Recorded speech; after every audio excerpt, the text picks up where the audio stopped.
Muy buenos días, bienvenidos a este segundo día. Les recordamos antes de comenzar que para poder obtener su constancia de este evento pueden descargar la aplicación Tan y así tenerla y compartirla en redes sociales. Iniciamos este segundo día con la plática titulada Butterflies in Icarus, The Bull Case for Mexico, del Dr. Harry Kransky, fundador y socio gerente de Discovery Americas. La conferencia principal va a ser moderada por Antonio Cibaja, director de inversiones de Afore Pro Futuro. Les presento la semblanza de Kransky. Es fundador y director de Volaris, Traction, H+ y Merited. También es director del Consejo de Más y miembro del Consejo de Franquicias Kitsania y Boss. Formó parte del Consejo de la Junta Directiva del Colby College, en donde también fue director del Comité de Inversiones y del Consejo de Gobierno de DeFi Ventures. También fue fundador y socio director del Foro de Inversión de Mercados Emergentes Discovery Capital Management y Atlas Capital Management, así como fundador y líder de administración de cartera de Fondo de Inversión de Mercados Emergentes de Deutsche Bank. Ha trabajado en el grupo de mercados emergentes de Bear Stearns y ha sido profesor de negocios internacionales en la Escuela de Negocios de la Universidad de Nueva York. Estudió la licenciatura en Colby College, una maestría en el London School of Economics and Political Science y otra maestría en Administración de Negocios en la Escuela de Negocios de la Universidad de Columbia en Nueva York. Welcome, bienvenido, Dr. Harry Kransky.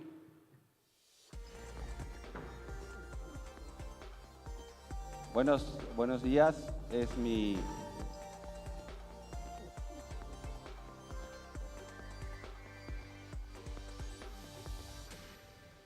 nuevamente buenos días. Es todo un gusto compartir este panel con Harry. Ustedes ya escucharon un poco de su rica trayectoria, pero lo que nos ocupa hoy con particular interés es la visión que él tiene sobre México y que él es un inversionista que permanentemente ha tenido esa visión optimista de nuestro país. Y le ha dado resultados ser optimista con México. Eso queda claro por las exitosas inversiones, algunas de las cuales escuchamos en este momento. Hoy nos va a hacer una presentación y va a utilizar un par de analogías. La primera, el mito de Ícaro y el efecto mariposa. El mito de Ícaro, todos lo hemos escuchado, solamente para poner el contexto. Ícaro y su padre Dédalo son parte de la mitología griega. Ellos se encontraban presos en la isla de Creta y el padre, para salir de su confinamiento, confecciona un par de alas con plumas que cayeron de las aves, las une con hilos y las pega con cera. Prueba sus alas y se da cuenta que puede volar. Entonces confecciona un nuevo par de alas para su hijo, para Ícaro, pero le advierte que si vuela demasiado cercano al sol, la cera se derretirá y caerá. Bueno, salen juntos de Creta. Ícaro se entusiasma y no atiende a la recomendación de su papá. Cae al mar y muere. El otro es el efecto mariposa. El efecto mariposa todos hemos escuchado. Se trata de una analogía en la cual hay dos mundos exactamente iguales, pero en uno de ellos hay una mariposa que bate sus alas y esto crea un pequeño cambio que a la postre hace que los dos mundos sean completamente distintos. Y con esta introducción le voy a pasar la palabra a Harry. Harry, the floor is yours, and thank you for being here, and thank you for sharing with us your view on Mexico and the environment and why you are optimistic about us. Please. Antonio, thank you so much for that kind introduction. I think the only thing you left out of that introduction is I'm a foreigner in a room full of Mexicans talking about Mexico. So hopefully I can bring a foreign outlook and a new outlook on Mexico. To do that, I'm going to share with you the myth of Icarus and the butterfly effect and chaos theory as a tool and a lens to explore our current bullish view on Mexico. So, the longtime Yankee manager and part-time philosopher Yogi Berra once said, It's tough to make predictions, especially about the future. Making predictions about the future is really tough, and it has a lot of downside, especially in a room full of our most important investors and with the video camera rolling, so I cannot deny these predictions later on. Notwithstanding, I'm going to share with you today a contrarian and very optimistic view for Mexico. So I'm going to ask you all to be bullish on Mexico. For some of you, that's a very unpopular idea. However, I will argue that unpopular views are often the most profitable views. Michael Steinhardt, a hedge fund manager who lives in my town, puts it best. When views are truly contrarian, they're inevitably uncomfortable. Courage and the ability to withstand pain are required. Now, my experience with contrarian views, even when they're successful, they take about 18 months to materialize. So those, you have to have those uncomfortable views for a period of time. Another fund manager that lives in my town, George Soros, likes to say markets in a constant state of uncertainty and flux, and money is to be made when we discount the obvious and we bet on the unexpected. I think the story for Mexico, if it's right, is going to be unexpected. So our framework for thinking about these things is very simple. We find a misunderstood and unloved story. We try to identify some secular change or some sort of catalyst that's not properly understood by the market. And then we try to invest early. When you invest early, there's lots of opportunities because no one wants to buy them. Prices are good, and the risk-reward is the most compelling. Because even if you're wrong, the assets are not going to fall in value. And the most important part of being early is the earliest moves are the most meaningful. You make the most money when things go from truly awful to merely bad. I'm going to say that one more time.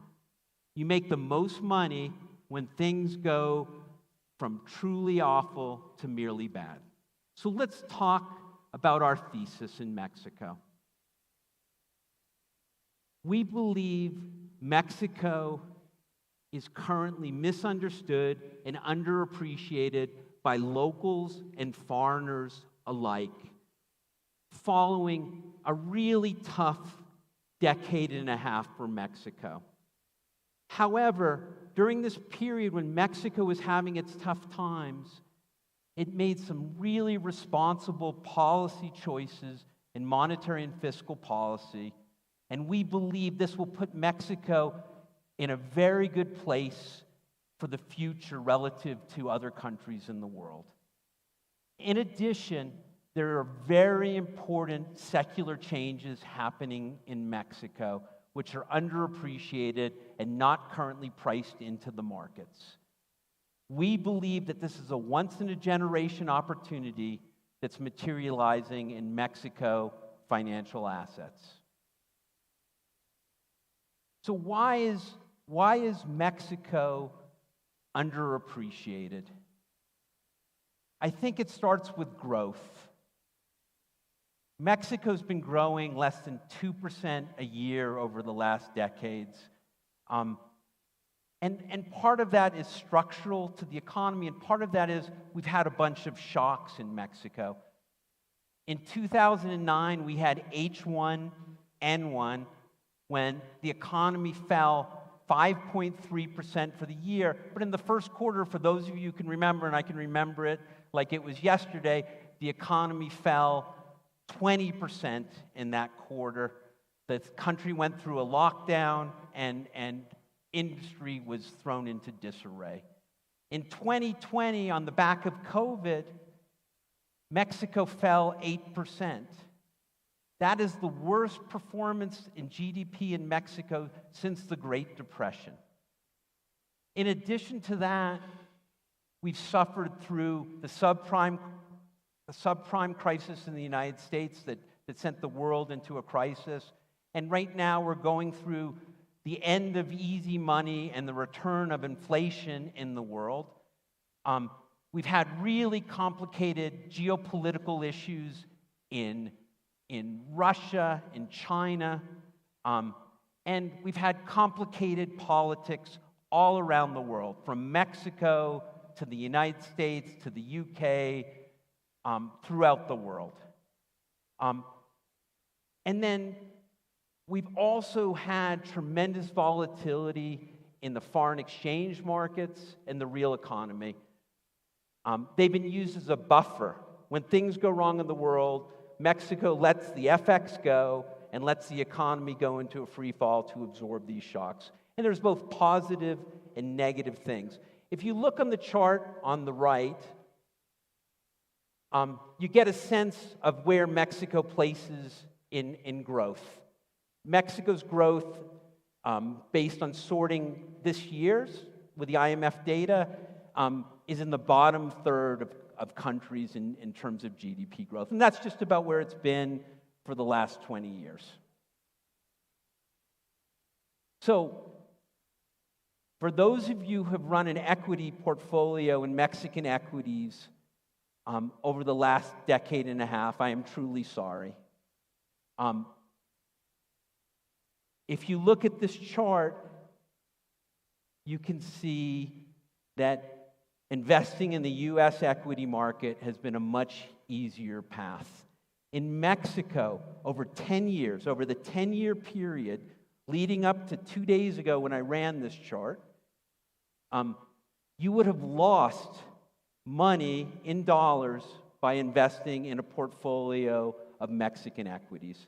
If you would have put that money in the U.S., after 10 years, today you would have 3 times the money that you would have had in Mexico. Mexico public market valuations have significantly declined. For members on my team that are here, when I yell about paying low multiples because multiples don't always expand or stay where they are, I'd like you to look closely at this chart. In the last 10 years, multiples on the Bolsa started out at 9 to 10 times EV to EBITDA, and today they are at 7 times EV to EBITDA. The Mexican peso has also fallen 44% against the US dollar since 2007. And what makes this worse is the couple of big lines down. When anything goes wrong, the peso, as I mentioned before, absorbs the shock and puts extreme volatility in the markets. So now I want to talk about the good stuff, because that was depressing to me. I don't know if it was depressing to all of you. To do that, I want to talk to you about the myth of Icarus and his father, Daedalus. It's a simple story. Icarus and Daedalus were imprisoned on the Isle of Crete, and there was no way off. So Daedalus built these wings made of wax and feathers, and they were getting ready to escape. And the only thing about wings made of wax and feathers, for those of you, if you think about it, that wax gets warm, and that's not a very good thing. So Daedalus told the sun, don't fly close to the sun. The wings will melt, and that will be bad. And Daedalus told Icarus not to fly close to the sun. Icarus was a teenage boy. For those of you in this room that have teenage children, You know what teenagers do when you say, don't do something. And Sometimes they do that something. So Icarus wanted to soar. He went close to the sun. The wings melted. He fell to his death. Now, Daedalus chose a much safer path. He stayed well away from the sun. He flew low. He didn't get to see the same sights and soar in the sky and fly high that Icarus did, but he made it to safety. And I want to use this metaphor for Mexico. Mexico, over the last decades, has chosen the path of Daedalus. It hasn't been as fun or exciting, but it got them safely to where we are today. And the rest of the world, the U.S., my country, and the rest of the world chose the Icarus path. They flew very close to the sun, and now they're paying the price for that journey. Any story about Mexico, macroeconomic strength, has to start with the central bank. Mexico has had a series of the most extraordinary central bankers in the world. I've traveled and met with central banks in 25 countries, and I can tell you central bankers in Mexico are among the best in the world. Now, I agree. well, you were at the... Yeah, I was there, yes. So while central bankers in the United States and other countries fiddled around with these untested theories called MMT, QE, and ZERP, the Mexican central bankers, they followed these things called orthodox policies. They said, we're going to target inflation, we're going to use real interest rates, and we're going to maintain our independence, even if it's going to cost me my job. And one of those three central bankers lost his job over keeping his independence. And they were awarded Central Banker of the Year. These three central bankers were awarded Central Banker of the Year by Euromoney and other famous publications, prestigious publications. I want you to look on the right and read for yourself the comments on Mexico's central bankers, and then contrast it with the left with those on international central bankers. Keeping on the central bank, let's talk a little bit about QE. In the years following 2007 crisis, the BOJ, ECB, and the US Fed increased their bank balance sheets by a combined $25 trillion. Now, it's hard to see, but if you look right down here, you can see a straight line that is Mexico's central bank balance sheet during that same period of time. Doing that is going to save Mexico from the pain that those countries are going to have to go through as they unwind those assets. Again, if you look behind me on this chart, you'll see the concept of real interest rates. In Mexico, the central bank gets it. In other countries, not so much. Mexico ranks among today, actually with the July IMF numbers, near the top of all countries in the world of using real interest rates as a tool against inflation. Let's switch to Hacienda and fiscal policy. Again, you can see the fiscal deficit of Mexico now, with a government that is slightly left of center, depending on how you would express that. We are running strong fiscal position relative to the rest of the world. Again, we are at the top of the world.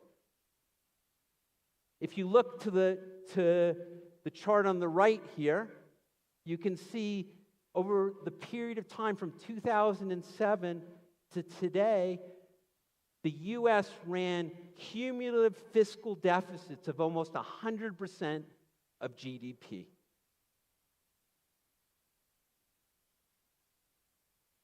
Let's talk about debt management, government debt to GDP. There's a very pretty chart here that I had to spend $350 for, so I put it in here. This has every country in the world listed by GDP, government debt to GDP. The biggest debt to GDP is in the center. You look at Japan at 250% plus, and then you need a magnifying glass.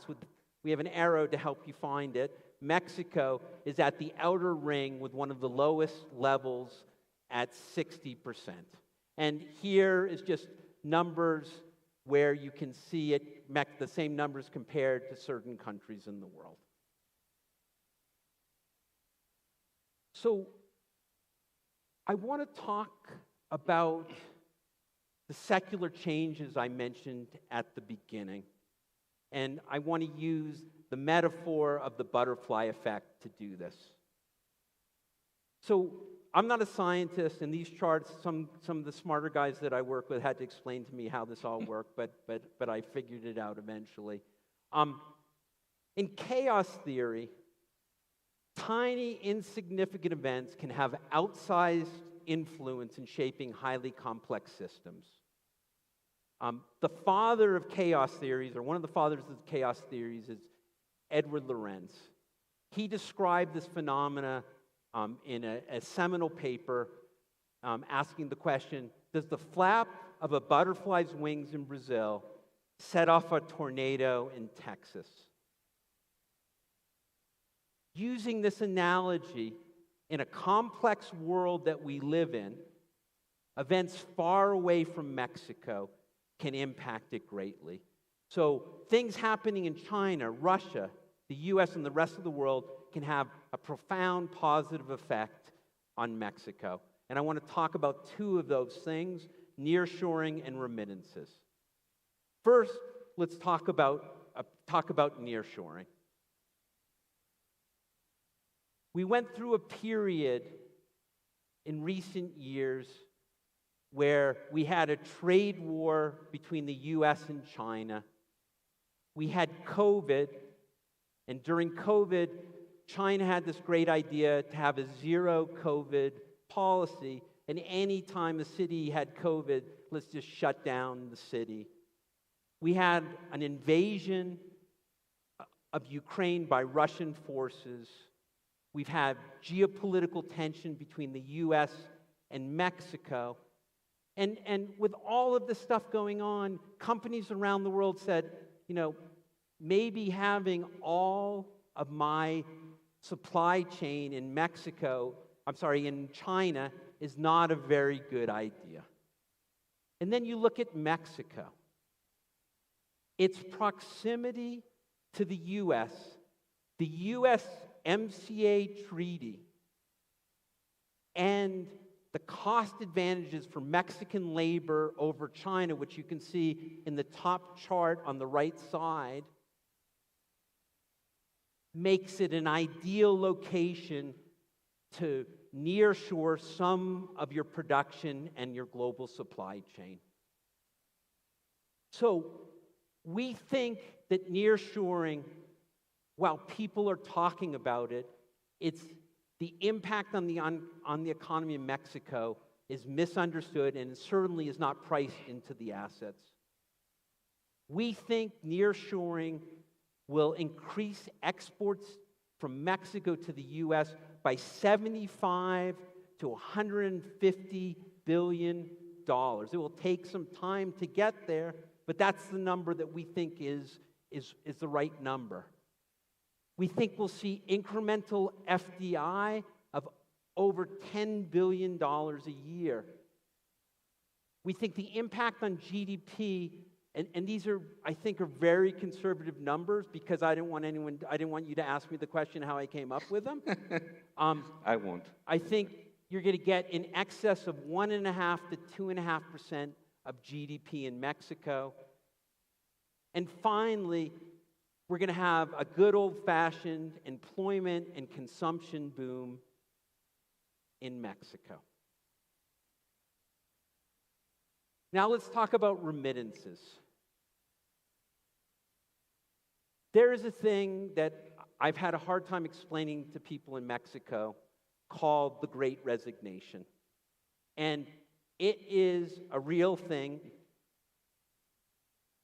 It is a real thing, and it is highly, highly impactful on Mexico in a couple of ways. So just for those of you who aren't as familiar with the Great Resignation, during COVID, the U.S. government decided to give extra money to people in unemployment benefits. And if you were not making very much money, you did the math and you realized you made a lot more money to stay home than to go to work. And so people did the rational thing and they quit their jobs and they went home. And then they stayed home for a while and they said, you know what? I didn't really like my job. And so what they did is everyone decided this is a great idea. So in 2021, 47 million Americans voluntarily quit their jobs. And even though COVID is ending and these benefits have gone away, this trend is continuing. 30% of U.S. workers plan to quit in the next year. Now, these shortages are causing two very powerful effects for Mexico and remittances. Number one, there is a huge demand for migrant labor to fill extreme shortages of labor in the U.S. Secondly, if you were a low-wage migrant worker in the United States, you got a huge benefit. Your wages are going up dramatically. If you want to get a job in McDonald's in the U.S., you're going to get about $20 an hour. At Trader Joe's, the same thing. Across the chain of different types of companies, they're having to pay huge numbers. So these are impacting remittances tremendously. So what we see is remittances are going to grow about 10% a year.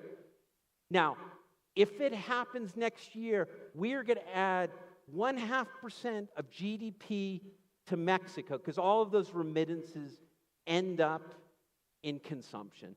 And I wanted to put a plug in here for Volaris, so I forced it in here, but I'm going to do it anyways. If you look at the top chart, you're going to see where all the remittances come from the U.S. to Mexico. California, Texas, Arizona, Nevada, Florida. And if you look at the route map for Volaris, it's exactly the same locations that these remittances are coming from. And these people are flying back and forth between the U.S. and Mexico. So this is going to help a lot more. This is going to help a lot of companies in addition. So let's get to our bullish view on Mexico in summary. We think nearshoring will be transformative in Mexico in many ways. Additional structural GDP growth, 1.5 to 2.5%. We're going to get additional FDI. Remittances will increase due to the high demand for migrant labor. We're going to have a real appreciation of the MXN against the USD because of FDI, FPI, and structural improvements. We're going to see normalization of inflation, interest rates, and valuations. Mexico growth will be very highly valued. This new growth will make Mexico much more attractive to the rest of the world where growth is slowing. So we think valuations can go back to 2010 levels where we would see a 30 to 40% increase and a 2 to 3 turn EV to EBITDA increase. So how are we expressing our view? We have very strong conviction on this view. By the end of this year, we have executed 6 transactions worth $180 million. We have a visible pipeline of $250 million. We're focusing on a roll-up of 3PL and BPO. We want to increase exposure in logistics and transportation and do add-on investments in our domestic consumption companies. I want to leave you with some closing thoughts. Number 1, on Icarus. The path of Daedalus that Mexico took, there was a cost that we all felt, but it was a safer path and I think the better path. On the butterfly effect, the flapping of wings from far away can bring great things to Mexico. However, and this is very important, we need to welcome those things because opportunities like this do not come around more than once in a generation. For those of you, I hope I've made you all more optimistic. For those of you who are still pessimistic, I leave you with a thought that I started at the beginning. You make the most money when things go from truly awful to merely bad. And finally, on timing. I started this presentation saying, in my experience, it's taken about 18 months for these contrarian stories to play out. When I look at the political calendar in Mexico and the United States, and my view on global markets, I think 18 months is just about right. Thank you all.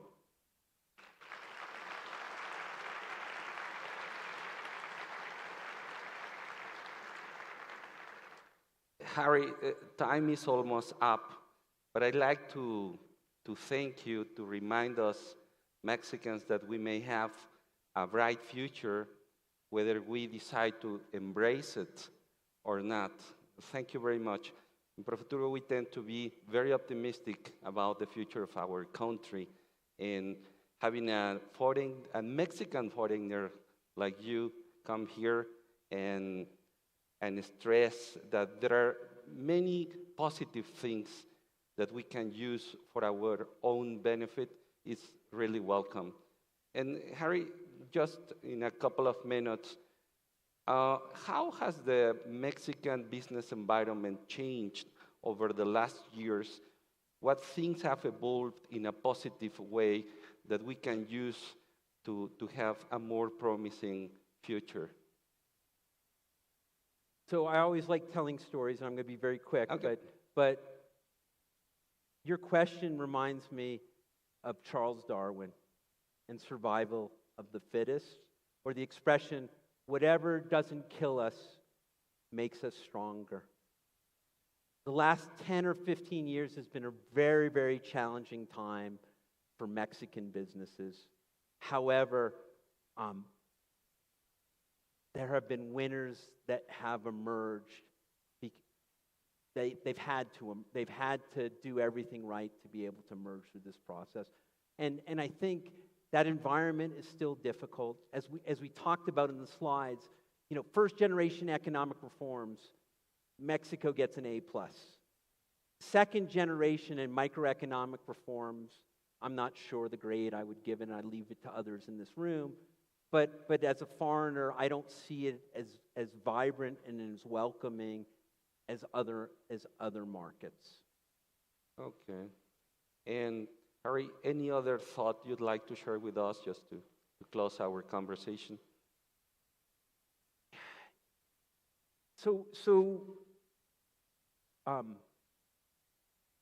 Spider-Man has a quote, "With great power comes great responsibility." Right.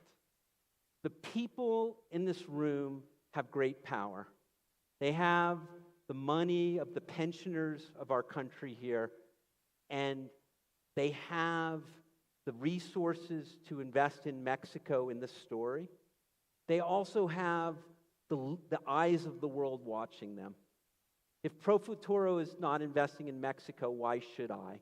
If all of the Afores are not investing in Mexico, why should I? Because they know Mexico, they know Mexico better. So I leave that with this story, in part, has free will attached to it.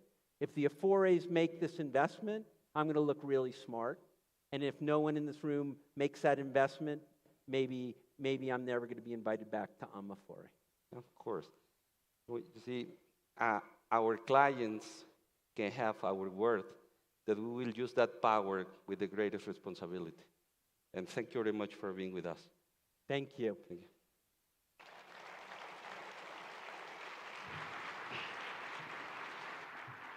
Muchas gracias al doctor Kransky por su participación y le entregamos una constancia por parte de Amafore, un presente.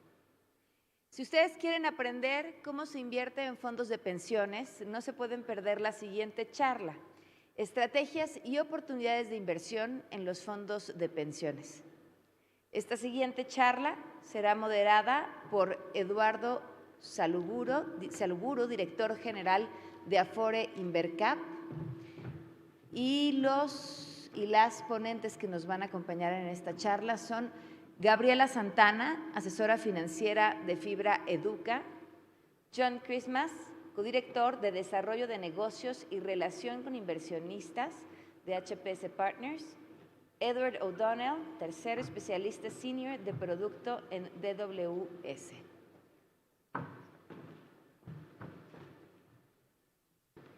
Mientras tanto, les recuerdo que pueden bajar su constancia para la participación en este evento en la aplicación TanTan, y a partir de ahí ya sea guardarla, agregarla a su currículum o compartirla a través de las redes sociales. Y si quieren compartir imágenes de este evento en redes sociales, usar el hashtag Encuentro Amafore 2022. Recibimos a los y las panelistas con un fuerte aplauso.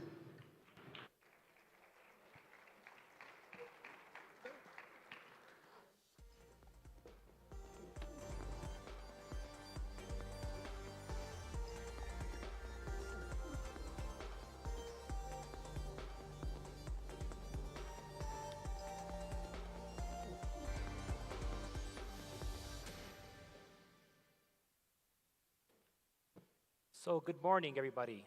Thank you for being with us. Today we have an excellent panel. We're going to be touching upon different strategies for investment for pension funds. And all of our people here with us today are experts in alternative investments. So it's going to be a very diverse conversation, and we're going to be jumping into very unique asset classes. So to jump off this chat, I'd like to let you introduce your firms, if you may. So, Gabriela, please. Muchas gracias. Voy a hablar este segmento en español. Bueno, primero que nada, felicidades al sistema de pensiones, al sistema de ahorro para el retiro en México por su 25 aniversario. Fui lo suficientemente afortunada de participar en el sistema por una buena parte de esos años. Y vi su nacimiento y su consolidación para ser uno de los inversionistas institucionales más importantes de México. Mucho de la evolución del régimen de inversión, construido conjuntamente por las Afores y las autoridades financieras, sin duda fue el driver para la evolución del mercado financiero, para conocerlo como lo conocemos ahora. Así es que, pues, muchas felicidades al sistema. Fibra Educa ha sido parte y está orgulloso de formar parte de este sistema. Una parte importante de nuestros inversionistas son Afores, así es que, pues, está en muy buenas manos. Creemos que el asset class de fibra es compatible con los fondos de pensiones y en fin, Fibra Educa, si no lo conocen, Fibra Educa es la primera fibra especializada en propiedades orientadas al sector educativo. Desde 2018, que fue el IPO, Fibra Educa ha entregado resultados muy favorables a los inversionistas con un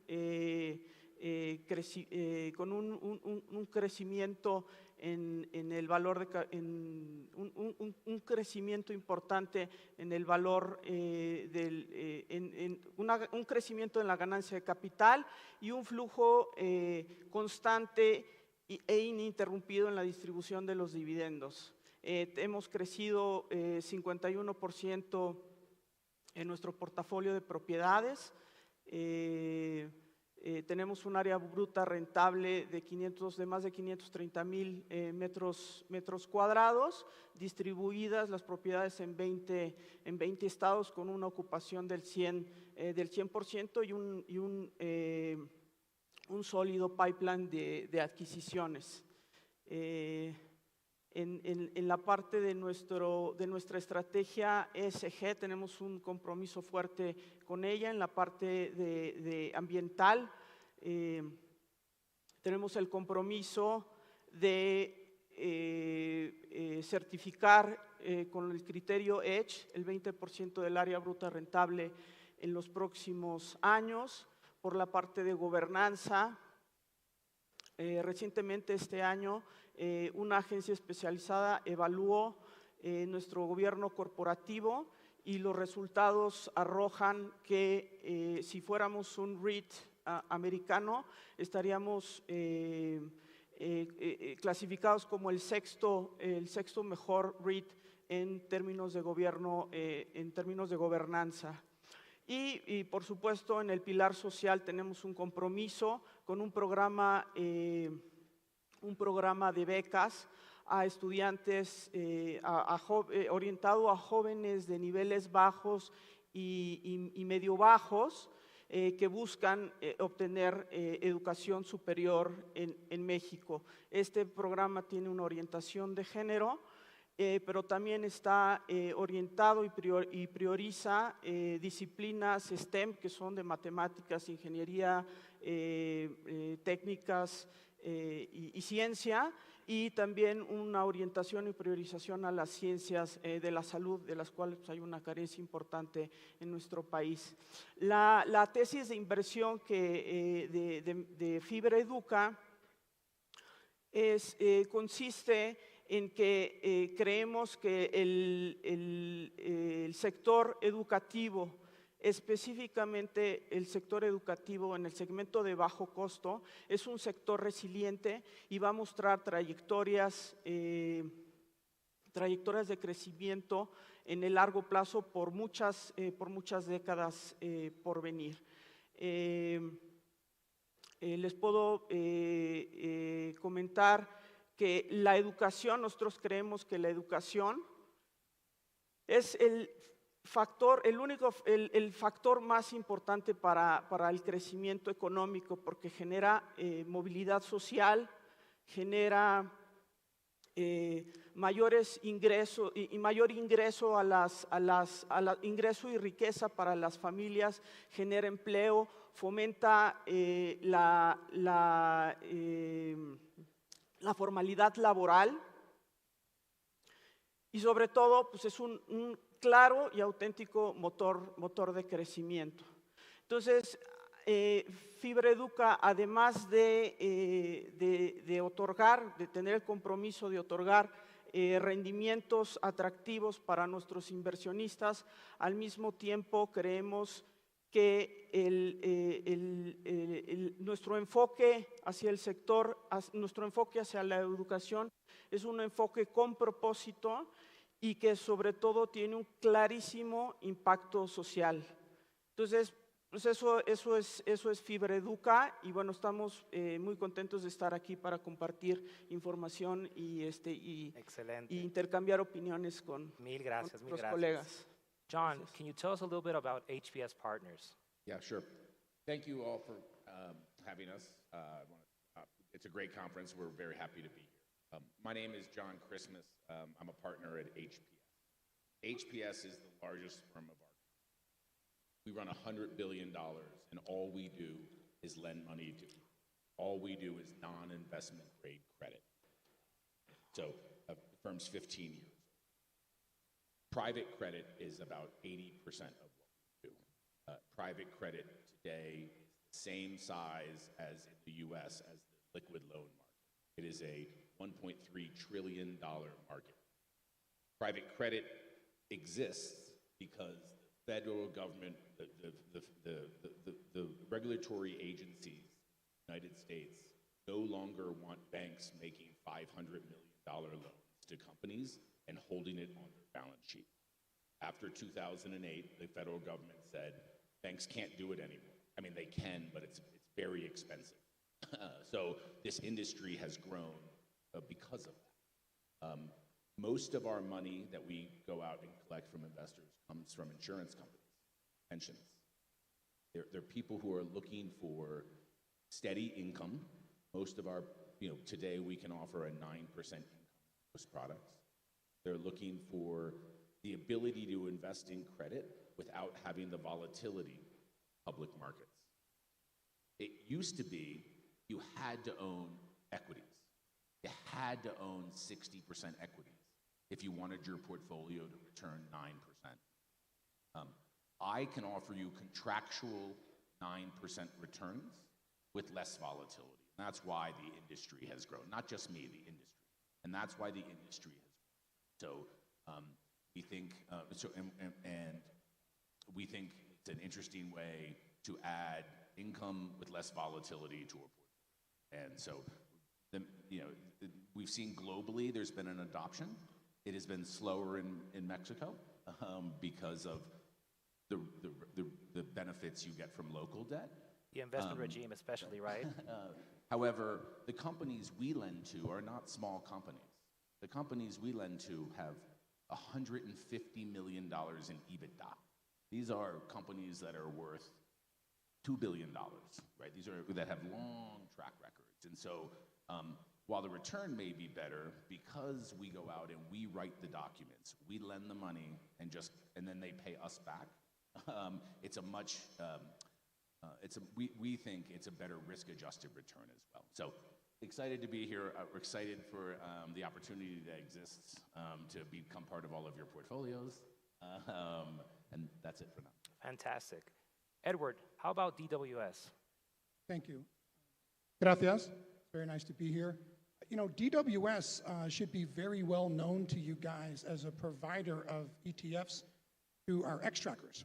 Ya conocen a Sal Gomez, who grew up here in Polanco, and we've spent a lot of time in Mexico. We can also help you with alternatives, and I'll tell you why. First, DWS has a 50-year legacy of investing in alternatives. That includes public and private real estate, infrastructure, natural resources. And also, it's over $100 billion at our firm, and we've delivered very solid returns for our clients. A trend that I see right now with sophisticated institutional clients like yourselves, they're increasing their exposure to alternatives. For some of the reasons that John touched on. If you think about what's happened to markets year to date, inflation in the U.S. has seen numbers we haven't seen in 20 years. Real rates have risen over 300 basis points. The dollar's been very strong. The realized vol has been very high, not just the VIX. In an environment like that, a lot of our clients are asking about downside protection. Gone is the 60-40 portfolio.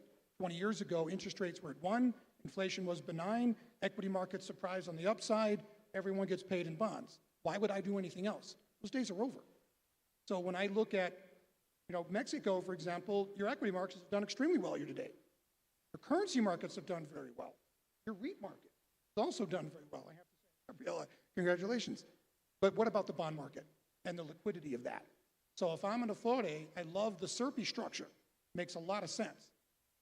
Consider an allocation to liquid alternatives within that construct, because when we deliver the liquid equivalent of private real estate, infrastructure, and natural resources, you're getting exposure to an alternative return stream that, right, what's the definition of an asset class? Does it move your efficient frontier? Yes. How are you accessing that alternative return stream? In the case of liquid alts, you're not taking on liquidity, transparency, or leverage to access that return stream. The fees are less than half of what you're paying on the private side, and the quality of assets is higher. That's not an investment decision, it's an IQ test, one I think you'll do very well on. Because unlike in private assets, in liquid real assets, we can put the money to work for you tomorrow. Thank you. That's extraordinary. So you touched about two concepts, right? The 60-40 portfolio, and you also mentioned the 15% returns for equity. Where do I sign up for that, right? 2022 was anything but, right? So my question would be, how did your firms weather the storm, and is it a good time to deploy capital right now? So maybe, John? I'll go first. Warren Buffett says cash and courage in a crisis is priceless, right? We are in a crisis, right? Rates are going higher. Many people I was speaking to yesterday have made the comment they think inflation has peaked or rates have peaked. Yesterday, Mary Daly, either way, rates are going to rise. The Fed yesterday said that a pause in rates is off the table. So they've said they're going to continue to raise rates. And so there's never been a better time in the last 20 years, including 08. There's never been a better time to lend your money and extract a premium return. We used to lend to companies at 8.5%. Today, because base rates have moved, it's 12.5%. I can lend to a company that's worth $5 billion that a private equity firm has just put in, $1 billion, and I can lend 40% loan to value and get 12%. Like, that's where the market is today. The liquid loan market yields 11. High yield yields 9.5. Like these numbers, and they're not coming down anytime soon. And so, so for us, so how do we weather it? Well, the way we weather it is we lend to companies that have cash flow. We don't lend to venture. We don't lend to things with long supply chain. So we go out and we find companies that need money. We have people give us money for longer terms, illiquidity premium.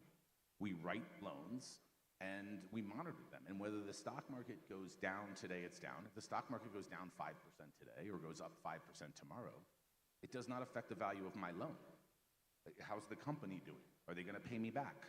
Like, what's their business, right? And so the beauty of the lack of volatility is something that most insurance companies and pensions are really looking for. They're looking for a steady return stream where they don't have to worry about day-to-day marks. And so, for what we do for lending money, there's never, not never, in recent history, hasn't been a better time.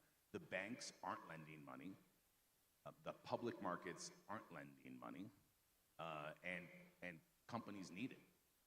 So we're very excited about the opportunity, but there's a lot of risks. Europe is very scary.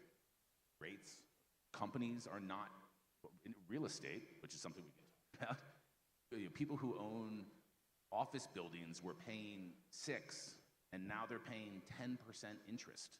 They're not ready for it. Right? There's going to be some problems for sure, but that's where the opportunity lies, right? Courage and brains are what we think we bring. Definitely. Gabriel? Yeah, thank you. This economic turmoil impacted and affected most sectors, but it was a differentiated impact depending on in case of the REIT market or the FIBRA market, the exposures to different property sectors, and most of all to the underlying business of the tenants' exposure. The higher interest rates that we're facing now certainly raise the cost of capital and the opportunity cost of any business. And the higher inflation also takes a toll. But the FIBRA market, I believe, has a special shielding feature that no other, or most assets do not have, and that's like an implicit inflation protection that comes from two sides, which is, at least in the FIBRA market in Mexico, it's mandatory annual appraisals for the properties, which tend to reflect eventually the inflation adjustment. And on the second part, almost all contracts, or contractually at least ours, have an adjustment for for rents. Usually every year they adjust, and they tend to usually it adjusts with inflation or with the dollar FX. So that's a protection feature that is special and specific to the FIBRA market, and I guess to the REIT market, that is specific to us, and that gives us some shield, at least for the higher inflation. And I guess that obviously with this turmoil, this economic turmoil, the waters have shaken, and out of uncertainty comes big opportunities, and these shaken waters have revealed some opportunities in terms of acquisition of property that have to be taken advantage of. And on the other hand, it has also revealed some specific economic sectors that either it was revealed or it was confirmed that show strong growth trajectories for the coming years. So that's where we have to be, no? And the market should go there, and the fibras that go to that property sectors will outperform for certain. Excellent. Edward? Sure. If you're asking where should clients deploy capital today, I mean, Sal is going to kick me for this answer because we don't have a secondary strategy, but secondaries are very, very attractively priced right now. A lot of my clients in the Americas institutional market are over their skis because of the denominator effect. They're overcommitted to private equity. So they're selling top quality assets, huge discount. So secondaries markets, if you could be a liquidity provider, I can't imagine a better time. A J-curve mitigation out of the gate, you'd be a hero to your boards. Other thoughts? You're right, inflation is higher, interest rates are higher. The question is, can you pass it through? So let's look at real estate, for example. In REITs, Mexican REITs have an excellent year to date, especially relative to their peers. Global REITs are down 30%. So we had COVID, we had recovery. Last year we shot the lights out. This year yet another. It's very hard to pass through 338 basis points in real rates rise. Never seen that. They're capital intensive assets. But they're a leading indicator. That's about to happen in private real estate. If you're in private real estate, you're left holding the bag right now. So if you can get out of that and into public, we looked historically. Right now, REITs are trading about 15% discount to NAV. Historically, anytime that's happened, in the subsequent 3 years, listed REITs have outperformed private real estate by 10%. So valuation's attractive right now for a strategic-minded investor. Plain English, REITs are on sale. Infrastructure. Many clients, institutional clients in the Americas, have a target to infrastructure as an asset class, 7, 8, 9%. Right now, they're at 4 and 5. Why? Rates have risen. So the private equity firms can't put that capital to work as quickly. The clients underweight their targets. So we say to them, you should do listed infrastructure. It's a portfolio of monopolies. The correlation between public and private is 0.8. We're offering you the liquid equivalent of private infrastructure at a fraction of the fee, at a fraction of the leverage, much better liquidity and transparency, and actually higher quality assets. So those have been areas. Secondaries are home run right now. Listed infrastructure as a liquid equivalent of private because you're underweight your target. In real estate, listed over private because listed's already suffered. They're poised. Their balance sheets have never been stronger, right? The interest expense as a percentage of net operating income, 20-year lows. Their terms on their debt, 90 months on average, longest it's ever been. 85% of their debt is fixed, not floating. The REIT balance sheets are stronger than they ever have been, right when they need to be. Those are some thoughts for where you can put capital to work. So everybody's been talking about all the benefits of alternative investments, and I think that they're an essential component of portfolio construction, right? But there's got to be some drawdowns. I mean, what's the flip side? I mean, what are the risks associated, or what comments do you have regarding liquidity, for instance? Well, for most alternatives, the number one issue is you can't get invested today. The number one issue is I commit to you, I'm selling DWS here, and then I commit to you today, and it will take you 3 years to draw my money, and then The J curve, right? Well, in private credit, we only charge fees on invested, so in private credit, there is no J curve. Like, we don't charge you until we make a loan, and that loan is cash paying, so there is no J curve. But yes, J curve in alternatives is another one. The question is there a premium enough to accommodate for that? Yeah, Right? And correct. the illiquidity premium. And so, or the lack of volatility. Like, what does it do? Right? What you're seeing in alternatives and in secondaries and others, the industry is moving to quarterly liquidity vehicles. So DWS can get you in tomorrow and get you out tomorrow. We are starting to get to the point where you can invest on a monthly basis, and all of your money, get a 9% coupon on all of it, and when you want to get out, it's once a quarter. And so illiquidity is the biggest one, for sure. I think in private credit it's moving, but it's why people like DWS are $100 billion. Definitely.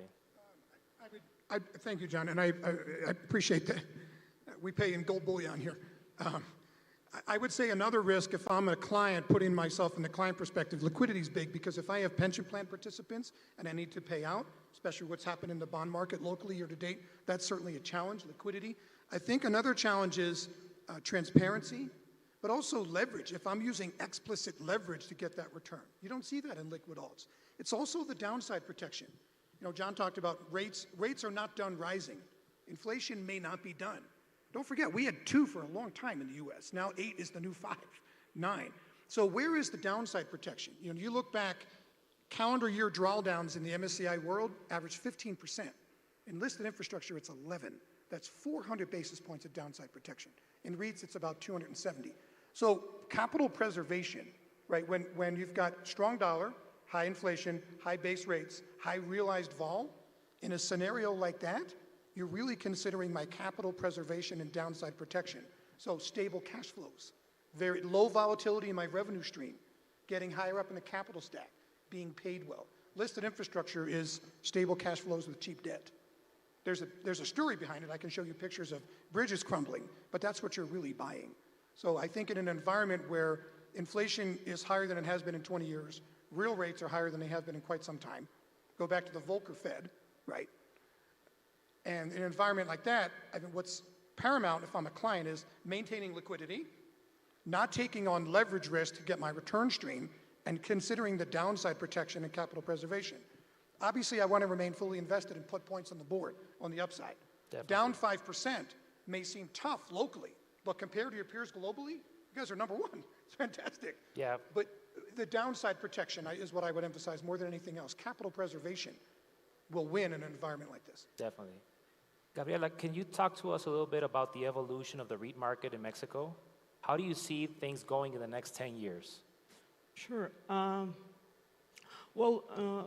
As I said earlier, this situation that we have had for 2 years has shaken the market, but it has been differentiated by the property sector and the underlying business sectors of the tenants. So I guess that this will be the case also going forward. So it's very, very important to do some identification of factors that affect the valuations and the long-term trajectories of the REIT market. First of all is identify these exposures and the sectors that are more likely to have a growth, long-term growth trajectories, identify trends, and also identify the sectors and the economic activities that will be most likely to require physical facilities to operate. And we had some examples during these troubling times. For example, the office space, which with the pandemic, they were completely, well, not completely, but mostly empty, and we thought there was no comeback from home office, and then we changed to, well, no, it's not, it's going to be a partial comeback and hybrid situation, 3x2 or 4x1 days, and now we're just questioning if we are going to have a full comeback to the offices. So that's for the office sector. Let's talk about the education sector, which is the one where we are in. Obviously, we acknowledge that the model that the is changing, no? Obviously, there will be some changes to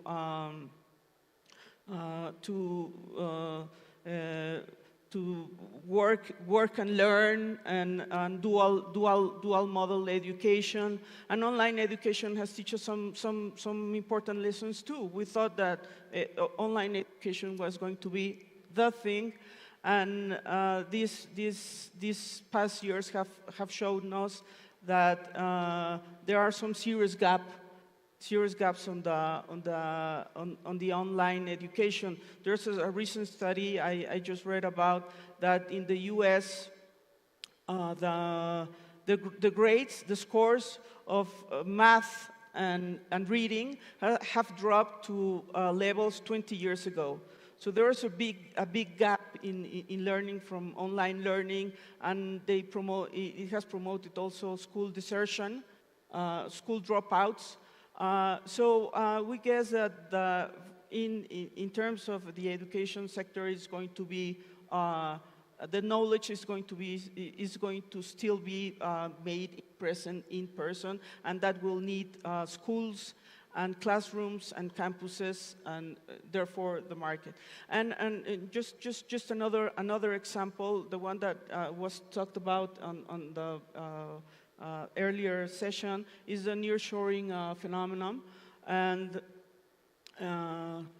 well, the globalization was a trend for many years, many decades, and the disruption of the supply chains have shown us that this is no longer the case, and that nearshoring is going to be the trend right now. Definitely. And I guess that and Mexico has a extraordinary position to take advantage of that trend right now.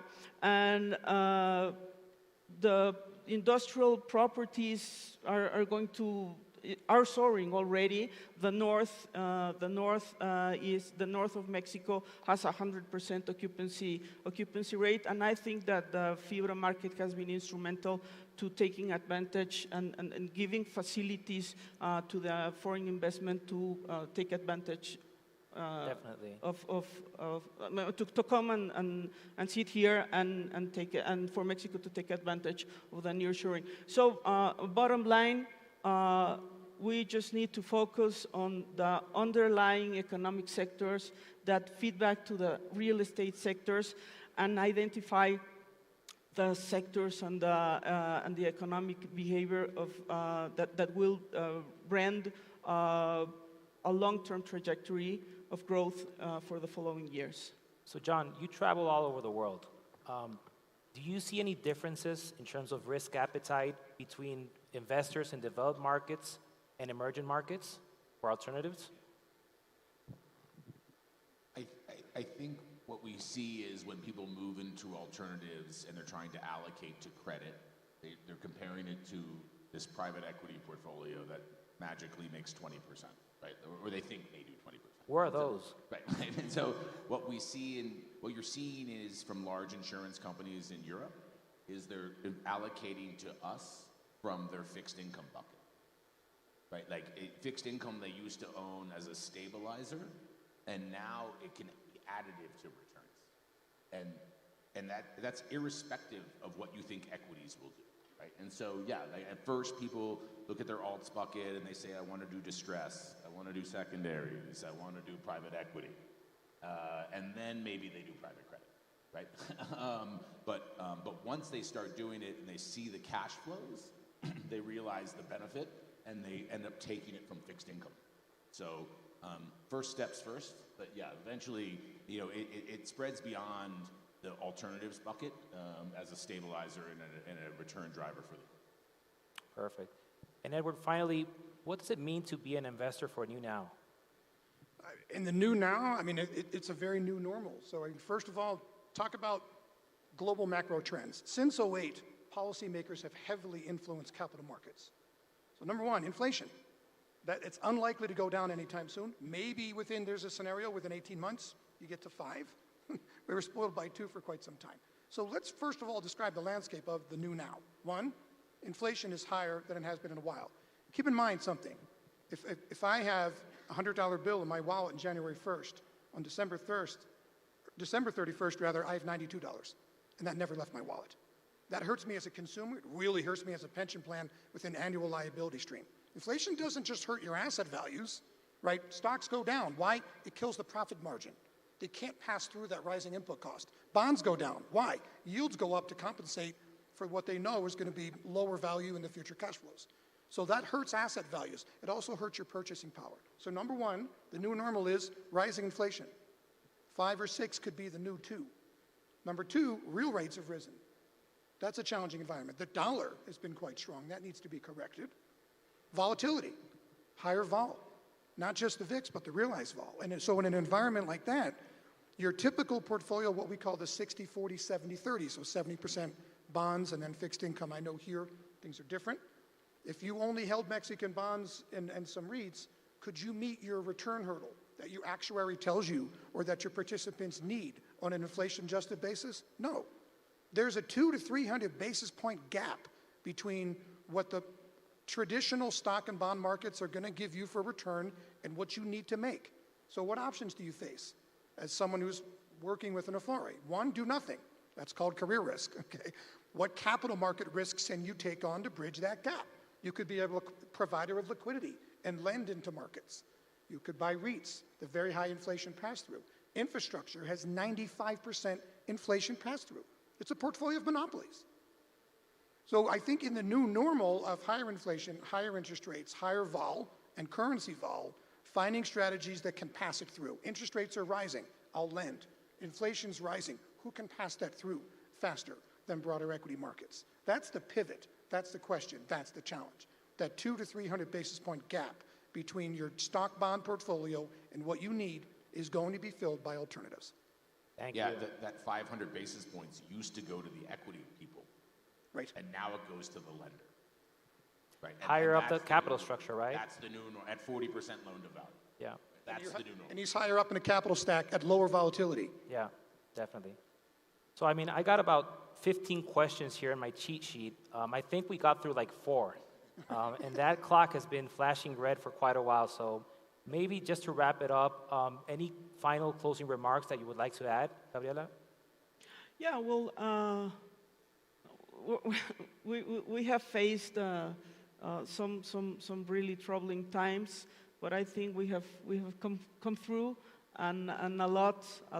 As I said before, from uncertain time comes big opportunities, and I guess that the alternative investment, basically in our case, the fibra market has a lot of potential if we focus on and we identify the sectors that will outperform based on long-term growth trajectories. So the fibras are great, are compatible with a pension fund investment. They have they match the long-term horizon. They deliver stable and steady distribution dividends and price capital appreciation, and they are an excellent diversifier for the Afores portfolios. So I guess we're just going to move forward and continue to take advantage of these opportunities to grow steadily. John? Nothing. Thank you for having us. I think we're very committed to the region. Us and our partners, XL Capital, would love to follow up and continue the conversation. I think it is a growing asset class. The private markets last quarter in credit committed more capital than public markets for the first time ever. And so if you're not you should look at it. And we would love to be part of the conversation. And thank you for having us. Thank you. I would say, you guys, we haven't had this conference live since, 3 years? Why are we here? Because you're trying to go from good to great. I think Mexico's got a lot to be proud of. Your equity markets have held up much better than most. Your currency market's better than most, right? The REIT market's better than most. And now the authorities have done a very smart thing with the SERPI structure, starting to do more in alternatives. You're doing a lot of things right for your plan participants. We can help you go from good to great. DWS can help you with listed alts in that allocation to improve your efficient frontier, give you very attractive returns without taking on liquidity, leverage, or transparency risk at much more lower fees and higher quality assets. So you're trying to go from good to great. We think we can help you get there.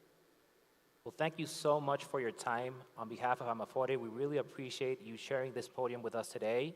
And to our audience, we really do hope that you enjoy the rest of the conference. Thank you. Thank you.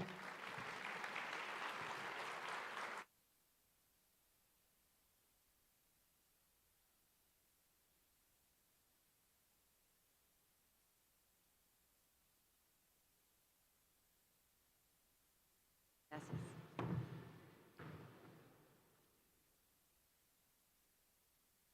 Muchas gracias por su participación. Seguimos con la conferencia magistral del Premio Nobel de Economía 2008, el doctor Paul Krugman, la cual será moderada por David Razú, director general de Afore 21 Banorte. Y les comparto su semblanza. Krugman es uno de los economistas más famosos del mundo. Analiza temas coyunturales que afectan a la economía internacional. Es autor o editor de más de 20 libros y 200 artículos académicos. Y su libro más reciente se titula Contra los zombies, economía, política y la lucha por un futuro mejor. Es profesor distinguido de Economía en la Universidad de la Ciudad de Nueva York y miembro de la Facultad del Centro Stone de Desigualdad Socioeconómica. Anteriormente fue profesor de la Universidad de Princeton. Además del Premio Nobel por su trabajo en Economía Internacional y Geografía Económica, su trabajo ha sido reconocido con la medalla John Bates Clark de la Asociación Americana de Economía por su trabajo en Comercio Internacional y Finanzas. Su investigación académica actual se centra en crisis económicas y cambiarias. Bienvenido, recibimos con un fuerte aplauso al doctor Paul Krugman. ¿Qué es el cambio? Para Franklin Templeton significa dar la bienvenida a nuevas oportunidades, dar la bienvenida a nuevas formas de progresar, dar la bienvenida a hacer mejor las cosas nuevas. Es empoderar a los asesores y a sus clientes con nueva tecnología, a utilizar esa tecnología para mejorar la forma en cómo se gestionan los portafolios de inversión, dar la bienvenida al alcance de objetivos reales, más humanos y no a indicadores de referencia arbitrarios. Y junto con nuestro incansable deseo por mejorar, también damos la bienvenida a la fortaleza global y especialización de estrategias tipo boutique, para facilitar el acceso a nuestra experiencia alrededor del mundo, lo mejor de ambos mundos en un solo lugar. Y porque nunca vemos hacia atrás, nunca nos quedamos quietos y siempre estamos avanzando, estamos dándole la bienvenida a un mejor futuro para nuestros clientes, nuestros colaboradores y el mundo. Bienvenido al progreso.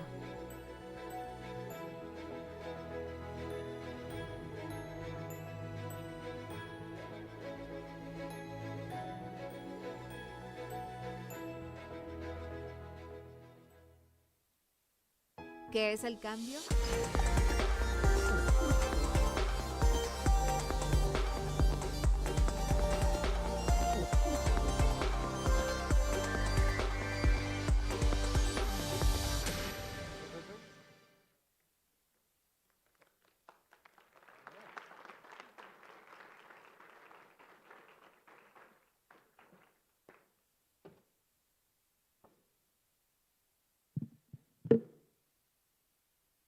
guess I should be using this. All right, fine.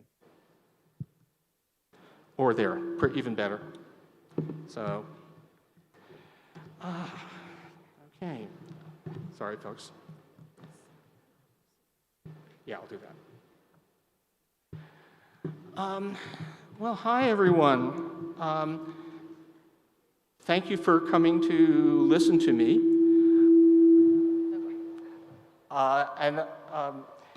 I'm going to talk, hopefully not too long, about the state of the world economy with a little reference to, only a little to Mexico, because I'm not going to claim to have any expertise.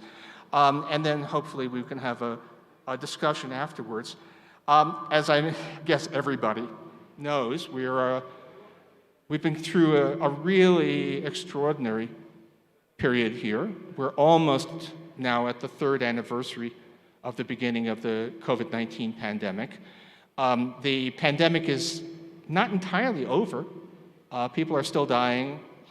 It's still extremely disruptive in some places, especially China. But for the most part, people have returned to normal life and normal business. But the disruptions that were caused by the pandemic are still very, very much shaping the environment, and everybody wants to know what's going to happen to inflation. Are we going to have a recession?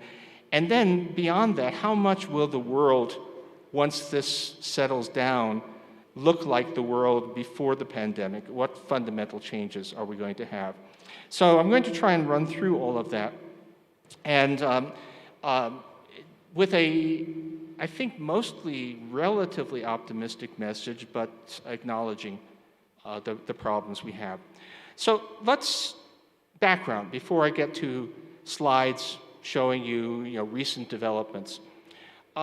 Let's sort of take the 30,000-foot view of what happened economically as a result of the pandemic. So we had a huge disruption, a shutdown of large parts of the world's major economies, which was necessary. It was, for the most part, a deliberate shutdown. Until we had widespread vaccination, it was necessary to impose a lot of restrictions to at least limit the death toll, to limit the carnage. And I've described it, early on, I described it as being like a medically induced coma, where you deliberately put the patient into a coma to hold things for a while until you can actually start to treat the underlying cause. That was, a reasonable thing to do. However, it was potentially a very harmful thing in terms of people's livelihood. Millions and millions of people were unable to work during the period of lockdowns. How could we limit the amount of financial hardship that was taking place? And all major economies, all major governments responded with extensive aid. Probably the United States did it on the biggest scale, but the US wasn't alone. Everybody responded with really large programs of some kind of benefits. They varied. In the United States, the most important form was the vastly enhanced unemployment benefits for people thrown out of work by the pandemic. In Western Europe, for the most part, it was instead subsidies to employers to keep people on the payroll even if they couldn't work. But the net effect was that people's incomes were sustained pretty well.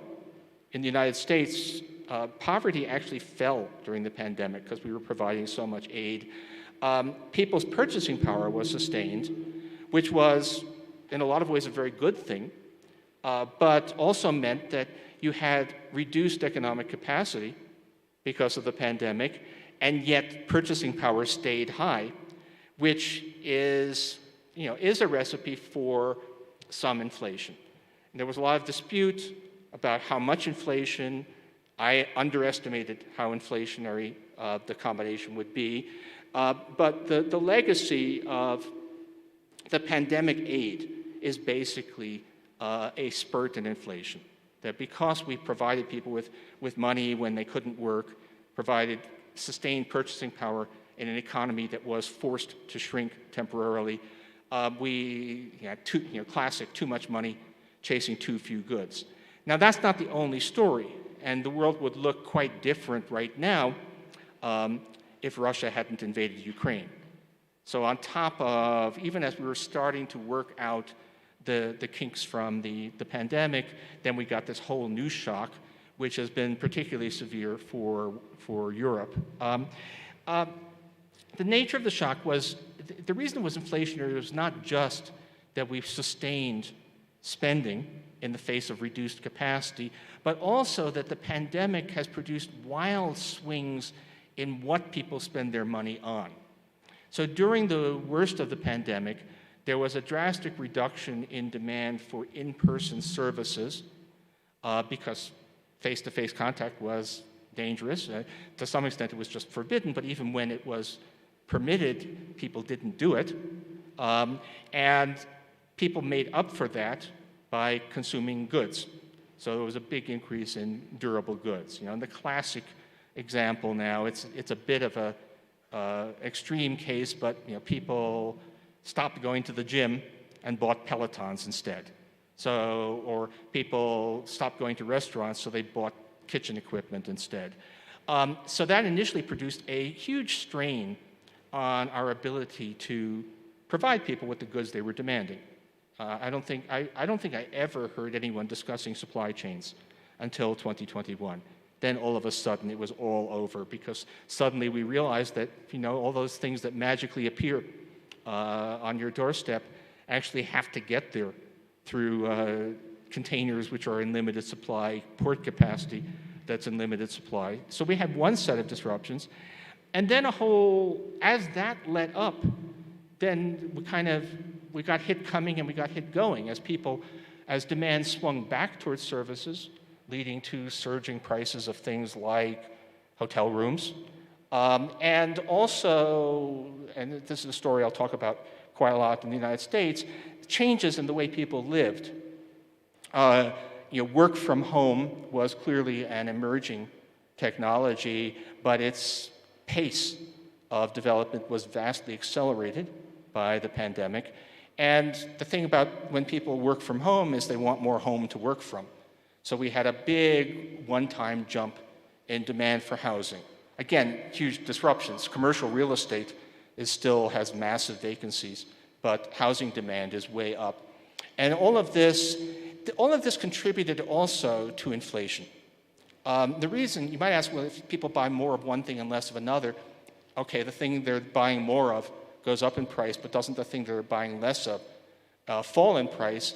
And the answer is that pricing is asymmetric, that it's much easier to raise prices in the face of strong demand than it is to cut them in the face of weak demand. This is true, it's especially true for workers. Wage cuts almost never happen, except in very extreme circumstances. But it's even true of goods, it's even true of things you might think of as commodities. One of the things that has been notable in the most obvious, the commodity whose price you see in large numbers every time you go down the street is gasoline. And gasoline prices, it's a known phenomenon. People sometimes call it rockets and feathers. When demand is high, gasoline prices shoot up. When crude oil prices fall and demand is weak, the prices of gasoline come down, but slowly. So and that's true across the economy. So all of this disruption, this shuffling around, was on net contributed to inflation. And in turn, the fear of inflation is what has been driving the big concerns about macroeconomic policy right now. So just starting point, this is year-on-year inflation for Asia is a whole different story, but I focus a lot on the kind of North Atlantic economies. This is inflation in the United States and in the Euro area. And as you can see, inflation took off enormously in both places. Until Russia invaded Ukraine, the US was having higher inflation. Now that's reversed somewhat. Those are not exactly comparable numbers, but never mind, it's close enough. So we've had, and this is a real shock, right? We haven't had inflation at these rates since the early 1980s. So for people who had grown accustomed to the notion that inflation was a solved problem, this was a huge shock. And in particular, it has been a big shock to central banks. Central banks, they view controlling inflation as probably their #1 job. They don't feel that they managed to do that. They were particularly embarrassed by having understated the surge in inflation in its early stages. And so we've seen monetary tightening both by the Federal Reserve and the European Central Bank and smaller central banks like the Bank of England as well. The funny thing about central bank policy is that it operates with both leads and lags. The lags are obvious. Even if interest rates go up, it takes time for that to affect the real economy. It's the normal sequence is really higher interest rates lead to less construction, mostly residential construction, lead to less employment, then that filters through the economy. That takes quite a while. But it's also true that the interest rates that matter for the real economy are long-term interest rates, whereas the interest rates that the Fed or the ECB control are short-term interest rates. And so those long-term interest rates respond to not just to what the central bank has done, but to what the central bank is expected to do. So that you really want to look at the market response to expectations about policy is largely what drives the economy. And the interesting point there is that even though there are some really significant differences between the story in the United States and the story in Western Europe, the de facto monetary tightening has been about the same. So these are 10-year bond rates for US bonds and Germany, because Germany is normally viewed as the safe asset within Europe, so it's the closest comparison to US Treasury debt. And although Germany started out with substantially lower interest rates than the US, actually negative, which we didn't used to think was possible, but turns out to be within some range, the actual increase has been about the same. And that's a huge increase. That's a very drastic rise in interest rates in a quite short period of time. And if you look at the interest rates that matter even more directly for spending, which would be things like mortgage rates, they've risen even faster. So we have this drastic monetary tightening on both sides of the Atlantic. The question everyone wants to know is that enough? Will that be enough to bring inflation under control? And is it too much? Are we going to experience a gratuitous recessions? We keep on getting new data here. One of the things that has turned out to be an unanticipated consequence of all of this pandemic disruption is that we've learned a lot more about what goes into constructing economic data. It used to be that all you really needed to know was inflation and maybe core inflation that stripped out food and energy prices. Now, with all of this crazy stuff going on, you start to have to look under the hood and ask what's actually moving those numbers. And in fact, the standard statistics we now know, they may have done fine in previous economic cycles. They're actually, in some ways, really problematic now. There are all kinds of things. Nobody thought, for example, that the price of used cars could be something that was hugely moving month-to-month inflation rates, and yet it is now.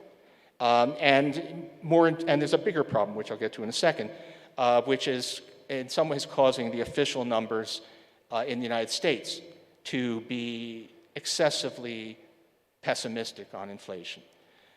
So what do you do? How do you assess what's happening to inflation? I personally, there have been a lot of people searching for the right price index. We know that the headline number, the consumer price index, or the HICP in Europe, reflects a lot of things that are highly volatile. how do you get at underlying inflation? And there are various measures that try to get at core or underlying inflation. The more you look at them, the more you become unhappy with the standard measures. But on the other hand, trying to keep on devising new measures is a problem too. There's a tremendous risk, which I've fallen into, mea culpa, of basically inventing new measures until you come up with one that tells you what you want to hear. So that once you start subtracting things out from inflation to get a better measure, the question is, have you subtracted only the things that move you in the direction you like? So, people try, obviously, to do that honestly. But at this point, I actually, at least for the United States, I've been trying to, I think probably the best measure we have of what's happening to inflation is not prices, but wages. Not because workers are responsible for the inflation, but because it's a broad measure that is not too much affected by fluctuations in the price of used cars or food and energy prices. And is, in general, if we have a overheated inflationary economy, you'd expect that to show up in high wage growth. And on the other hand, if you have high wage growth, you can't really get inflation under control.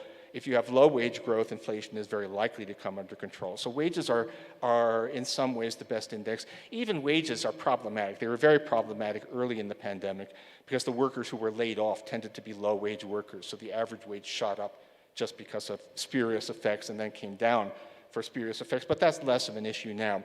So here's one of the relatively encouraging pictures. This is for the United States. Rates of growth in wages. Average hourly earnings of private sector workers. Now month to month, that number bounces around a lot. On the other hand, change over the previous year is just way too far behind events.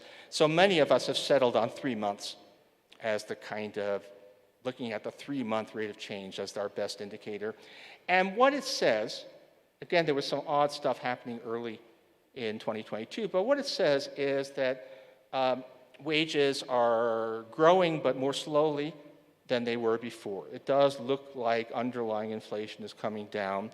The most recent number there was a 3.9% rate of growth, which with normal productivity growth would be an inflation rate of around 2.9%, thereabouts. So it looks like we may have inflation, underlying inflation down to something like 3%, give or take a fair bit, which is not low enough, but is not that far from where we need to be. That's a really encouraging number.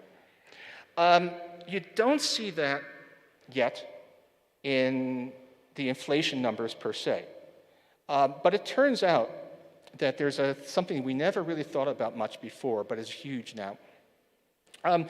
Inflation as measured in the United States, and especially core inflation that takes out food and energy, is very strongly determined by shelter prices, by the price of housing. And how do we estimate the price of housing? Not the price of houses, not the purchase prices, that's an asset price, but basically by rents.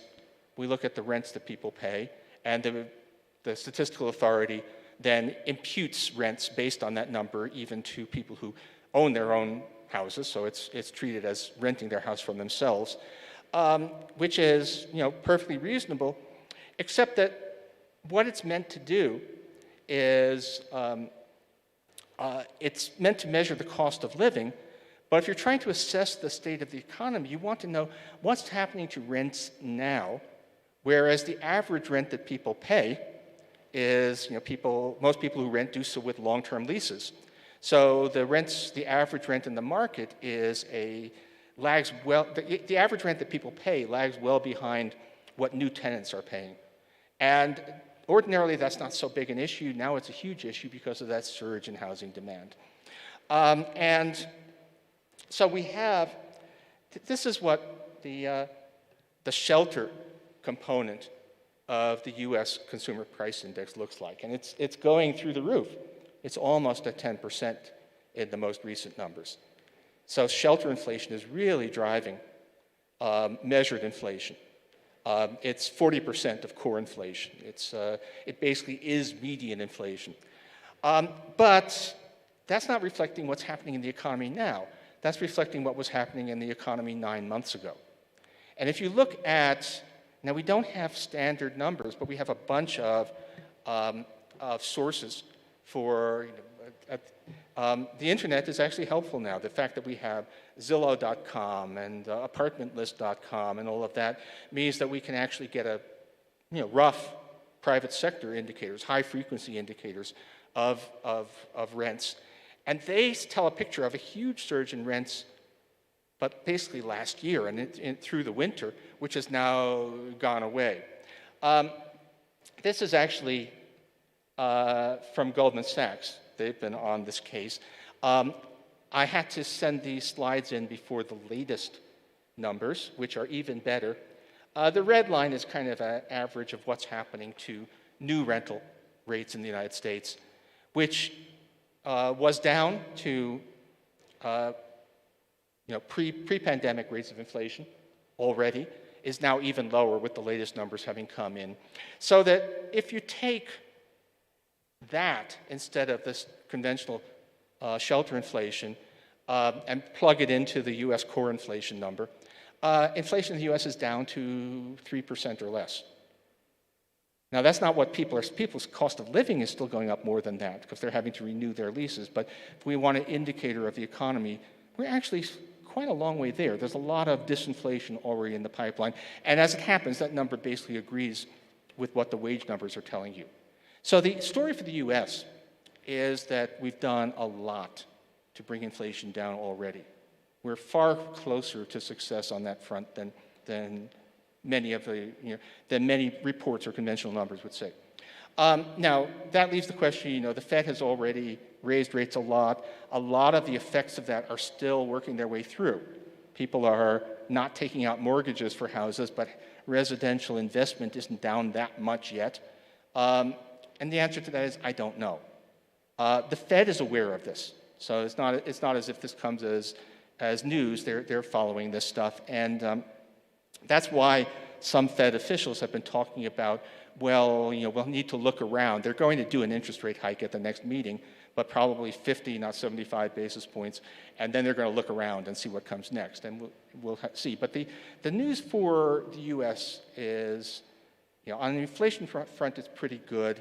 I think they're just given the fact that we don't have fine control over the economy, the chance of a recession, something that will be called a recession, is still pretty good, probably better than 50-50. But there are recessions and there are recessions. So if the unemployment rate goes from 3.7 to 4.2% and then comes down again, that won't be a very serious thing. So I'm actually amazed, startlingly optimistic about the US economy. I sometimes wonder if it's something I ate that's making my usual pessimism go away. Europe is a very different story. The overwhelming thing about what's happening, so Russia's invasion of Ukraine, it's one of those things that is really hard to believe that's happening in the 21st century. A full-on conventional war with missiles raining down on cities and trench warfare taking place. So this is a problem for the world economy. Russia is a major oil producer. That whole region is a very important agricultural area. The famous Black Earth belt that stretches across Ukraine, Russia, and Kazakhstan is a very important source of grains. So all of that is disruptive, but the main thing that matters is natural gas. Natural gas is something different. It's not a globalized commodity because the efficient way to transport natural gas is pipelines. And you can run pipelines across continental masses, but you can't run them, or we don't run them across the Atlantic or the Pacific. It is possible to ship gas as is liquefied gas, but that's expensive, and also it takes time to build the capacity. So there just isn't enough LNG capacity to make up for disruptions of pipeline gas. And Europe allowed itself to become very dependent upon Russian gas. One of those huge strategic errors, which, if I might say, was not news. Just quick, I was in the US government briefly 40 years ago, and there were discussions then about how do we stop the Europeans from becoming so dependent on Soviet gas, but they went ahead and did it anyway. And now it's cut off. There was a lot of discussion about will Europe put an embargo on Russian exports of energy, which it never did. But instead, the Russians imposed the embargo. They cut off, this is gas flows to Europe. The Russians cut off gas flows to Europe in an attempt to create trouble, pressure Europe into ceasing its support for Ukraine. They're not succeeding in that, but they have succeeded in creating a lot of disruption. And gas is such an important part of the whole energy picture that it's the biggest driver of that inflation. Gas prices soared. Now, there's a funny thing about that. This is futures prices in Europe. Again, gas is not natural gas is not globalized. So there is futures prices. This is Dutch gas futures prices. And then there's Texas gas futures prices, which are very, very different and haven't done anything like this. But an incredible surge in gas prices. It's come down quite a lot, though it's still extremely high by historical standards. But that's actually, in some ways, it's partially illusory good news. The gas prices surged because the Europeans scrambled to fill their storage before the winter, which they've done. And the storage is full, and the weather has been relatively warm, which is good. The longer that continues, the better. And so they can't buy any more gas because there's no place to put it. So this means that the next 6 months are going to be relatively okay in terms of supply, but then they'll have to try and refill the storage again next year, and maybe the conflict in Ukraine will be over. Doesn't look like it. I'm not a military expert or a diplomatic expert, but that really looks like it's that we're in for a long nightmare there. And so, and what that means is that the Europeans are facing a very different story. The U.S. is facing, some inflation from higher oil prices, although that's now, gasoline prices have retraced much of their rise. Some natural gas prices, some food prices, but basically the U.S. has had a problem of an economy that got too hot. The economy is cooling off. So far it's cooling off without a large rise in unemployment. So the U.S. is kind of, it's kind of on a path to a relatively soft landing. Europe has this horrific energy crunch, which is much more severe. Inflation rates running now higher than the U.S., even though they do not have a lot of demand. And the European Central Bank raising interest rates a lot, even though they're probably not overheated, because they're afraid that the high inflation will start to get built into domestic wages and prices. So they're afraid of a wage price spiral, even though it hasn't happened yet. If I were them, I would be a lot less aggressive on the monetary side, but they're doing it. And so the odds of a European recession are very high. It's really very hard to see how they don't. So it's in terms of the two economies that are most in the forefront here. US, I'm relatively optimistic now. Europe, I'm relatively pessimistic. It's still a difficult time ahead. Then there's all kinds of other things, if anyone wants to ask about it. China is, again, in a universe of its own with the zero COVID policy, and they're really making a mess. Japan is a peculiar situation, which is, but Japan is not that big a player in the world economy. So it's a difficult passage. It does not look like 2008. It does not look like a severe global recession. But it does look like globally we're going to see a weak year, and it's going to be disruptive. But not forever. I don't see anything in there that says that we have a fundamental structural problem there. Last thing to say just about the current state of affairs is that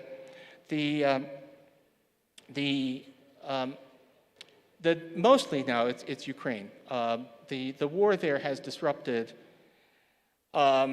supply of Russian energy, natural gas, but also to some extent oil. And agriculture hit hard because one of the world's most productive agricultural regions is now a war zone. And also, Russia, in addition to exporting a lot of oil, exports a lot of fertilizer. And so the price of fertilizer has gone way up, which is crimping agricultural production around the world. And so combined with the energy shock and the food shock, we have a big increase in commodity prices in general. Just, that's a very large increase. And that matters a lot for developing countries. Now, those developing countries that are fortunate enough to export the commodities that have surged in price are getting a windfall, but many developing countries are big importers of commodities, more so than advanced countries relative to their income, because when you're poor, you spend more of your income on food and tend to have a higher energy component in GDP. So there's a lot of pressure. Europe is nasty, it's ugly. But Europe is rich and can probably protect its citizens from the worst of all of this. If we're talking about Africa, South Asia, Latin America, much of it, it's a much more difficult problem. With the additional thing, it's not the core of it, but in addition, the dollar has strengthened here. And because of the dollar's special role in world trade, that increases the pressure. So these are prices in dollars, but the prices in terms of domestic currencies have gone up even more. So it's a very difficult passage. It will end, I think. I mean, predictions seem even riskier than before. If I think the Ukraine war will either end or we'll find a way of adjusting to it. But yes, what about other geopolitical risks? What happens if Russia actually falls apart, which is certainly a possibility now? What happens if China invades Taiwan? You can think of all your scenarios, but that's kind of where we are. Serious blow to the world economy, but not a disastrous blow overall, and probably going to pass. Okay, since this is a retirement fund conference, you need to think long term. And the question always is, what does the world look like after? After the current turmoil is behind us. And in particular, how much does the world in 2024 look like the world in 2019? And there's lots of ways you can ask about that, lots of things which are not relevant here. Probably the most important issue is investment returns, certainly for pension funds. And the thing about the pre-pandemic world was it was actually a world of very low returns certainly on fixed income investments. So here's the one picture. It's just the U.S. data, but it's representative of major economies across the world. This is real interest rates. So it's the interest rate on 10-year inflation-protected bonds for the U.S. So this is the real return from buying bonds, which was on a long-term downward trajectory. It fell very sharply after the 2008 financial crisis, which is not surprising, but even though it recovered a bit, it never recovered to anything like its previous levels. And then even before the pandemic was down to about zero. Fell sharply during the pandemic. So we seemed to have entered a world of very low interest rates. This is the secular stagnation, an old term that Larry Summers popularized, but it's a world in which there basically doesn't seem to be enough investment demand to use the supply of savings. So we have a persistent excess of savings over investment. This ends up translating into low policy interest rates, which feed through to low longer-term interest rates, which is a very difficult environment for anybody who's trying to put aside money to make future payments. So it's obviously a big deal for this group. The question everybody, at least in my neck of the woods, asks is, okay, but interest rates shot way up recently. So is the era of low interest rates over? Which for many companies, for many players in the economy, that's something that they worry about. A lot of things, everything from tech companies to crypto was built on the assumption of a low interest rate world, and if that world is gone, then a lot of things that looked sensible don't seem so sensible. We had come to not worry about budget deficits because borrowing costs were so low, and if borrowing costs are now way up, what about that? Okay, I'll give you my take on this. I think this is all temporary. That what we're looking at here is what I described at the beginning. During the pandemic, cut capacity temporarily. Most workers are back now. The government spending boosted purchasing power temporarily, and so central banks had to raise interest rates drastically to sort of choke off the excess of spending. But that's all going to be in the rear view mirror pretty soon. Inflation is coming down. The government aid is all in the past now. All the factors that drove this sharp rise are temporary. The underlying reason, so why did interest rates get so low before? Well, we think that it was weak investment demand. And if we ask why was investment demand so weak, there are really two main factors, at least as I see it. One of them is demography. Okay, something is happening on my timing, but anyway. We've had a huge slowdown in the growth of the working age population across much of the world. It's actually even turned negative in large parts of the world. And here's my last slide just to show you. This is the prime working age population in the United States. The US has had better demography than much of the world because we've had higher fertility and more immigration.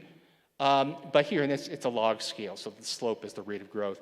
But now, they're kind of over. Fertility is down, baby boomers are aging out of the workforce. And the thing about population growth feeds investment demand. When there are more families, you need to build more houses. When there are more workers, you need to build more office buildings and factories. When population growth ends, a lot of that demand goes away. That's actually the original argument for secular stagnation, and it seems to really apply. The first country to actually enter this very low interest rate world was Japan, where population growth stalled in the 1990s. So that's one big factor, and it is not that has not changed. If anything, certainly for the United States and for Europe, working age population growth is likely to be even lower than it was before, largely because of increased hostility to immigration. And so we're going to be seeing an even weaker labor force driver of the economy. The other story is technology. And radical new technologies drive investment. Rising productivity means that people can afford to buy stuff, and you have to invest to satisfy that demand. The sad fact is that despite all of the hype about technology, most measures of technological progress have really stalled out in the last 15 years. Not zero. It's not that there's no progress, but when was the last time you were excited about the newest iPhone? And you can see that in sort of more aggregative measures, that technological progress appears to have, which was quite rapid from the 90s into the 2000s, is now considerably slower. Maybe that changes. Maybe there's something great out there. Probably not going to be crypto, but maybe something out there is going to generate a lot of investment demand, but it's not on the horizon now, which means that I think that we're actually heading back to a very low interest rate world, which is good for a number of things. It means that I still am not worried about budget deficits. But it is a problematic thing for anyone who's trying to save now to be able to meet obligations later. Returns are likely to go back to being quite low. So that's where we are right now. The world didn't end. We're probably going to manage, but and the short-term difficulties are probably going to fade away, but the long-term issues are still very much with us. On that note, thanks.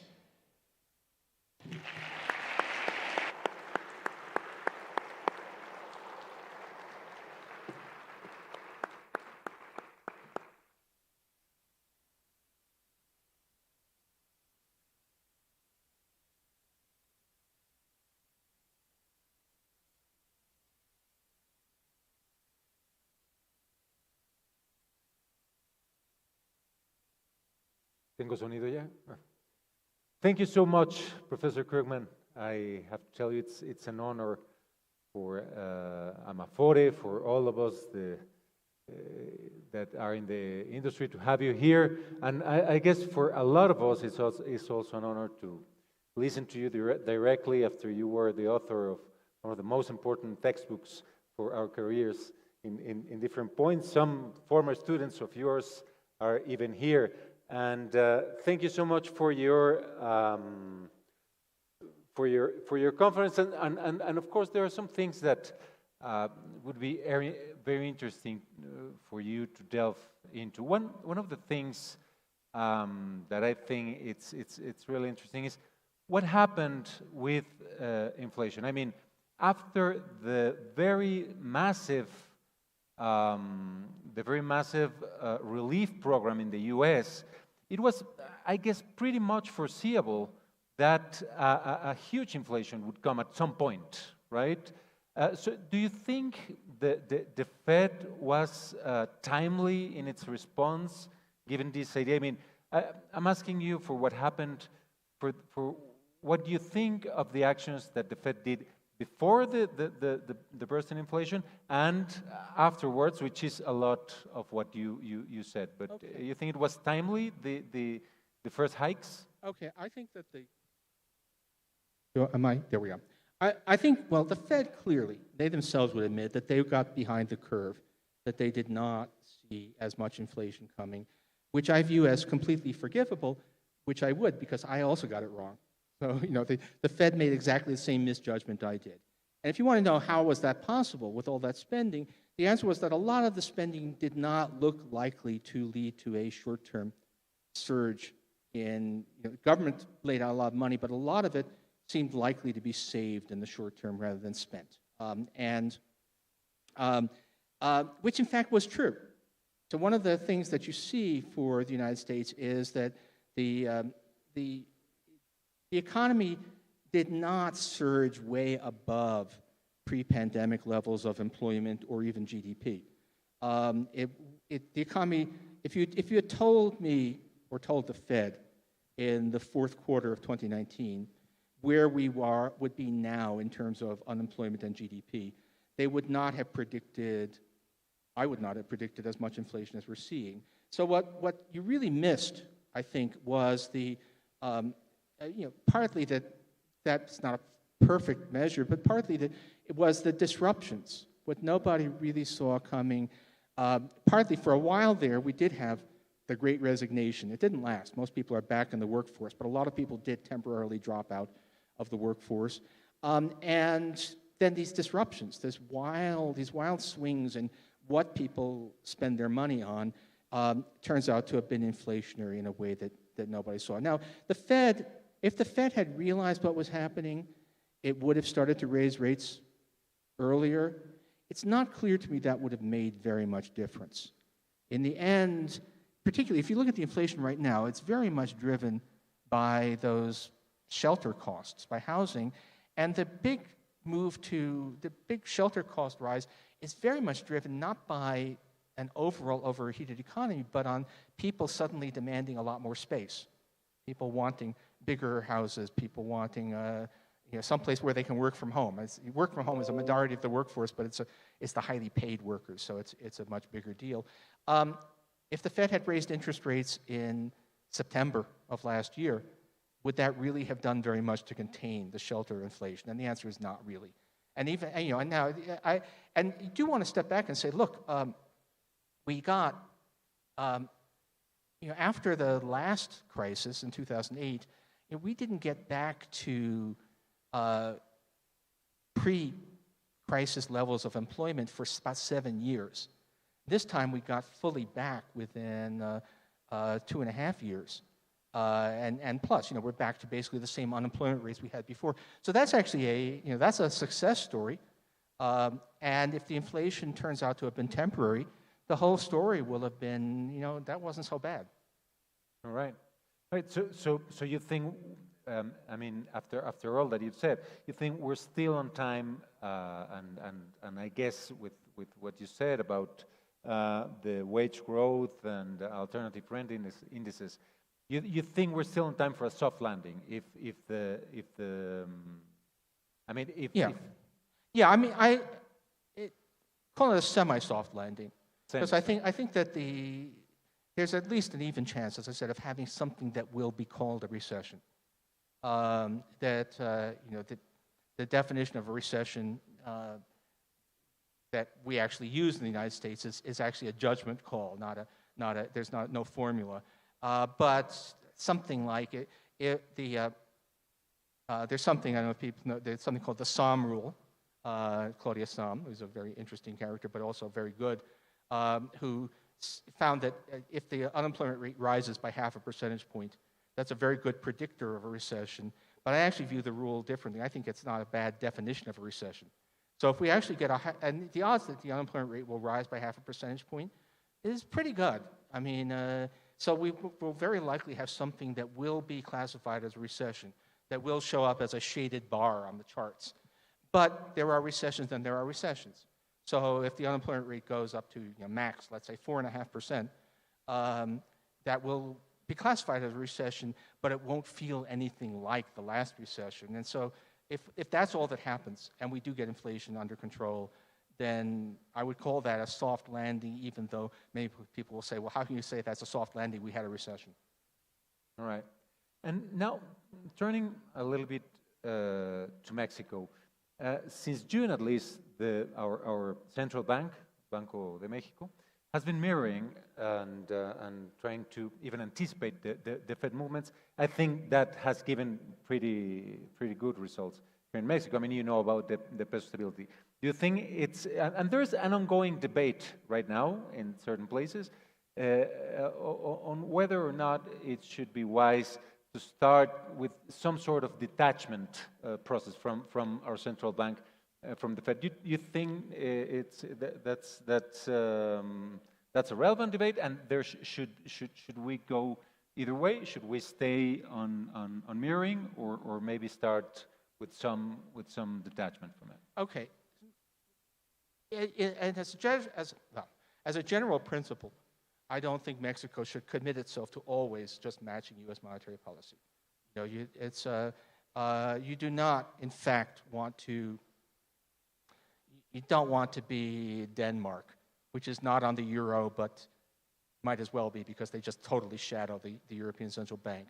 Mexico is structurally different enough from the United States that it can have idiosyncratic needs that will sometimes require that it follow a very different monetary policy even though the U.S. is such a huge trading partner. But right now, it's not obvious that there's any compelling reason. I haven't seen anybody make a huge argument to the effect either that the peso is greatly overvalued or greatly undervalued, certainly not in a way that would justify a real decoupling of monetary policy. And doing a decoupling now might produce very drastic movements because of where we are. So I think it, as a policy for the moment in which you find yourself, that shadowing the Fed makes sense. Always leaving the option that if something very different happens, if there's just a huge shock that is idiosyncratic to Mexico, or for that matter, if U.S. policy goes crazy, which looks a little bit less likely than it did last week, but it can always be a real possibility. Right. And now that we're talking about peso stability and even its appreciation in in the last few weeks. I mean, it has kept in a very stable band, and even being very, I think with that, not overvalued, but it's been appreciating. One thing that I would like to know your take on, that it's rarely said in the Mexican media or any other place, about the relevance of our sector of the Afores, you know? So we represent 20 GDP points of internal savings. Do you think, other than remittances and the central bank policy, which I think has been pretty adequate, to what extent do you think that having the Afores has contributed to the peso stability in these moments? I mean, the way I would put it is that pension funds are, in general, and certainly in Mexico, they are long-term investors. You are long-term investors, able to take the long view, probably not very excitable, less likely to be caught up in short-term mood swings, less likely to buy dubious assets because somebody ran a commercial during the Super Bowl than a lot of individual investors. So it probably is a stabilizing force. Now, under exceptional circumstances, the rules under which pension funds operate and the contracts, we saw this, the craziness in the UK where it was really pension funds that were the mechanism through which they had that guilt crisis. But that was very exceptional, and it was actually resolved in the end quite quickly. So no, I think yes, the pension funds are in many ways behave like the way that we wish all investors would. Right. Thank you. And going now a little bit more through the idea of or what happens with pension funds, and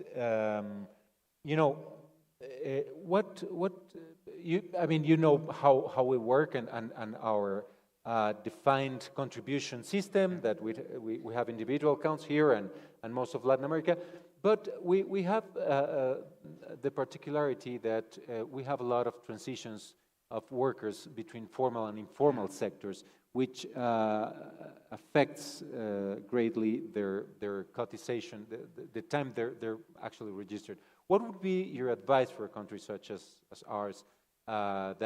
We have a very sound system, individual account system, but we have this challenge in our labor markets. Yeah, and it is a problem when you have it's not, by the way, just defined contribution pension funds, but any kind of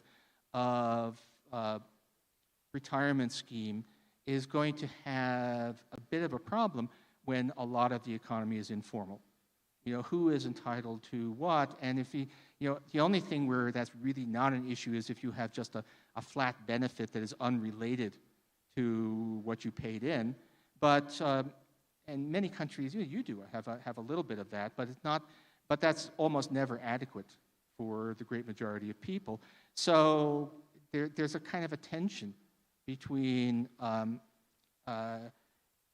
your social goal is to make retirement tolerable for as many people as possible, but in terms of running the system, you have to have some restrictions on and some relationship between payments in and benefits received. So you're groping your way, and as I understand it, Mexico has just had a reform which was designed to open the system up more to people who spend a lot of time in the informal economy, but not totally. You still have to have spent a fair bit of time in the formal economy to get the stuff, and that's that is clearly kind of the right thing to do. But if you ask me where that line should be, I'm not enough of an expert to tell you that.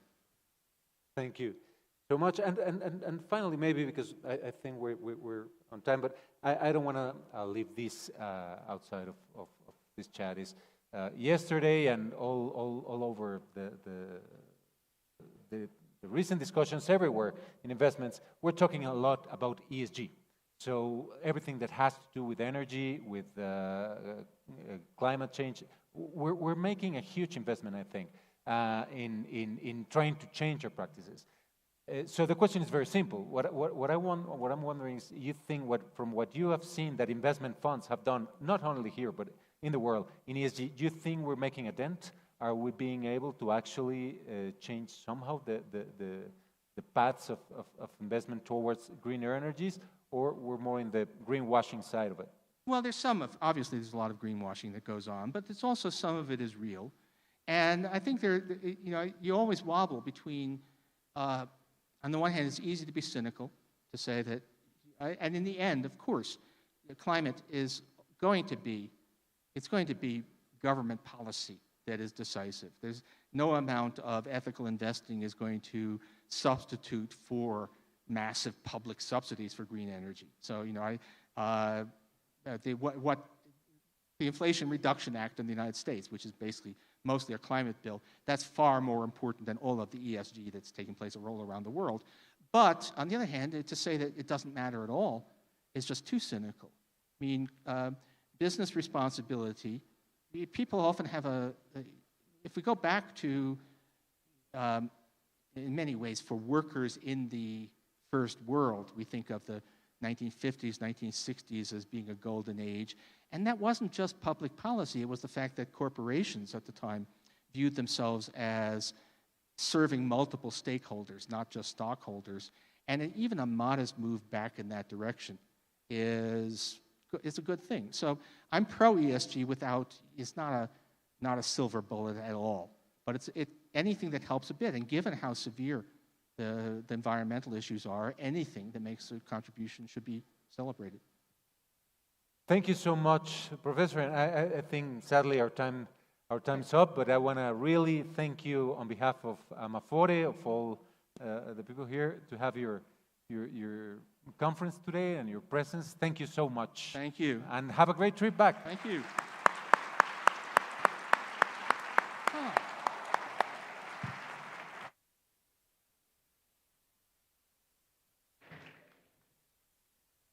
Gracias al doctor Krugman por su participación. Le entregamos una constancia por habernos acompañado esta mañana.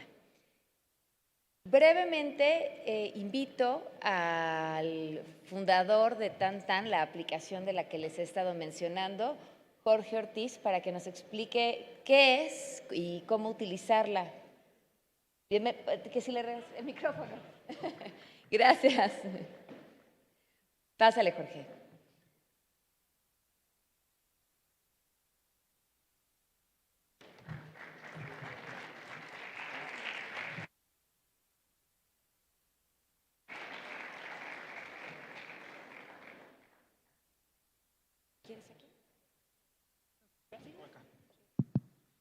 Bueno, buenos días todavía, muchas gracias. Pues, permítanme platicarles rápidamente qué tienen que hacer para obtener su certificado blockchain de participación en el Congreso. Para no andar mucho, esto básicamente es lo que se conoce como un NFT. Nada más que en TanTan hemos desarrollado un método sacamos NFTs de uso profesional.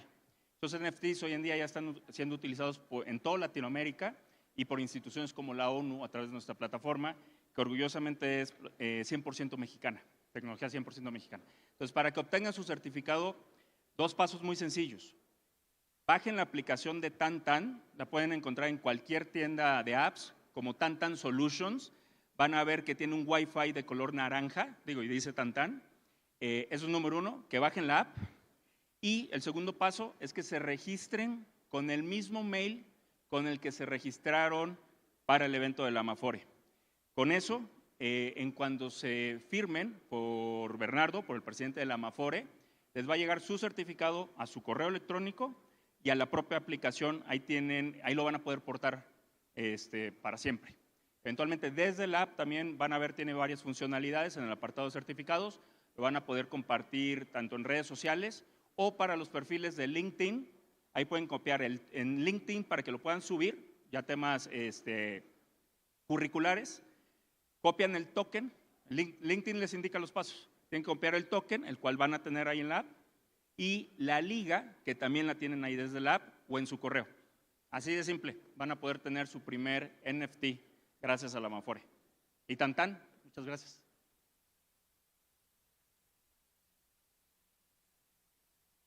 ¿No? Gracias, Jorge. Tenemos un coffee break de 10 minutos y regresamos con las actividades.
Seguimos con nuestra agenda de este segundo día, el panel titulado El capital privado en la diversificación del portafolio de inversión, que modera Eduardo Parra, director general de Afore Azteca.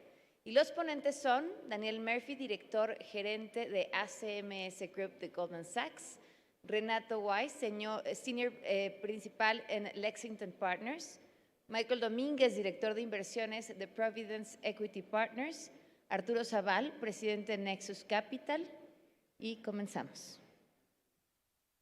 Hola, ¿qué tal? Buen día a todos. Hello, Howard.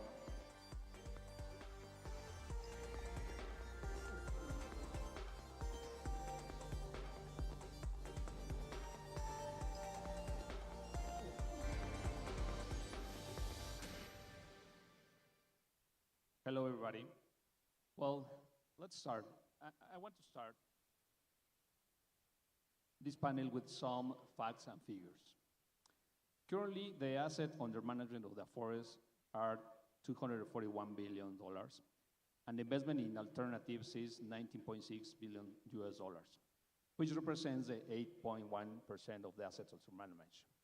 Of the investment vehicles, to date, there are 128 SECADES managed by 64 managers and 136 SERPs managed by 21 managers, with the understanding that these are fund of funds. In the next 6 to 7 years, it is estimated that the Afores will double their assets due to increasing contribution, returns, and new clients. Today, the Afores can invest up to 20% of the asset under management in SECADES, SERPs, and structured ones. So, the growth potential of investments in this asset class for the following years is estimated to reach $100 billion US dollars, from of which at least 10% will be invested in Mexico. The evolution in this asset class has been important. In 2009, the first SECADE was born with the characteristic of being 100% pre-funded. It means 100% of capital call. In 2012, the figure is improved, and the new SECADE are issued with capital calls, where the common denominator is that the first capital call is 20%. In 2016, the first SERP was born and only permit to invest in Mexico. In addition, in 2018, the figure is improved and investment in international private capital funds is allowed, where at least 10% must be invested in Mexico. Therefore, today, the SERPs have grown significantly and will soon exceed the investment in SECADES. The investments in this asset class will help to improve the retirement of workers affiliated to the Afores. Due to the importance of this asset class in the investment strategies of the Afores and its weight in the portfolios, now we will discuss the role and main advantages of private capital given the market trends and the economic dynamics worldwide. We will discuss the main trends and challenges of private capital as part of a diversified investment portfolio. So, let's start with Arturo. How has been the last decade for private capital, equity, credit, real estate? Thank you, Eduardo. First, I would like to thank Afore for their invitation to be present in this convention, and also congratulations to CONSAR for the 25th anniversary of the system. Well, when you ask me about the last decade, it seems 100 years ago, because as you just mentioned, the first instruments whereby the Afores could invest in private equity are 12, 13 years old. So practically the last decade is the life of pension funds in the private equity system. In this period, we saw the evolution to the SECADES from the SERPs. We saw the specialization of managers in Mexico that before this, frankly, there was not that deep specialization among different asset classes. We've seen this during this period. We have seen good years, not that good years, but the most important part is not looking backwards, where I believe that we do have a more seasoned number of managers. Of course, we have a far more seasoned investors in the industry. And what we are seeing is an evolution from these initial steps 10, 12 years ago with, I would say, a very nice wave of growth. And then we have been in these last 4 or 5 years in a very difficult scenario. We should not forget that these years have been good for some asset classes, very bad for other ones. But the most important thing, I believe, is going forward. If I'm not mistaken, the Mexican pension system, as of today, has around 8% of its capacity, out of a 20% top cap, has 8% allocated to private equity or alternative investments, including fibras and the likes. So I believe there's a ton of room. If you were here in the previous meetings, both Professor Krugman as well as Harry Krensky's initial presentation this morning, but have one word on top of them: opportunity. And the thing that we are looking now in Mexico is precisely that. I don't want to exaggerate the term, but this could be the nearshoring decades for Mexico, as the previous 20, 25 years were the NAFTA years. This, in the same line, are the nearshoring years for Mexico. So the evolution has brought us into this timing with this far more seasoned system, pension funds and private equity, and I believe without any doubt that the best is yet to come. Thank you, Arturo. Very interesting, your comments. Let me go to the next question. Renato, how should investors think about manager diversification in their private market portfolios? Sure, thank you, Eduardo. Look, any private equity program must consider diversification in different ways and forms and shapes: vintage, manager, geography, strategy, and so on. So manager diversification allows you to build that sort of diversification, because you should invest across multiple strategies, multiple geographies, and multiple vintages. It's important to keep in mind as well that performance across private equity managers, there's dispersion around this. So if you want to invest across different regions and strategies and so on, you must consider manager diversification in order to mitigate that dispersion across several different managers. So that's something that must be taken into consideration across any established private equity program. Thank you, Renato. Daniel, could you elaborate more in this question, please? Yeah, I think, following what Renato said, we think manager diversification is so important in building a private markets portfolio, particularly because they're so alpha-driven. So that dispersion that Renato mentioned of, the managers across different strategies, across vintage years, you need to be able to help diversify some of that away. But the other thing to keep in mind is that successful managers are successful because they've taken a space that they know very well and they've become very good at it. So we were just talking before coming on stage, Michael's firm, Providence, technology, media, and telecom focused manager, very good at what they do, but they're not going to go and do a midstream energy deal. And they shouldn't. They're very good at what they do. They know they're good at what they do. And so they stay to that space. So in order to build a diversified program across different strategies and accessing different markets, even within just the buyout space broadly, you need to access different managers with different skill sets who are operating in those different markets. And that's what gives you a diversified program and generates that alpha opportunity. Thank you very much, Daniel. I want to move to Michael. Michael, what about the performance of 2020 and 21? This year has been complicated for both equities and bonds. What is the same case for alternatives? Sure. And I first want to take a moment to thank Amafore for having me here as well. This is the first year that Providence Equity has participated in this conference, and we've greatly enjoyed being here and see a lot of opportunity ahead for the Mexican pension system in alternatives. But to get to your question on performance of alternatives in the past few years, 2020 and 2021, in particular for private equity, were very strong performance years. As an industry, private equity outperformed the public markets, both in terms of absolute return as well as generating significant liquidity for investors. And that led to a significant amount of new capital coming in to the alternatives markets. 2021 was one of the biggest years ever for alternative fundraising. And that outperformance has persisted through the first half of 2022. So despite the significant market dislocation, if you look at performance of private equity through the first 6 months of the year, On average, funds were down roughly 4% relative to the S&P 500 that was down 16%. And those are second quarter figures. Now, there's one important caveat to all of that, and that's, as was mentioned before, private equity marks generally lag the public markets by at least 2 to 3 quarters. So we'd fully expect to see some compression in returns and private market returns coming down at least partway closer to public market returns over time. But I would expect, at least based on the performance that we've seen to date, that the private markets will continue to outperform the public markets, because the part of the public market that was most severely impacted this past year was unprofitable growth companies, those companies that were very high multiple but had little to no profit.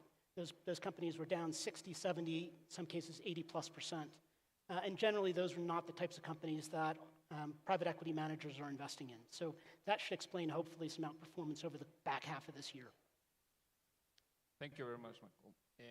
Coming back to Arturo, what are the main challenges regarding the evaluation of private equity investment? An easy one. Well, obviously, and as Michael just mentioned, volatility, number one. Volatility. I mean, last week, we saw a company that was valued at $32 billion go to zero overnight. $32 billion to zero. That is volatility. So what was valid a couple of weeks ago, 6 weeks ago, 6 months ago, is no longer valid. Another example for more fixed income plays like real estate or infra, I dare you to set a cap rate going forward for the last 5, 10 years, for the next 5 or 10 years. Which one would you use? So the first big issue, and applies to all the world, is obviously volatility. The second very important thing is FX. I guess that most of the people in the room would agree that we would never have expected the peso to be trading at 19.4 late 2022, and that's where we are. Third, the behavior of the public markets.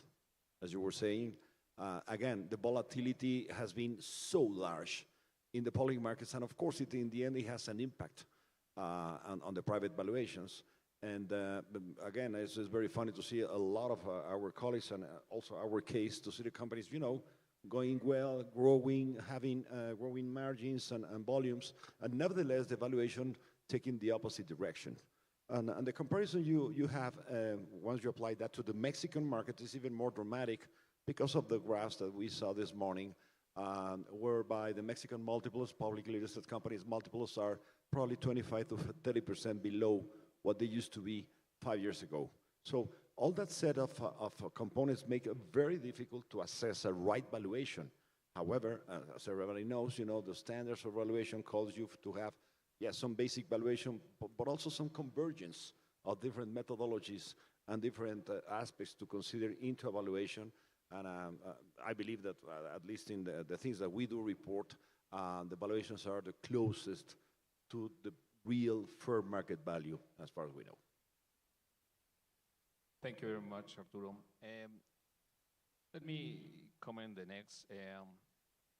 As already mentioned, this asset class allows eliminating volatility due to the market valuations on a daily basis. It is even commented that in times of crisis in the market, so one of the best investment turns out to be that of the alternatives, since they do not collect noise of volatility and since they are long-term investments. The adjustments in the market due to different financials and economic variables are not reflected. However, the increase in interest rates and adjustments in some other variables can even generate adjustments in valuations of components of the portfolio of the asset class and affect the IRR. On the other hand, the current adjustments in market has generated interesting opportunities to invest in this asset class for various reasons, such as withdrawal, rebalancing, and other reasons that are not due to deterioration of the asset class. In this order of ideas, Daniel, how to face the liquidity requirements given the characteristics of the private equity? Yeah, I mean, it's interesting to think about liquidity requirements for an asset class that's completely illiquid, right? And it's usually the liquidity requirements and the demands on the rest of the portfolio to fund those capital calls when they come in. And what we're seeing in the market today is an interesting bifurcation between programs that have long experience in private markets and programs that are a bit newer. And honestly, the ones who have been in private markets longer are probably in the more difficult situation because they've been planning for distributions from their older commitments to come back and help fund some of those capital calls. At some point, private market programs typically become self-funding. And with the volatility in the market and the change in deal activity, you've seen a lot of those distributions dry up quite significantly. Now, there's a little bit of a saving grace in that when deal activity declines, that means not only are you seeing fewer distributions, but there's fewer deals being done on the entry point as well. So you're seeing a little bit lower on the contribution side. But that mismatch in expectations is causing some issues for some long-term participants who are really planning on some distributions helping to fund more recent commitments. For newer programs that are still on the ramp up that are building exposure to private markets, the current conditions are having a little bit less of an impact because it's not as big a deviation from expectation. You expect to have to fund capital into these programs when you make the commitment. And so the question really becomes, how do you manage that capital until it's funded? Do you hold it all in fixed income to make sure that you can fund the capital calls? Do you put it into equity to get a similar risk exposure? We think that there's an answer that depends on the program that's somewhere in between. You want to have near-term capital you expect to be drawn in something that's quite liquid and safe. The longer-term capital that's going to be drawn in the next 3 or 4 years, there you can take a bit more risk and equitize it. But it's something that we're seeing in the market today is, there's a lot of change, and some investors are getting, they've gotten a bit over their skis on commitment levels, which has been great for Renato's business. Thank you, Daniel. Michael, what do you think about the thematic investing around private equity? So I think the importance of thematic investing has really grown over time. When I first joined Providence now 25 years ago, pretty much every private equity fund in the market was a generalist, investing across a broad array of different industries out of the same fund. And what you've seen over time is that increasingly private equity firms have developed core specializations, whether it's in technology or healthcare or industrials. And even within the large generalists, where they're investing across industries out of one fund, they've built teams that are specialists in and of themselves. Our firm was founded as a specialist firm focused on technology, media, and telecom. And I think that specialization allows you to be thematic. When you're focused on a set of industries and that's all you do, there's a real premium to developing the themes that you're going to invest behind for the better part of a decade or more than a decade. And that's what we really focus on. I know that other specialists do as well. And that thematic investing is important in terms of creating a portfolio that has the right kind of construction. It's important in terms of diversification. But it also has important benefits when we're going out and trying to get transactions done. Because the executives and management teams and entrepreneurs that we're trying to fund, to put dollars behind to grow their businesses, are really interested in working with people who intimately understand their business and their industry. So being thematic and being a specialist really has a benefit in that respect as well. Thank you very much, Michael. For you, again, is your investment approach more focused to middle market or large companies? So our investment approach is focused on the middle market. We've been middle market focused for the past 30 years. And the reason we like the middle market is because the enterprises are generally easier to grow over time. A big part of our strategy is to build companies through mergers and acquisitions. So we'll start with a theme, an investment thesis. We'll find a company that kind of fits with that theme. We'll back a management team in the space, buy a company that's generally below $1 billion of enterprise value, and then over the course of the next somewhere between 3 and 7 years, do anywhere between 5 and 20 acquisitions to really grow the company to scale. And there's a lot of value creation in that exercise. And we just find for our strategy, being able to lend that kind of support and grow a business from relatively small scale to one that becomes a strategic asset that a corporate wants to acquire allows us to capture a pretty significant premium on exit. That's not to say that our strategy is any better or worse than the large market participants. We just find that moving the needle on a smaller business is much easier than on a larger enterprise. Thank you, Marco. Let's move to Arturo. What do you think are the main challenges for investment in private capital in Latin America, specifically in Mexico pension system? And what are the main advantages of this asset class in comparison to other given local markets? Very well. Well, we all know the cycle of the industry. We need money, we need managers, we need targets to invest in, and then we need liquidity. The first and main challenge, obviously, is to have a stable set of laws, regulations, and rules, being very politically correct. We need no volatility in regulations, because without a firm, clear, consistent set of rules, you don't know what's going to happen tomorrow. That's condition number one, and that applies to any country in the world. Let's recall that money has not a flag. The money is not Mexican or American or European. The money flies and moves to the place where it has the best and surest conditions. So the first condition is that one, the first challenge.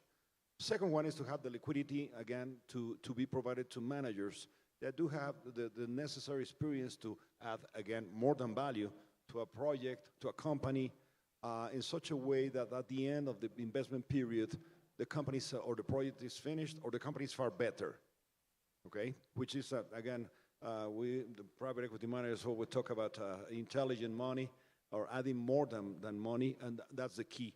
Because we need to, support that and have, in our view, in my particular view, better companies the day you exit them than the ones you enter into. And that has a lot of implications.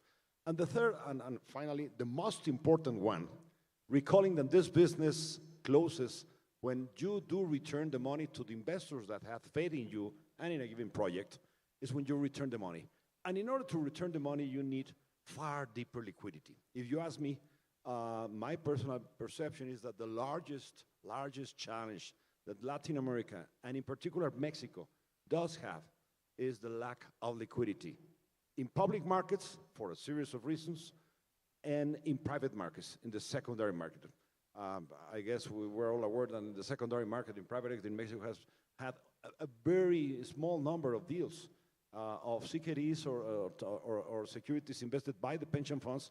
As far as I know, there has only been one, publicly advertised or known. And we need to move into that, because again, that's what the cycle ends. And that allows the investor, the manager, to move on and do another positive cycle of investments. It's, we've been doing private equity for 24 years, 25 years. 12, 15 years ago, we were able to do an IPO in Mexico plus 144 Reg S, the qualified distribution in the US. Yes, we could do an IPO of 100 or 150 million. And the company, flew. Take that advantage, take that money, and move on. Today, it's very hard to do that in Mexico. Very hard.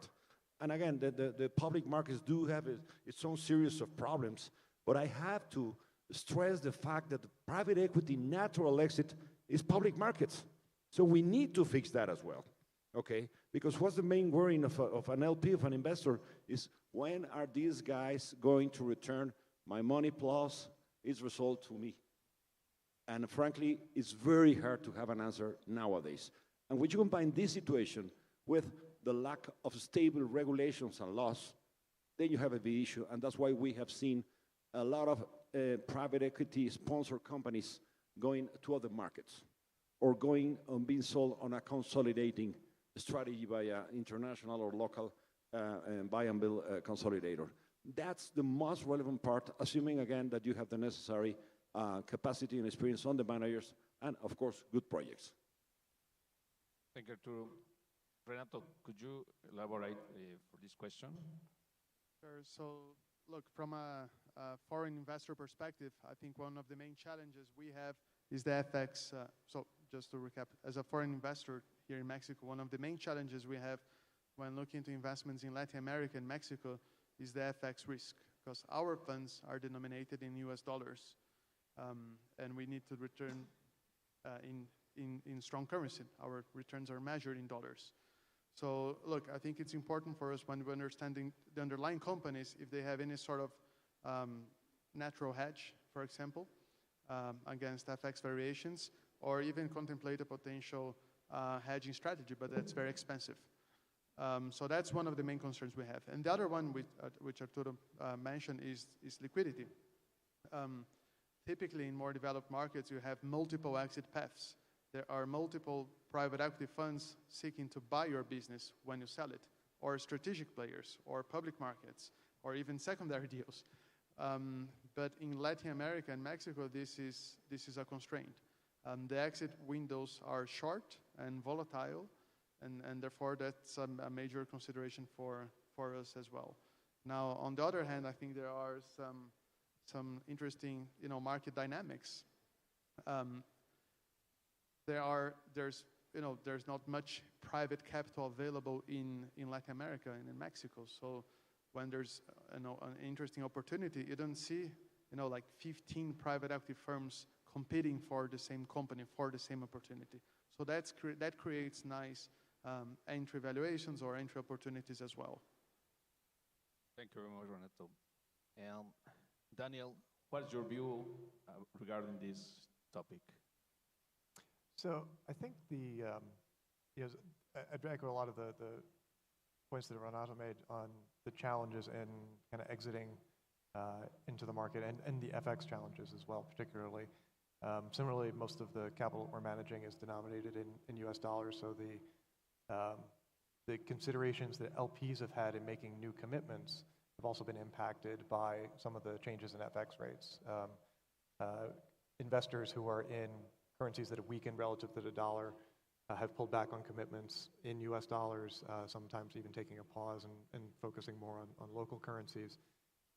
So it's I think the FX issues in private equity are probably underappreciated, frankly, because many of the funds are denominated in USD or euros. It can be a real challenge for investors looking to get a globally diversified portfolio to manage that exposure when the rates are moving around so drastically. Thank you very much. And to you, Michael, what do you think? Not to sound like a broken record, but FX is our biggest issue when it comes to deploying capital in South America. For the same reasons, we are a dollar-denominated fund. We do invest roughly half of our capital in Europe, but we do have a fairly sophisticated hedging program in place through the use of long-term forwards and options to hedge our exposure to that risk, and we can do it cost-effectively. Unfortunately, for most of the currencies in Latin America, doing that cost-effectively, as Renato mentioned, is quite a challenge. We have solved at least part of the problem in certain investments. So we had a significant investment in Brazil in a cellular tower provider. And fortunately, we were able to denominate all of the contracts for that provider in either dollars or euros. So we could at least mitigate some of the currency risk in that investment. And that's why we made that investment. But absent that, it's very difficult for us as a dollar-based fund to invest. Thank you very much, Will. And Daniel, can private markets act as a hedge in volatile environments? So what we've often seen when people are entering into private markets is they'll look at the data, and we've talked about this, the lags in valuations, and kind of trying to compare the movements of public markets versus private markets. If you look at the data historically and you run the correlation, just kind of take the quarterly returns of private markets, run it against the S&P or MSCI World, you get a pretty low number. And so there's sometimes a idea that, oh, this is a good diversifier to my public equity exposure. And what we always caution against is recognizing that the private equity returns, there's a lot of accounting that is baked into those numbers, in that managers are relying on a previous quarter's valuation and updating to the latest quarter, and then there's a bigger change at year end when there's the audited financial statements. And so when you start to look through those private market returns and you start to associate those returns not just with concurrent public equity returns, but previous quarter public equity returns, you start to see a lot higher correlation. And from a philosophical perspective, we just think of private equity as it's a different and potentially more efficient way of accessing equity exposure, which means you're going to have a lot of equity beta in that asset class. So we don't necessarily think of private equity as a diversifier to your public equity program. We think alpha generation can be a diversifier, clearly. But in terms of equity beta, it kind of falls in the same bucket. When you move to other private asset classes, the picture starts to change a little bit. Particularly when you start to look at real estate and infrastructure, you're actually accessing very different types of assets than you would get in a public market vehicle.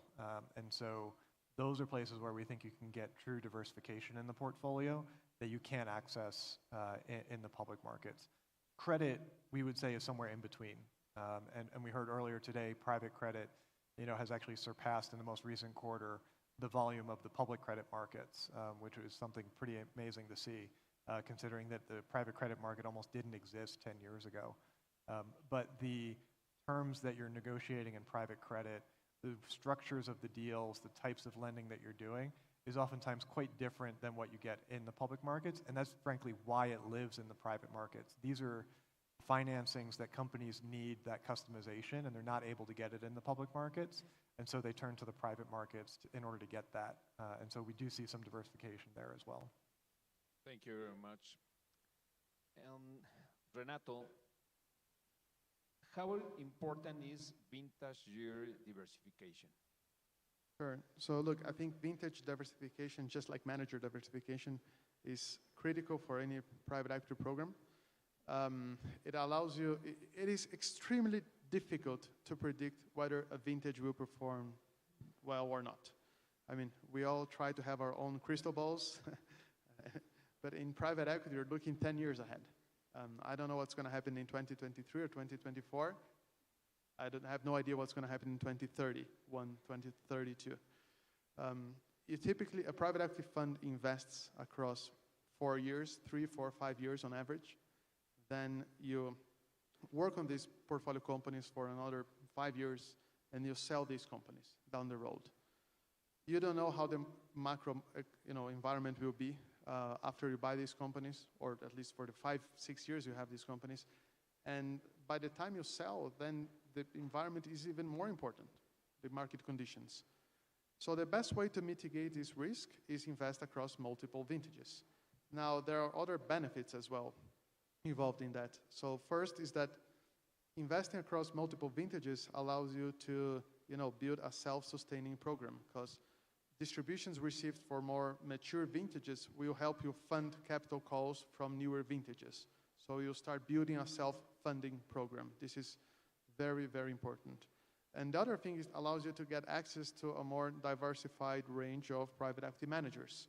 Because typically a manager will go to market every 3, 4 years to raise a new fund. And if you don't invest across all vintages, you will by definition miss some of these very high quality managers. So look, there are many, many advantages, and this is all about discipline, and it's sometimes can be hard to be disciplined, especially if you're close to your allocation limits. But it's a rule that must be followed. Thank you very much. And Michael, could you elaborate in this last question? I do. I agree with everything that Renato just said. And the only thing I would add is that generally, while it's very difficult to predict in any given year whether it's going to be a good vintage or a bad vintage, alternatives perform quite well in vintages that follow periods of significant economic stress, whether that's a significant market dislocation or even the great financial crisis. Some of the best returns happen in the periods immediately after a significant event like that. And in particular, it's because private equity generally has the ability at that point to call capital and to invest in opportunities at more attractive valuations. So I think that what Renato has recommended in terms of being disciplined and being steady and not trying to pick a particular vintage is exactly the right approach. I do think at this point in time, just given where the world is, given where the markets have gone, again, for the Mexican pension system, this is an interesting time to invest because these could be a couple of very good vintage years ahead of us. I would much rather be investing in the next couple of vintages than in 2021 vintages, which obviously were deals that were very high priced for those managers who significantly allocated capital in that vintage period. Thank you very much. Just to finish, I just want to know your last thinkings, views about this asset class. We can start with you. Thank you, Eduardo. Well, glad to. Well, first, the Mexican pension system is nowadays a key element of the Mexican private equity industry, without any doubt. 12 years ago, there was no participation. Today, I would say that it represents practically half, at least, of the assets under management of the Mexican private equity industry under Amex Cap's latest figures, the Mexican Private Equity Association. Second, as I did mention, the penetration that the industry has in the alternative box that the Afores do have is 8%, while the cap is at 20%. So that means that, yes, it could be increased 2.5 times what we have today.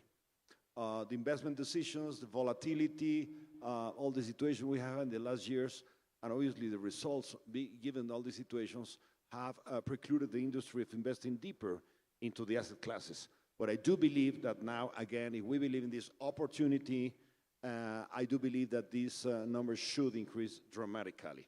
That's my main item. Second, there are some other asset classes that have started to grow just recently, for instance, debt. And I believe that we're working at the Amex Cap for certain, enlargement of the potentialities that the industry has in order to support the debt, the private debt funds. Why? Simply because we have an issue with the banking system that is, performing pretty well, but has its limits. And second, in the Mexican non-bank system, we have very serious crisis in 3 or 4 companies that, of course, has damaged the general perception of the segment, of the sector. And that is the sector that must support small and mid-sized companies in Mexico.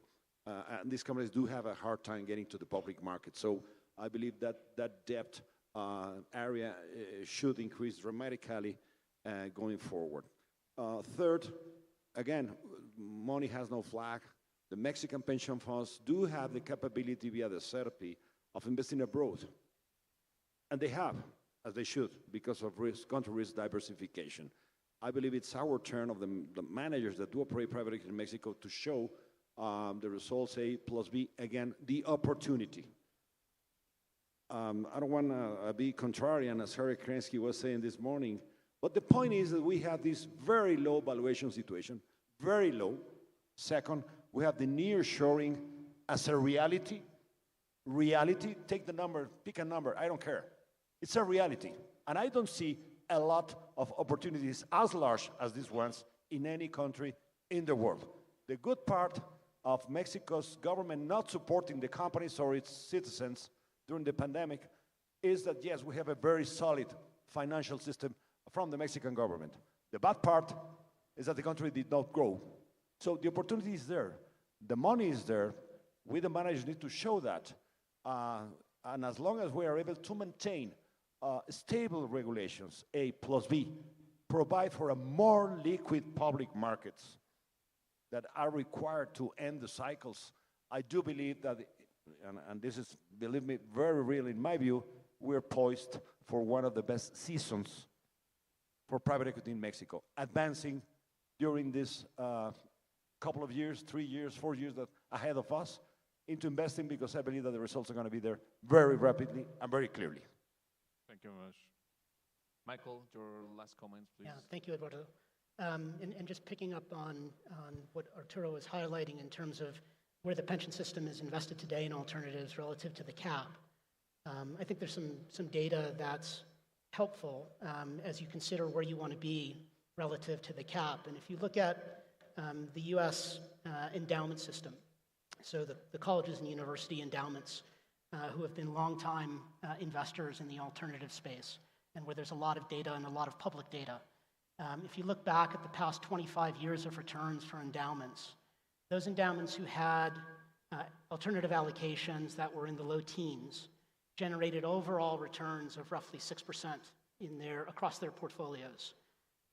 Those endowments that had alternative allocations in the mid-30s had absolute returns of 9% over 25 years, again, across all of their assets. So roughly 300 basis points of difference and a very strong correlation between higher returns and a higher allocation to alternatives. And that's generally because you're capturing the illiquidity premium. And so we do think that there's a strong case to be made for continuing to increase your allocation to alternatives and finding the right managers to back. And I think that's the interesting opportunity for the pension system going forward. Thank you very much, Michael. Daniel, your last comment, please. Yeah, I think when I look back on my 2 decades in the industry, the amount of evolution that has happened in the private markets is incredible. So I mentioned private credit effectively didn't exist 10 years ago. It's a massive enterprise today. Private equity allocations 20 years ago were, typically on the order of 5% for corporate plans. Some of the endowments and foundations had much larger allocations. The market's got a lot more sophisticated, and more of the economy has moved into the private markets. In the US today, there's more private equity-backed companies than there are publicly traded companies, which is an amazing statistic to think about. So when I look at the industry and its evolution, I see that trajectory continuing to evolve into the future. I think the key areas of focus that the industry has is accessibility, making sure that more individuals can access the private markets. And this is going to be so incredibly important because right now it really is limited to the institutional space and very wealthy individuals. And we need to make sure that it's opened up to day-to-day investors and the rest of the population. So I think that's going to be a huge focus. I think specialization and customization is another area where we've seen a lot of evolution across all asset classes. And I think that's going to continue. It's going to provide investors ways to create much more tailored solutions that fit their portfolios. And finally, I think that there's going to be a lot more attention paid to the asset class. And that's going to be good and bad. I think there's going to be additional regulations. I think that can come in the form of some hindrance to deal activity, but I think increasing transparency is also a huge focus that's going to come through, and that's going to be super important for all investors in the asset class to better understand what they're holding and manage those portfolios. Thank you very much. Renato, your last comments, please. Yeah, no, just on one observation. I think one data that I like very much about private capital, private equity specifically, is the number of companies, and sometimes this is not yet overlooked. But investing in a fund like S&P 500, by definition, will get exposure to 500 companies, in mostly operating in one country with international operations as well. But through a diversified private equity portfolio, you can have access to thousands of underlying companies, thousands across different, again, geographies, industries, and sizes as well. And it's interesting that companies are now taking longer to IPO than they were maybe 10, 20 years ago. So a good part of the value creation process throughout the life of these underlying companies happen while they're private and captured by private equity investors. So that, I think, plays a very important role in any portfolio for limited partners.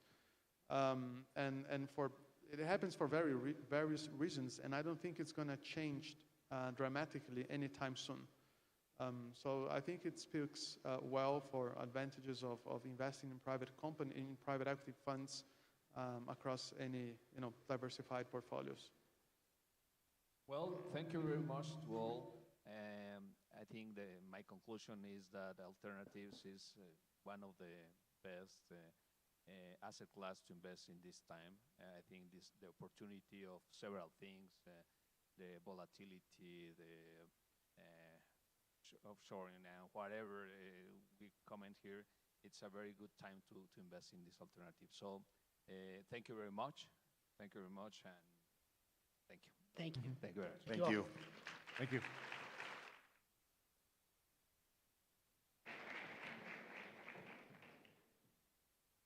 Muchas gracias a quienes participaron en este panel. Y seguimos ahora con el panel nombrado Perspectivas del futuro de las y los jóvenes mexicanos. Este panel va a ser moderado por Nieves Lanzagorta, vicepresidenta de vinculación de Amafore. Las y los ponentes que estarán esta tarde son Nora Cabrera, abogada, activista climática y cofundadora de Nuestro Futuro AC, Silvia Cantú, activista climática, negociadora en la COP26, Isela Indira, activista climática, cofundadora de Misión Planeta AC y Climate Reality Leader. Me parece vital que en momentos como este, en el que llevamos 2 días hablando acerca del futuro, no hay futuro que podamos imaginarnos si no incluye un medio ambiente para todos, un planeta en el que nos podamos desarrollar, y es además esta la generación que no ha quitado el dedo del renglón y que ha presionado a quienes hoy están tomando las decisiones para que sean decisiones mucho más responsables. Finalmente es también la generación a la que le quedará el planeta que hoy estamos destruyendo o construyendo, dependiendo de las decisiones que tomemos, pues ya ni siquiera en los próximos años, porque el momento, bien lo sabe esta generación, el momento del cambio es justamente ahora. Así que seguramente será un panel muy interesante y sobre todo que pondrá el acento en donde debe estar para el futuro que queremos construir para nosotros y por supuesto para las generaciones que nos siguen. Así que ya están aquí.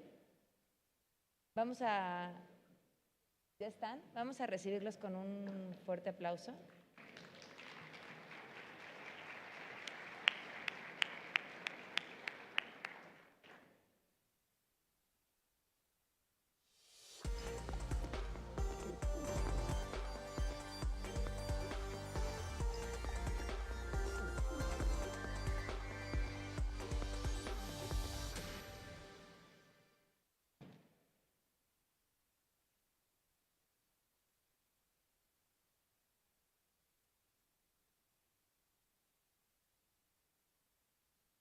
Otro aplauso a Nieves, que va a moderar este panel. Bienvenida.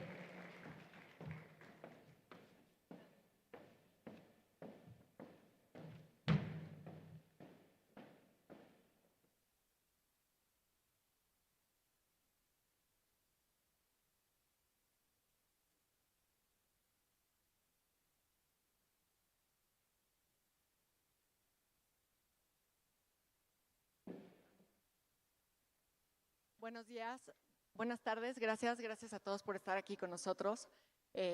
Ya vamos a la mitad del segundo día de este encuentro Amafore 2022. Creo que hemos tenido reuniones muy productivas, hemos tenido reuniones muy interesantes, muy técnicas, hemos conversado sobre inversiones, sobre economía. Una de las cosas, uno de los objetivos más grandes que tiene Amafore es el de que el retiro se vuelva un asunto de los jóvenes. Queremos que el retiro y los jóvenes sean algo que se hable, que coexista y que forme parte integral de la vida de los jóvenes y que además las inversiones y el retiro tengan la visión de los jóvenes. Entonces, hoy quisimos hacer este panel con estas jóvenes talentosas. Una de las cosas maravillosas que sucedió en este panel es que es mayoritariamente de mujeres. Gracias, Jorge, por acompañarnos también, pero Silvia, Nora, Isela, de verdad, gracias. En la preparación de este panel estuvimos platicando, aprendiendo, conversando muchísimo. Este grupo de jóvenes es verdaderamente apasionado del futuro y de lo que tenemos que hacer hoy con respecto al futuro. Y por eso mismo quisiera presentarlos muy brevemente para darles a ellos el espacio y que nos compartan su perspectiva sobre el futuro para los jóvenes mexicanos, pero también para las y los jóvenes a nivel mundial, porque este tema, como platicábamos, no respeta fronteras. Entonces, muy brevemente les comparto las semblanzas de quienes nos acompañan. Nora Cabrera es licenciada en Derecho por el Tecnológico de Monterrey y maestra en Derecho por la Universidad Nacional Autónoma de México. Nora es abogada y activista comprometida con las agendas medioambientales y climáticas. Es cofundadora y actual directora de Nuestro Futuro AC, organización sin fines de lucro que busca proponer nuevos formatos para generar acciones concretas que garanticen el derecho al futuro en el contexto de la crisis climática. Colaboró en la creación del movimiento de Jóvenes por Nuestro Futuro, con quienes trabaja para impulsar la transición energética en México y defender el derecho a un medio ambiente sano. Desde 2021 representa a 20 organizaciones y más de 200 jóvenes en una serie de amparos contra la ley de la industria eléctrica que siguen vigentes. Participó como ponente en el Parlamento Abierto de la Reforma Constitucional en materia eléctrica. Es profesora de cátedra en el Tecnológico de Monterrey. Fue reconocida como una de las abogadas más influyentes de México en la edición 2021 de la revista Foro Jurídico. Nora, de manera paralela a su faceta en el activismo, es abogada constitucionalista. Bienvenida, Nora. Mil gracias por acompañarnos.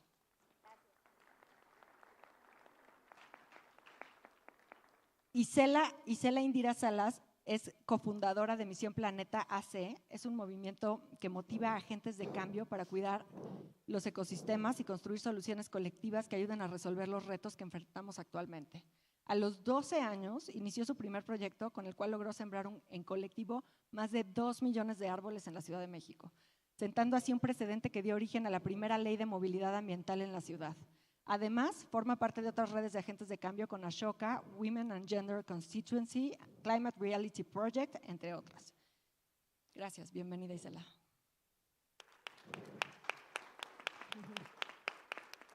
Jorge Martínez es ingeniero por la Universidad de Pensilvania, con especialidad en sistemas energéticos y sostenibilidad. Es consultor independiente en el sector energético, líder climático y mentor del Climate Reality Project. Ex coordinador en México de Citizens Climate International y ex punto focal del ODS 7 para Latinoamérica y el Caribe del Grupo Mayor de Infancias y Juventudes de la ONU. Fue ganador de uno de los 100 boletos verdes para asistir al Climate Action Summit 2019, así como miembro de la delegación oficial mexicana de la COP26 como representante de la sociedad civil, siguiendo las negociaciones del artículo 6 del Acuerdo de París. Bienvenido, Jorge. Gracias. Silvia Cantú Bautista es actualmente reside en Monterrey, es egresada de la licenciatura de Ciencias Políticas con el enfoque en Política Ambiental Internacional por la Universidad de Middlebury College en Estados Unidos. Es mentora para The Climate Reality Project, joven embajadora por los Objetivos de Desarrollo Sostenible en Peace Boat y joven líder oceánica en Sustainable Ocean Alliance.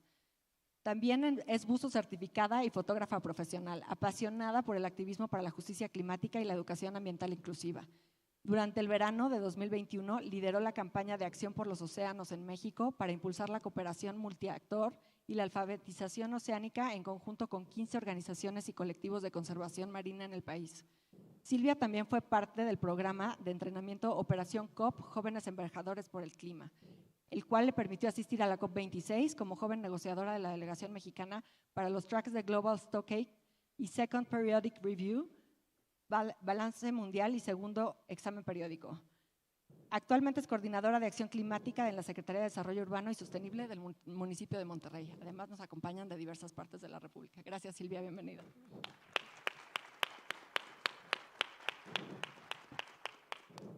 Como la verdad es que tienen muchísimo que compartirnos, yo quisiera en primer lugar preguntarles ya, entrar en materia, ¿qué les preocupa a ustedes sobre su futuro, dadas las circunstancias actuales?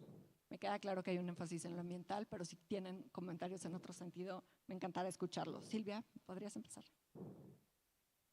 Claro, sí escucha, ¿verdad? Sí. Perfecto. Bueno, muchas gracias por la introducción y por la oportunidad de estar en este espacio tan valioso, ¿no? Creo que también es un placer compartir este panel con mis compañeras, compañeros que han estado acompañándome en la lucha por la justicia social, la justicia climática ya varios años.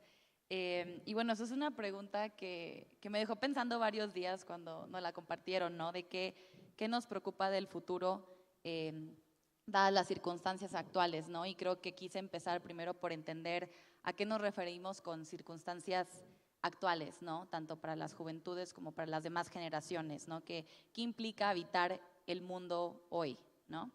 Y creo que lo que resaltó para mí y también para mis compañeras, evidentemente, y que quizás ya pudieron notar un poco por nuestros perfiles, fue el contexto de la crisis climática.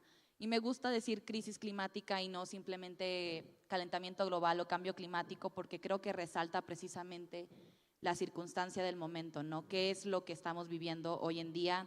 Ya no es simplemente un cambio que se viene viendo, que ya entendemos un poco por la ciencia, pero realmente una crisis que a su vez se relaciona con otras crisis en cascada y que entre ellas se amplifican, ¿no? La crisis climática no es simplemente una serie de eventos hidrometeorológicos que ocurren de manera aislada, no es una crisis que realmente viene a afectar todos los sistemas, todas las instituciones, todas las formas de vida que conocemos, ¿no? Y creo que con la crisis de la pandemia del COVID pudimos ver muy claramente cómo esta se relacionaba con la crisis climática y cómo ambas se hicieron peor la una a la otra, ¿no?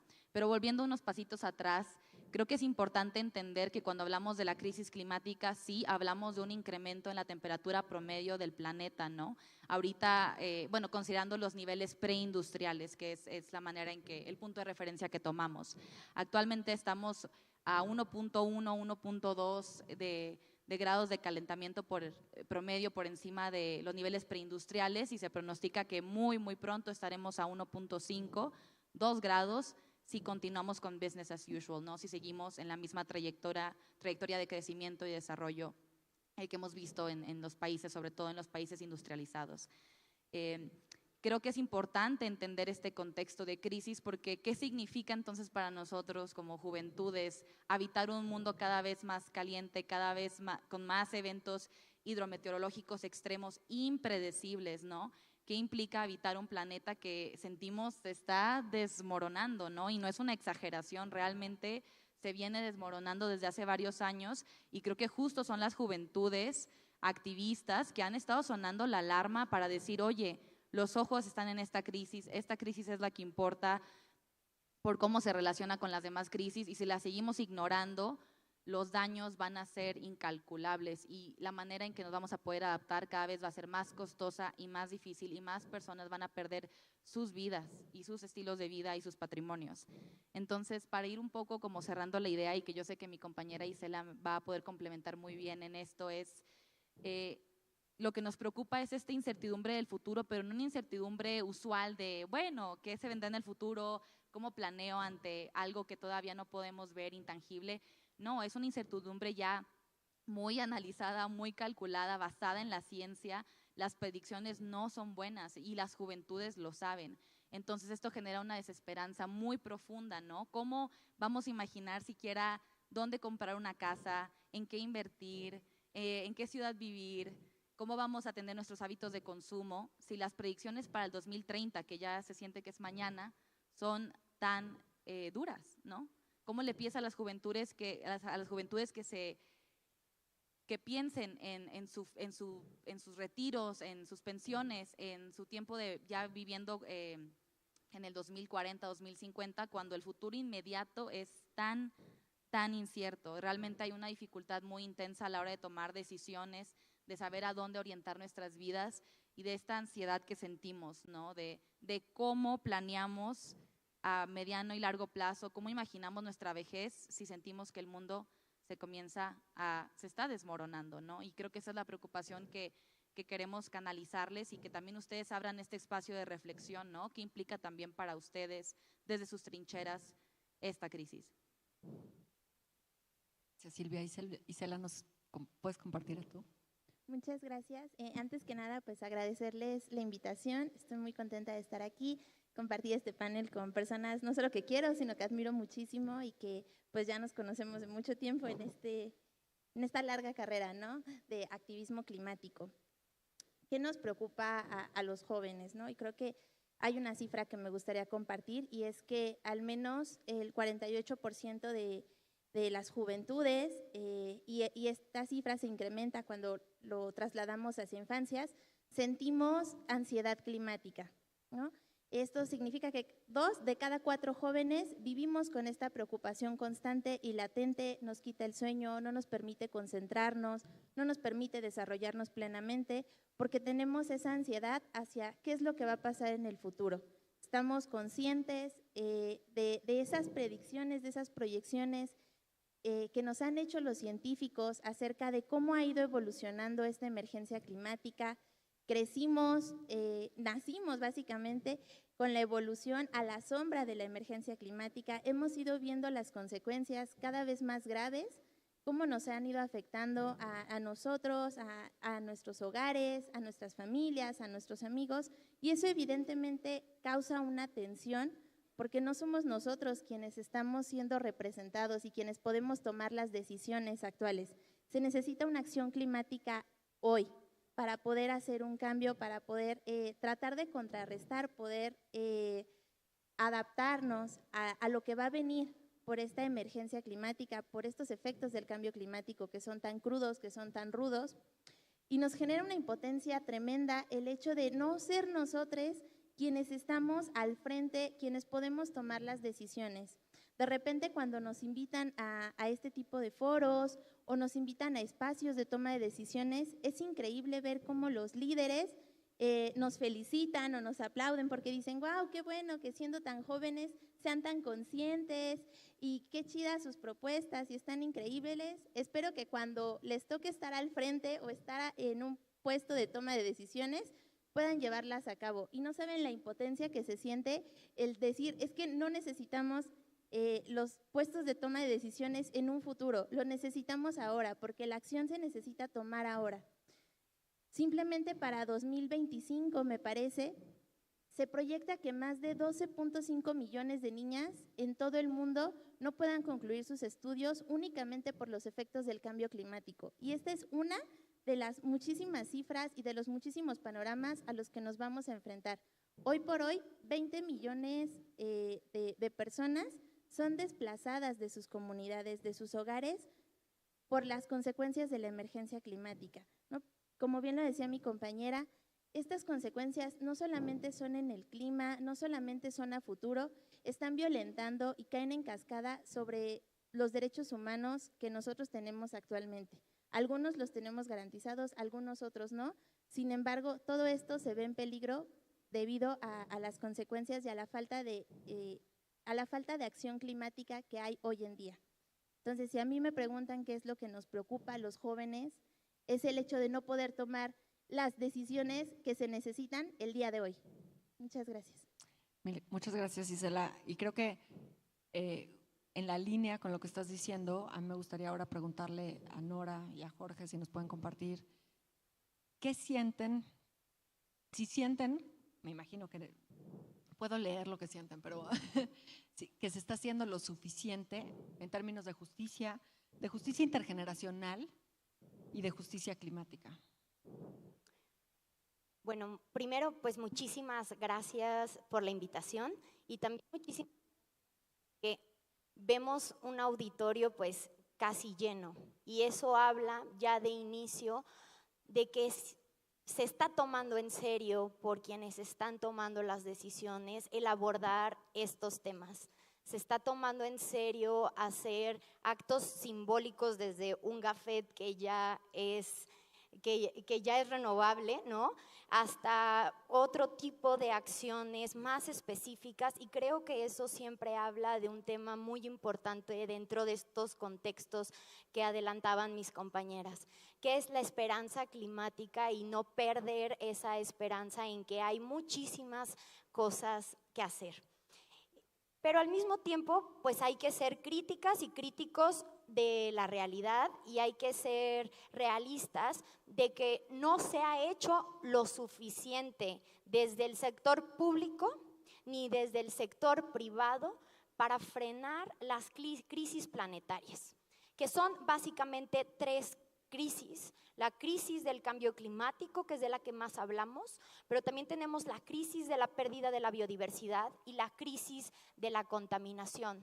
Estas tres crisis están acompañadas de las transiciones más importantes que hemos visto en los últimos años, pero años me refiero a millones de años, que es la transición energética, la transición de suelos y la transición alimentaria.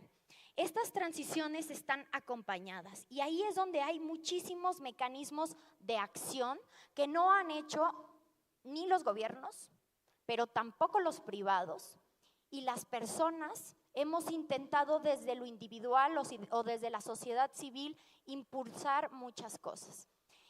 Y aquí yo quisiera adentrarme a un tema que hace muy evidente esta problemática. Y es el aumento de los juicios ambientales y climáticos y las condenas de los tribunales internacionales a los estados, a las empresas privadas, para que cumplan con las metas de reducción de emisiones de CO2 y otros gases de efecto invernadero. Lo que hemos visto en los últimos 10 años es un aumento exponencial en la cantidad, por ejemplo, de litigios climáticos. El Sabin Center de la Universidad de Columbia calculaba que para 2017 había 800 litigios climáticos en el mundo, el principal número en Estados Unidos.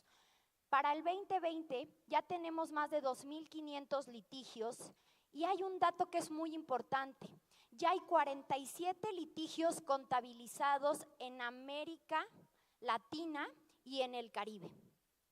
Y lo que es aún más interesante en estos números es la cantidad de condenas de los tribunales supremos de todos los países a los gobiernos. Alemania, por ejemplo, emitió una sentencia muy interesante en donde reconoce el interés diferenciado de jóvenes y niños para demandar políticas más ambiciosas para el cumplimiento de las metas del Acuerdo de París. Pero también tenemos en Brasil un precedente que acaba de salir este año, en donde la Suprema Corte brasileña dice que las metas climáticas tienen que estar asociadas con el presupuesto. Es decir, que nos dejemos de estar haciendo bolas, que en medida en que no haya presupuesto en las acciones climáticas, no va a haber solución. Y entonces se vuelve un tema tan interesante, porque estamos hablando de que ya existen los consensos internacionales, ya tenemos el Acuerdo de París firmado por 195 países. Pero ahora los gobiernos tienen que cumplir con esas políticas, los gobiernos subnacionales. Y aquí les traigo otra noticia. También para los privados ya ha habido sentencias condenatorias. En Países Bajos, seguro lo leyeron, se condenó a Shell a tener que alinear sus políticas corporativas con reducir la cantidad de emisiones para el 2030.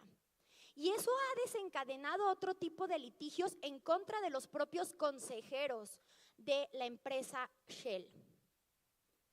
Y esto solamente si hablamos del tema que le llaman hard law, que es la obligatoriedad. Pero estoy segura que lo han tocado muchísimo durante este congreso, que tiene que ver con los temas de soft law. Y ahí entran los ESGs, pero también las directrices que se presentaron ante Naciones Unidas y que posiblemente podrán ser un tratado internacional que obligue a los particulares a transitar en el mismo rumbo como se le está obligando a los gobiernos a través de estas sentencias. ¿Por qué les platico todo esto? Porque creo que se vuelve muy evidente que no se ha hecho o no se han tomado en serio las políticas de cambio climático. Les platico rápido de un ejemplo que conocemos, digo todas porque hemos sido parte de ese esfuerzo muy de cerca, juicios de amparo que promovimos las juventudes mexicanas en contra del gobierno mexicano para que cumpliera con una política seria de cambio climático en términos de transición energética justa en el sector eléctrico.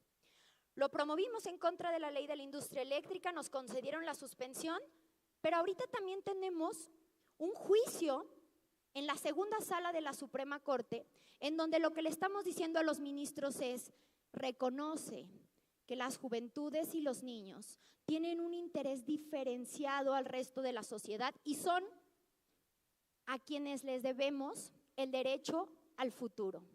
¿Y cómo vamos a construir ese derecho al futuro? Ese derecho al futuro pasa por el principio intergeneracional, pero tiene muchos otros componentes. Los niveles de incertidumbre, ya me lo decían nuestras compañeras, son altísimos. El derecho al futuro son muchas cosas. Es el agua, es el medio ambiente y es hablar de la ecologización de los derechos humanos, como lo dijo un juez de la Corte Internacional de Justicia. Ya no podemos hablar de los derechos autónomos, sino tenemos que hablar de los derechos bajo la perspectiva de cambio climático y de pérdida de biodiversidad.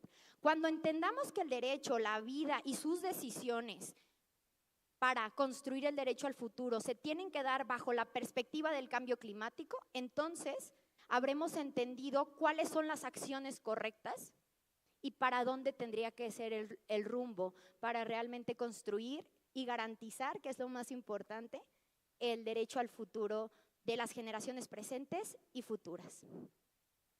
Gracias, Nora. Jorge, ¿tú quisieras compartirnos un poco en esta misma línea de justicia intergeneracional?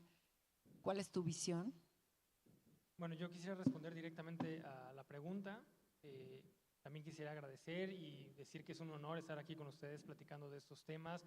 Y para todos los que nos están escuchando también, responder quizás una pregunta que tienen en la mente, que es ¿qué podemos aprender de personas tan jóvenes que no tienen tanta experiencia en el sector? Y nosotras somos básicamente sus stakeholders. Nosotras somos ese grupo de juventudes que van a tener un retiro después de 2050, que es cuando ya tenemos que llegar a cero neto según la mejor ciencia disponible. Entonces, respondiendo concretamente, no, por supuesto que no estamos haciendo suficiente para atender la crisis climática.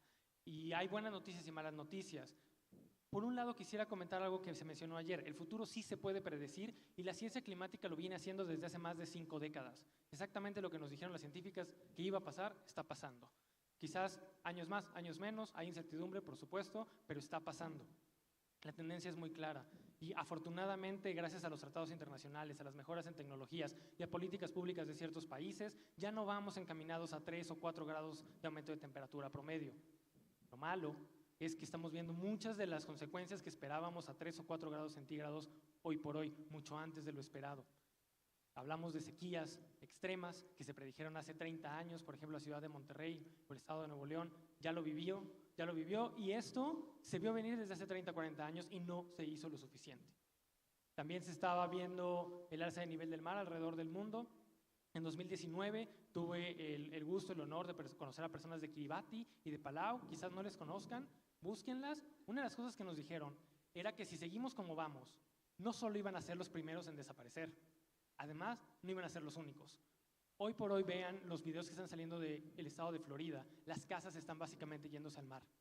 Salió un documental que se llama El Tema, están hablando de Tabasco, una comunidad entera que está a punto de desaparecer por el alza del nivel del mar. Ese es el problema que estamos viviendo. Eso es una de las malas noticias que les tenemos.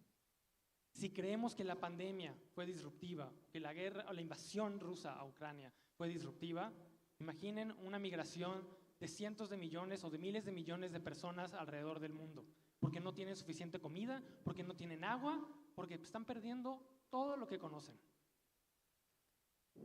Y con esto también quisiera decirles que los números no dan. Tenemos un presupuesto del carbono que estamos completamente rebasando y que los proyectos de combustibles fósiles planeados y en función pueden completamente pasarse de ese presupuesto e ir más allá y se siguen financiando estos proyectos. Para poder evitarlo, de hecho un ejemplo muy bueno es la pensión de fondos de Noruega, que es una de las más grandes del mundo. Desde hace 3 años, si mal no recuerdo, dejaron de invertir en nueva exploración y producción de combustibles fósiles porque lo consideraron una inversión demasiado riesgosa. Por otro lado, la Agencia Internacional de Energía, la Agencia Internacional de Energías Renovables y también unos análisis respecto a los ODS, la Agenda 2030, nos dicen que además de la brecha de emisiones tan grande que existe entre las emisiones que nos dice la ciencia disponible y las emisiones hacia donde vamos con las políticas públicas actuales, además de esa brecha existe una brecha de financiamiento enorme. Necesitamos cuadruplicar a 2030 la inversión hacia la transición energética justa para poder mantenernos en una ruta de descarbonización acorde con la mejor ciencia disponible. Y algo que nos dice el reporte de GFLAC de finanzas sostenibles, el índice de finanzas sostenibles, es que los países de Latinoamérica están muy lejos de invertir lo suficiente. De hecho, están invirtiendo más en infraestructura insostenible, que va en contra del futuro, que en infraestructura sostenible. Y una de las preguntas importantes que quiero dejarles es si esa brecha la puede ayudar a cerrar el sector privado. ¿Es posible que el sector privado, que los inversionistas institucionales puedan ayudar a cerrar esa brecha que está dejando el sector público? Y mi respuesta desde mi perspectiva, por supuesto que se puede y tenemos que hacerlo.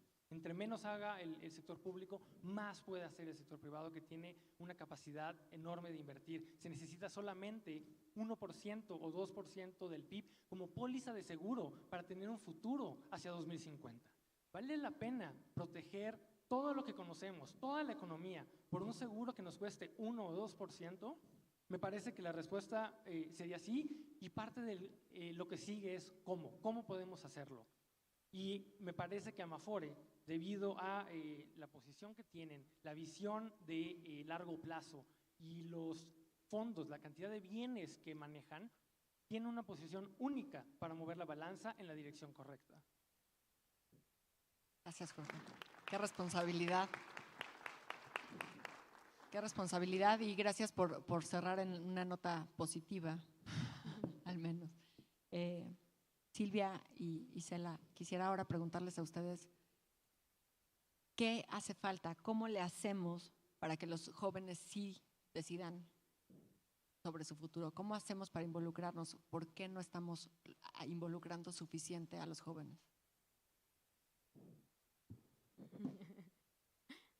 Bueno, esa también es una pregunta muy importante y que creo que la llevamos también meditando los cuatro desde que empezamos como a organizar este panel. Creo que una de las respuestas es muy obvia. ¿Cómo pueden los jóvenes decidir más o tener mayor injerencia sobre su futuro? Pues es justo en los espacios de toma de decisión, ¿no? Que las juventudes puedan estar en estos espacios donde se retroalimentan las políticas, los instrumentos, las medidas, donde se construyen estas acciones y no nada más como posibles evaluadores o vigilantes una vez que estas ya se implementan, ¿no? Creo que las juventudes tienen que estar involucradas desde los comienzos, desde la planeación y no solamente en la evaluación. Y creo que también algo que refuerza mucho, ya lo venimos abordando, entonces es nada más como un poco para complementar la idea, es que la mayoría de las personas en el sector público y también en sector privado, en puestos altos de toma de decisión, rondan edad promedio 50, 55 años. Y según la información disponible a la fecha, es que las personas que tienen encima de por sobre 50 años van a vivir un mundo que a lo mucho se va a calentar hasta 1.5, 1.6 grados centígrados en lo que resta de sus vidas. Sin embargo, las infancias que actualmente tienen entre 0 y 9 años, sí continuamos en el business as usual, van a llegar a habitar un planeta de hasta casi 3 grados centígrados, lo que implica una serie de catástrofes que ni siquiera podemos realmente visualizar. Tenemos la ciencia, sabemos que sucederán, pero el cerebro humano, pienso yo, es incapaz de comprender lo que esto implicaría, ¿no?, para las infancias.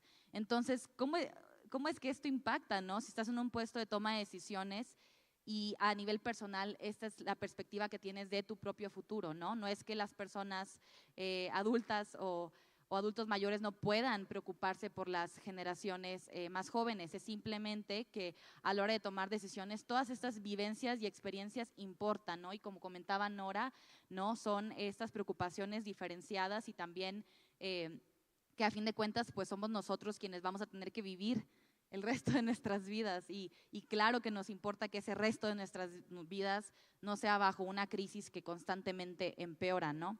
Entonces, abrirle espacios a las juventudes en puestos de tomas de decisión es muy importante, pero aquí quiero recalcar que no es solamente abrir un espacio por abrirlo, ¿no? El youth washing es muy común, lo hemos visto, lo hemos vivido nosotros en carne propia, lo que es darte un espacio pero no permitirte incidir, decidir, modificar el curso.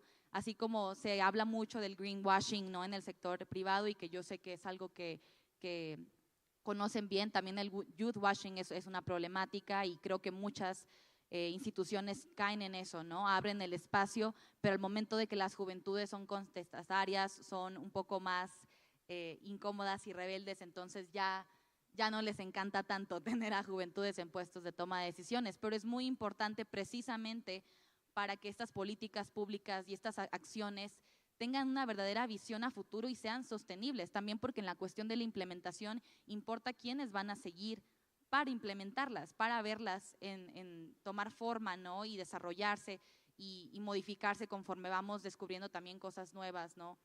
Entonces, sí es muy importante que para que las juventudes puedan decidir sobre su futuro, tengan estos espacios que pueden ser muy diversos, ¿no? A veces incluso contener juventudes en los boards, ¿no? En las diferentes juntas directivas, pero que puedan también compartir sus opiniones, es algo muy valioso que pueden empezar a implementar desde ahorita. De hecho, me gustaría que sea una tarea que se lleven todos ustedes, ¿no? Pensar en cómo hoy pueden abrir un espacio para las juventudes en sus espacios de toma de decisión, en sus espacios de retroalimentación, de diálogo, donde se comparten las opiniones, ¿no? De qué viene para la empresa, qué viene para su institución. Creo que eso es algo muy importante, pero de nuevo con una conciencia de que se tienen que retar entre sí mismos y se tienen que desarrollar políticas cada vez más ambiciosas, de lo contrario no van a cambiar nada.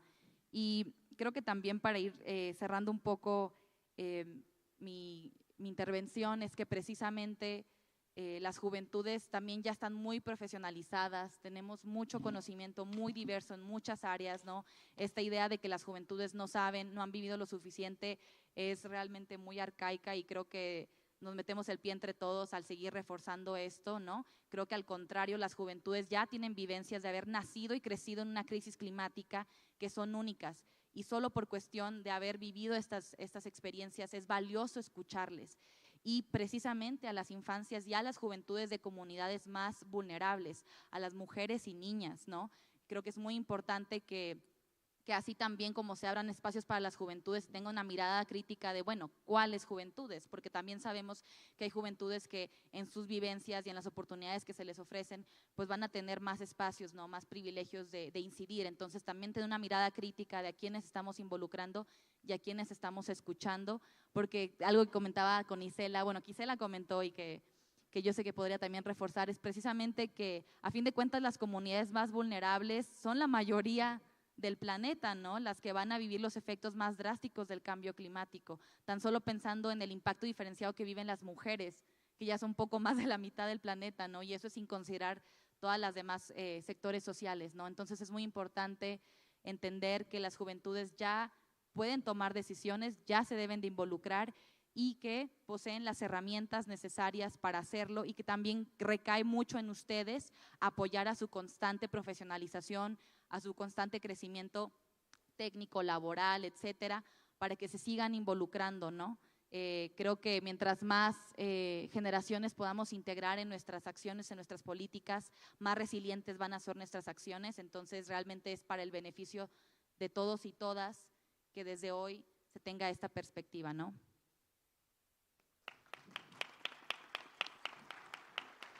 Isela. Muchas gracias. Y sí, o sea, justo como lo comentaba Silvia, se escucha muchísimo que en los medios de comunicación, que son las minorías quienes más se van a ver afectados por las consecuencias de la emergencia climática, ¿no? Pero cuando nos ponemos a ver quiénes son realmente las minorías, estamos hablando de más del 80% de la población. Más del 80% de la población no es una minoría. Solo somos un conjunto de distintas poblaciones que vamos a sufrir los efectos más catastróficos de la emergencia climática. Y no tenemos ni los recursos y no tenemos nada a nuestro alcance para poder hacer algo, para podernos preparar para lo que nos va a tocar vivir. Desafortunadamente, esta narrativa de repente puede hacer que nosotros seamos o sintamos que la emergencia climática es ajena, que a nosotros no nos va a pasar. Pero realmente estamos hablando de la mayor parte de la población quienes nos vamos a ver afectados. Nos vamos a ver afectados no solamente porque no vamos a tener acceso al agua, no solamente porque vamos a vivir un montón de problemas armados por guerras por los recursos naturales, vamos a vivir un montón de catástrofes naturales a consecuencia del incremento de la temperatura, la contaminación y la pérdida de la biodiversidad, sino que además no nos estamos preparando para eso, ¿no? Actualmente, por ejemplo, no existen mecanismos, por ejemplo, en el caso de las AFORES, que estén previendo un futuro que pueda garantizar que las personas que en un futuro se van a jubilar o que se van a pensionar puedan tener una vivencia digna y que con eso les alcance para poder enfrentar todo lo que van a vivir, porque no solo es un tema de retiro, de vejez, sino es un tema de un cambio social, de que el mundo está avanzando constantemente está haciendo a pasos agigantados y que la emergencia climática va a afectar también nuestro futuro. Y no lo están viendo, no lo están previendo. Actualmente, la mayor parte o el promedio de edad de los tomadores de decisiones en los gobiernos es de 52 años. Como bien lo decía Silvia, no es por desearles el mal ni nada, pero son personas que no van a ver el mundo en 3 o 4 grados o más. No van a vivir esas consecuencias y que por ende pues se ha traducido en esa falta de acción climática a la hora de tomar las decisiones. A las juventudes y a las infancias nos llaman exagerados, nos dicen que nos preparemos, que estudiemos, porque en un futuro a nosotros nos va a tocar vivir pues eso y nosotros lo tenemos que solucionar, ¿no? Aunque realmente no seamos quienes somos responsables, ¿no? Históricamente hay ciertas naciones que son responsables de la emergencia climática y que son quienes más deberían de tomar acción frente a lo que está pasando para poder ayudar a quienes, pues desafortunadamente, no han contribuido a generar esta emergencia climática, pero son quienes más lo van a sufrir. Entonces, yo los invito a que sí, desde el sector privado hay muchísimas posibilidades que nosotros podemos tener para poder aportar y poder reducir la emergencia climática, pero sobre todo a que también, además de abrir espacios en toma de decisiones para las juventudes, volteen a ver esta nueva visión, volteen a ver este futuro que nos va a tocar enfrentar a nosotros y se creen mecanismos y herramientas que nos puedan ayudar, porque realmente las juventudes y las infancias somos muy conscientes de lo que nos va a tocar vivir y estamos buscando herramientas y estamos buscando todo lo que podamos encontrar para podernos pues enfrentar a este futuro que nos va a tocar. Muchas gracias. Gracias, Isela. Definitivamente creo que la diversidad importa. La diversidad es que mientras las personas que toman las decisiones sean todas iguales, ya sea por edad, por género, por raza, por preferencia sexual, creo que es muy difícil que se tenga la visión de todos los que están involucrados, que se entienda, y no es un tema de malicia, ¿no? Es un tema simplemente de que no se tiene la comprensión de la visión o lo que se siente desde el otro lado. Y cuando platicábamos de la salud mental y de la ansiedad que puede generar en las juventudes esto, me parece muy importante porque estoy segura que todos tenemos algún ejemplo cercano en nuestras familias de alguien que decimos es un exagerado, ¿por qué está sufriendo así? Pero es generalizado y creo que hay que tomarlo en cuenta. Entonces, para cerrar, quisiera que Nora y que Jorge nos compartieran un poco un tono de qué hacemos. Por favor, díganos qué hacemos, qué hace falta en México para que esto funcione, para que esto mejore. Perfecto, pues me gustaría retomar algunos puntos. Ayer se habló bastante de transparencia. Ahorita quiero hacer eco a lo que mencionaba Silvia, de incluir a las juventudes en los consejos, en las mesas directivas, en la toma de decisiones que sean parte de ello, porque la mejor forma de predecir el futuro es creándolo. Y desde cierta perspectiva, Amafuera, como decía, tiene una posición muy única para poder ayudar a crear ese futuro. Tenemos que redirigir los flujos financieros para cerrar esa brecha, y lo que tenemos es un grupo que puede mover bienes equivalentes a 20% del PIB del país. Tenemos esta visión de largo plazo que puede ayudar a alinearse mejor con la mejor ciencia disponible que otros inversionistas que tienen una visión no tan institucional y no tan de largo plazo como ustedes. Entonces, una de las cosas que se pueden hacer y que ya está funcionando es el incluir como una de las exigencias, como uno de los requisitos a corto plazo relativamente, 1, 2 años, 3 años máximo, el que en quienes vayan a invertir tengan una visión de scope 3, de alcance 3, y que tengan metas basadas en ciencia dentro de la iniciativa del SBTI, de Science Based Targets. Eso está ya presionando a muchas empresas a que el día de hoy empiecen a hacer sus inventarios de emisiones, los cuales llevan tiempo, y que empiecen a redirigir sus inversiones que sean alineadas con estas metas.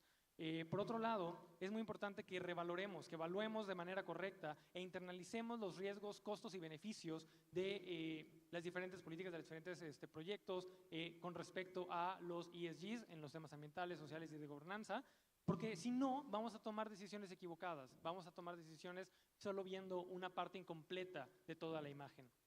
Por otro lado, tener tomas de decisión con justicia intergeneracional de por medio. ¿Cómo se puede hacer esto? Un ejemplo es con un precio al carbono que sirva como sombra, que sirva como guía y que vaya alineado otra vez con lo que nos dicen las científicas que debe de ser el precio social del carbono y que nos puede ayudar a acelerar, a tomar una ruta de descarbonización profunda de la economía.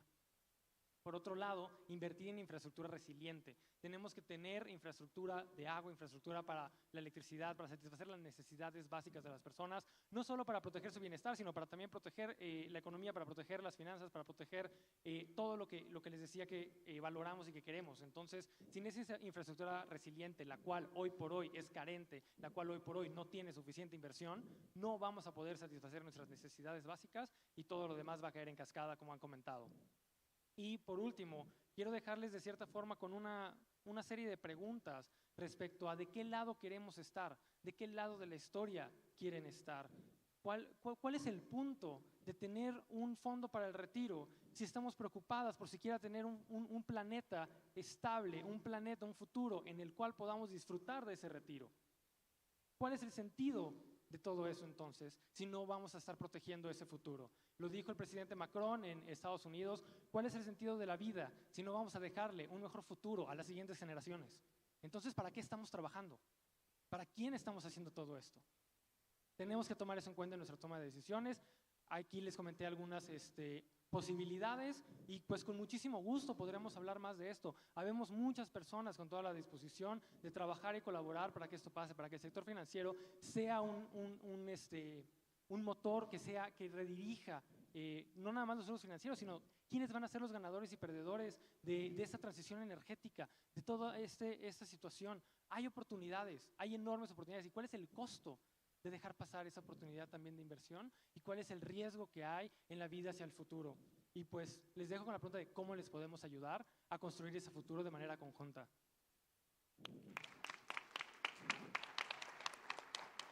Me pusieron esto. Bueno, como Jorge ya dio muchas soluciones muy específicas, yo la pregunta la cambiaría un poquito cuando le estaba reflexionando para contestar y diría, ¿qué tenemos que hacer hoy para modificar hoy nuestro presente? Y les voy a contar esta experiencia de hace una semana que pone muy el foco en una fotografía que pensamos que es una fotografía del futuro, pero que es realmente una fotografía del presente. Desde hace ya tiempo, Nuestro Futuro, junto con otra organización, Conexiones Climáticas, que colaboró para hacer el tema, hemos estado yendo a una comunidad en la costa de Tabasco, que se llama El Bosque. Y hemos estado platicando con la comunidad y viendo las necesidades de la comunidad. Y hace una semana regresamos junto con un nuevo aliado, Greenpeace, pero ahora a ayudarle a la comunidad a que hicieran su conferencia de prensa y le pidieran a las y los tomadores de decisiones una reubicación justa, planificada y digna. Pero ustedes dirán, bueno, siempre ha habido reubicaciones de las comunidades. Ojo, esta es una fotografía diferente. Esta es una fotografía del desplazamiento interno forzado por cambio climático. Esta es una comunidad que en los últimos 2 años ha perdido 25 casas porque está sufriendo del fenómeno de erosión costera por causas del cambio climático. Específicamente porque los fenómenos hidrometeorológicos como los nortes y los huracanes llegan más fuerte, pero también por el aumento del nivel del mar. Bueno, esta comunidad pobre, porque hay que decirlo, muy pobre, está perdiendo sus casas. Mientras estamos nosotros aquí sentados platicando de esto, ellos están perdiendo su casa, su hogar, su forma de trabajar, porque son pescadores. Lo que saben hacer es pescar. Y no estamos preparados en México para reubicarlos de manera justa, planificada, porque en México, no sé si sepan, pero no tiene una política de adaptación al cambio climático. No hay política nacional de adaptación al cambio climático. No hay política de adaptación al cambio climático en Tabasco, porque pensamos que estamos tomando decisiones para el futuro, pero esa comunidad ahorita, ustedes pueden ver las fotos, métanse a ver El Bosque y van a ver cómo las casas, así como lo han visto en la COP27 de cómo hay islas que se las está llevando el mar, pues así tenemos comunidades aquí en México. Esa es la fotografía del cambio climático en México. Y hay muchas otras fotografías del cambio climático, ya lo decías tú, en Florida, y decimos, bueno, pues se van a adaptar. Sí, Estados Unidos se va a adaptar. ¿Y México? Y es ahí donde yo las y los convoco a ustedes a pensar en qué va a pasar con un país como México, en donde ustedes están tomando la decisión de dónde van a estar las inversiones de nuestras afores para construir esos planes de adaptación. Porque no solamente es qué vamos a hacer nosotros con nuestra afore cuando nos retiremos y hayamos ahorrado nuestro dinerito, sino es en qué se está invirtiendo ese dinero mientras estamos intentando construir nuestro futuro. Y entonces, a lo que yo les convoco es a pensar que no existe una fotografía del futuro, es una fotografía del presente, que solo hay que dejar nuestros lugares de privilegio y voltear a ver esas comunidades y hacer más cosas y poner nuestros ojos en la perspectiva del cambio climático, poner nuestras habilidades en la perspectiva del cambio climático y desde ahí construir. Soluciones específicas. Las Naciones Unidas sacó un programa muy específico y habla de 6 puntos muy específicos que los pueden ustedes revisar y seguro ya los han leído muchísimas veces, pero yo quiero resaltar uno, que es realmente invertir en los procesos de transición que hagan frente a las crisis planetarias y que realmente nos tomemos en serio a la naturaleza. Ya no es tiempo de pensar que los temas medioambientales es una cosa de unos cuantos. No, hoy todo el mundo debería de ser ambientalista. Hoy todo el mundo, como pasó con la política de género, debería de tener perspectiva de cambio climático. Y cierro diciendo como las 3 soluciones que a mí se me vienen a la mente, que es como los mandamientos. Primero, no mentir, no hay que mentir, no hay que decir mentiras respecto a nuestros niveles de medición y qué es lo que sí estamos haciendo. Hay que ser transparentes. La segunda es implementar. Como dijo Guterres, implementación, implementación, implementación. Pero hay que agregar algo bien importante, dinero para la implementación. Porque sin financiamiento para esa implementación, pues no va a haber políticas. Y el tercero, y que atiende más a la conciencia que estoy segura que todas, todos, quizá todos ustedes tienen, es conciencia de vivir una vida diferente para que puedan ver a los ojos a sus hijas, a sus hijos, y también pagar esa deuda histórica que tenemos con el medio ambiente, con las generaciones más jóvenes, pero también con las generaciones futuras. Gracias.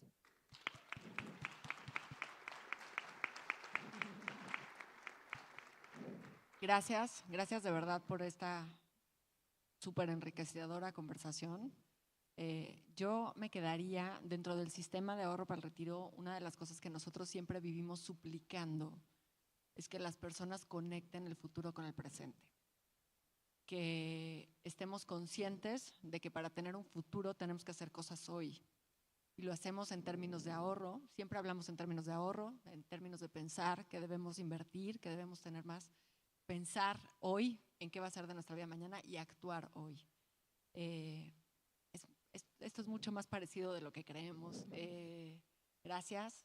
Yo espero que salgamos varios más ambientalistas de aquí después de platicar con ustedes hoy. Gracias de verdad.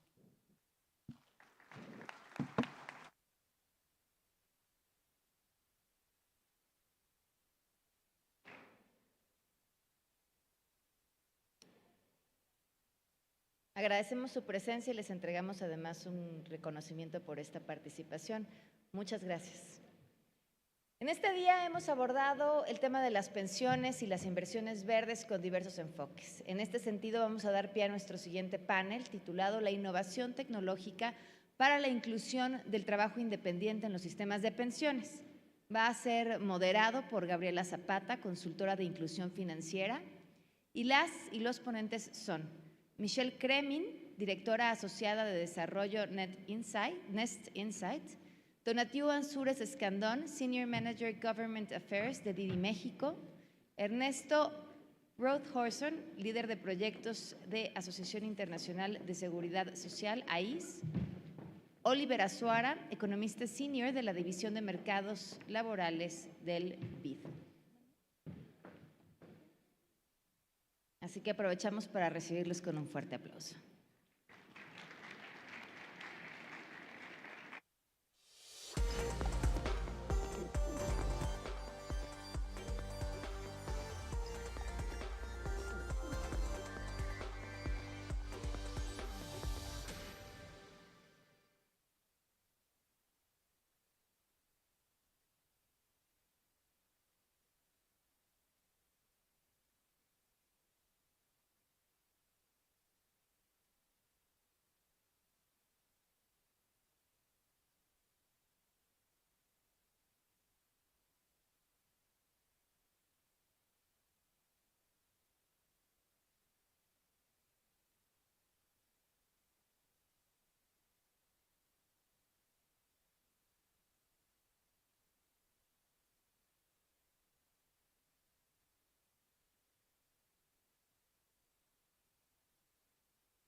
Ya, sí, déjalo.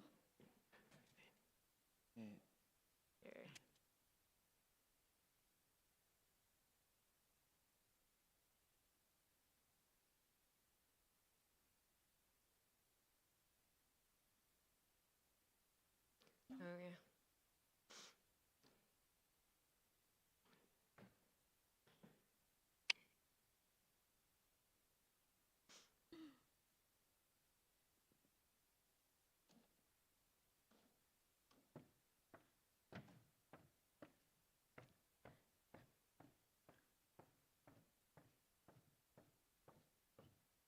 ¿Funciona? Gracias.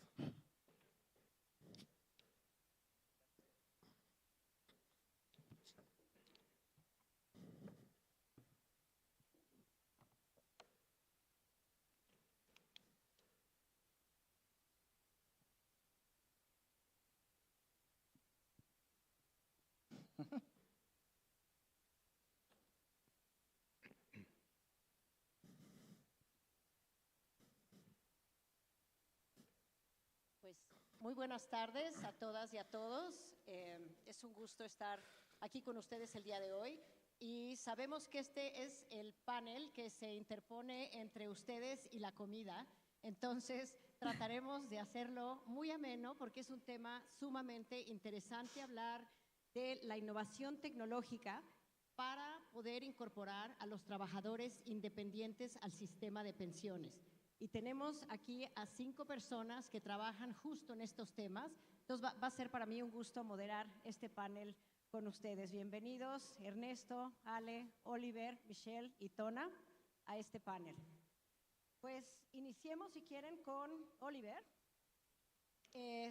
Porque Oliver, como ya decían anteriormente, viene del BID y él tiene mucha experiencia trabajando en proyectos en América Latina.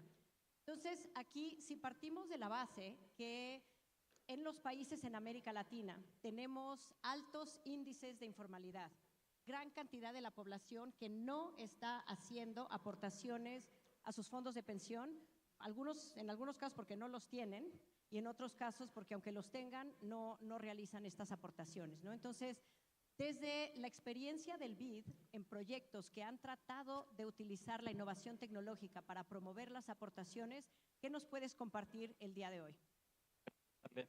Muchas gracias a la CONSAR y muchas gracias a la Mafore. Un gusto estar aquí con ustedes. Y bueno, déjame comenzar primero con una analogía en el caso mexicano. El sistema ha creado, digamos, un auto. Tiene varios carriles y en el cual ¿Te está yendo la voz? listo. Entonces les decía, vamos a empezar con una analogía. El sistema de pensión es una autopista que tiene muchos carriles. A Saben, hablando de innovación tecnológica, nos falla la tecnología. No les gustó mi analogía. Pero bueno. Siempre falla la tecnología. De nuevo, Oliver. Entonces, esta autopista tiene varios carriles, en los cuales la mayoría de la gente que podría usarlo no lo está haciendo, y quienes la están utilizando, la están subutilizando. ¿Qué quiere decir? ¿Están utilizando un solo carril o están utilizando el acotamiento? Yo me refiero a los trabajadores. ¿Qué quiere decir esto? Bueno, ¿o por qué se da esto? Bueno, porque la estructura del mercado laboral hace que sea muy difícil cumplir con los requerimientos de ella. Esto está diseñado, o sea, la seguridad social está diseñada a través del mercado laboral y pues está creada o fue creado este modelo para dar seguimiento o cumplimiento al pago de contribuciones a través de las empresas. Y la mayoría de las personas trabajan en empresas muy pequeñas que generalmente pues no son verificadas y el pago es muy limitado. Es decir, hay una expectativa, o bueno, cuando se crearon los sistemas había la expectativa de que la mayoría de las personas iban a pagar sus contribuciones, íbamos a llegar a la cobertura universal y no se logró. Y de hecho, pues la mayoría de las personas no lo hace día con día. Entonces, quienes no la usan, quienes están asegurados, las utilizan. Y la pregunta es, bueno, ¿qué hice? En el banco hemos hecho muchos diagnósticos y dijimos, bueno, antes de seguir haciendo más diagnósticos, digamos, ¿qué se puede hacer? Y creamos distintas iniciativas. Una es el Laboratorio de Ahorro para el Retiro, en donde México ha sido uno de los campeones para llevar a cabo distintas iniciativas, en donde, utilizando economía del comportamiento y tecnología, queríamos conocer cuáles eran las mejores maneras de informar y tratar de traer a los trabajadores independientes a ahorrar de manera voluntaria. Obviamente hay muchos aprendizajes ahí, en donde pues los ingresos, si podemos encontrar las fuentes de ingreso y ligarlas al sistema de pensiones, hay mayor cumplimiento. Las personas independientes, si reciben de manera constante mensajes acerca de la importancia de cumplir sus contribuciones, también hay efectos. Sin embargo, pues el ahorro voluntario sigue siendo algo muy marginal y al momento de estar terminando varias de las intervenciones, pues nos tocó la pandemia, ¿no? Obviamente, pues, ¿qué mostró la pandemia? Pues el nivel de vulnerabilidad que tienen millones de personas y en donde el nivel de, digamos, los riesgos que están generalmente cubiertos por la seguridad social, pues muchos millones tuvieron que salir a trabajar para poder mantener a sus familias y obviamente correr muchos más riesgos. La pregunta fue, ¿por qué no hacemos otra iniciativa, o mejoramos nuestra iniciativa y desarrollamos no solamente ahorro voluntario, sino nuevos instrumentos de seguridad social? Y por eso se llama el Laboratorio de Seguridad Social Digital. La idea es encontrar también productos nuevos, costo efectivos, basados también en la economía del conocimiento, del comportamiento y en la tecnología, para lograr que las personas que son independientes puedan estar aseguradas. Estamos trabajando en ello. Y la idea es que, junto con las empresas tecnológicas, poder identificar cuáles son los mejores productos que se pueden diseñar y con ello dar pruebas de concepto a las autoridades de la seguridad social, a las autoridades laborales, para que encontremos nuevas formas de asegurar a las personas. Nuestras sociedades no cumplen con las características que en el origen que se tuvo en la seguridad social en el origen, y por lo tanto tenemos que pensar, después de muchas décadas, qué se puede hacer y ayudar con evidencia para ello. Entonces, en esas estamos y pues seguiremos trabajando para darles más evidencia. Gracias. Entonces, ¿dirías que le dieron un giro a lo que estaban haciendo anteriormente para poder tomar en cuenta los efectos que tuvo la pandemia y el hecho de que la gente no tenía de dónde sacar para hacer aportaciones voluntarias? Exacto. O sea, la idea es no nada más, bueno, las personas tuvieron el riesgo de enfermarse y se cumplió ese riesgo. La idea es decir, bueno, generalmente las personas que son independientes tienen que cumplir una ruta mucho más larga que los trabajadores asalariados. Yo puedo invitar a todas las personas, les pregunto, ¿cuántas veces han visto sus recibos electrónicos de pago, han visto sus contribuciones? La mayoría de las personas no lo hacemos y queremos que los trabajadores independientes lo hagan por ellos mismos. La idea es, esto es imposible y por lo tanto tenemos que crear nuevos instrumentos, nuevos vehículos para que todas estas personas tengan la facilidad de estar asegurados. Entonces y bueno, obviamente no con todo el paquete completo de seguridad social, que bueno, tiene una discontinuidad del 40%. ¿Esto qué significa? que las personas tienen que hacer unas contribuciones que significan mucho de sus ingresos y por lo tanto podemos encontrar nuevas formas de facilitar que esta discontinuidad que existe sea menor, ¿no? Entonces, en los próximos meses trataremos de dar más detalles acerca de qué se puede ir haciendo país por país, porque también creemos que cada país es distinto, no hay una solución única, su historia es distinta y sus instituciones son distintas, ¿no? Entonces tenemos que adaptarlos y conversar todo el tiempo con las autoridades para lograr, de nuevo, pruebas de concepto que si no funcionan, pues no hay ningún problema, podemos seguir pensando y creando nuevas soluciones, y lo importante es asociarnos con las compañías para saber si esto funciona o no funciona y volver de nuevo a decir, si no funcionó 100 veces, hagamos la 101 cambiándole distintos elementos para poder lograrlo.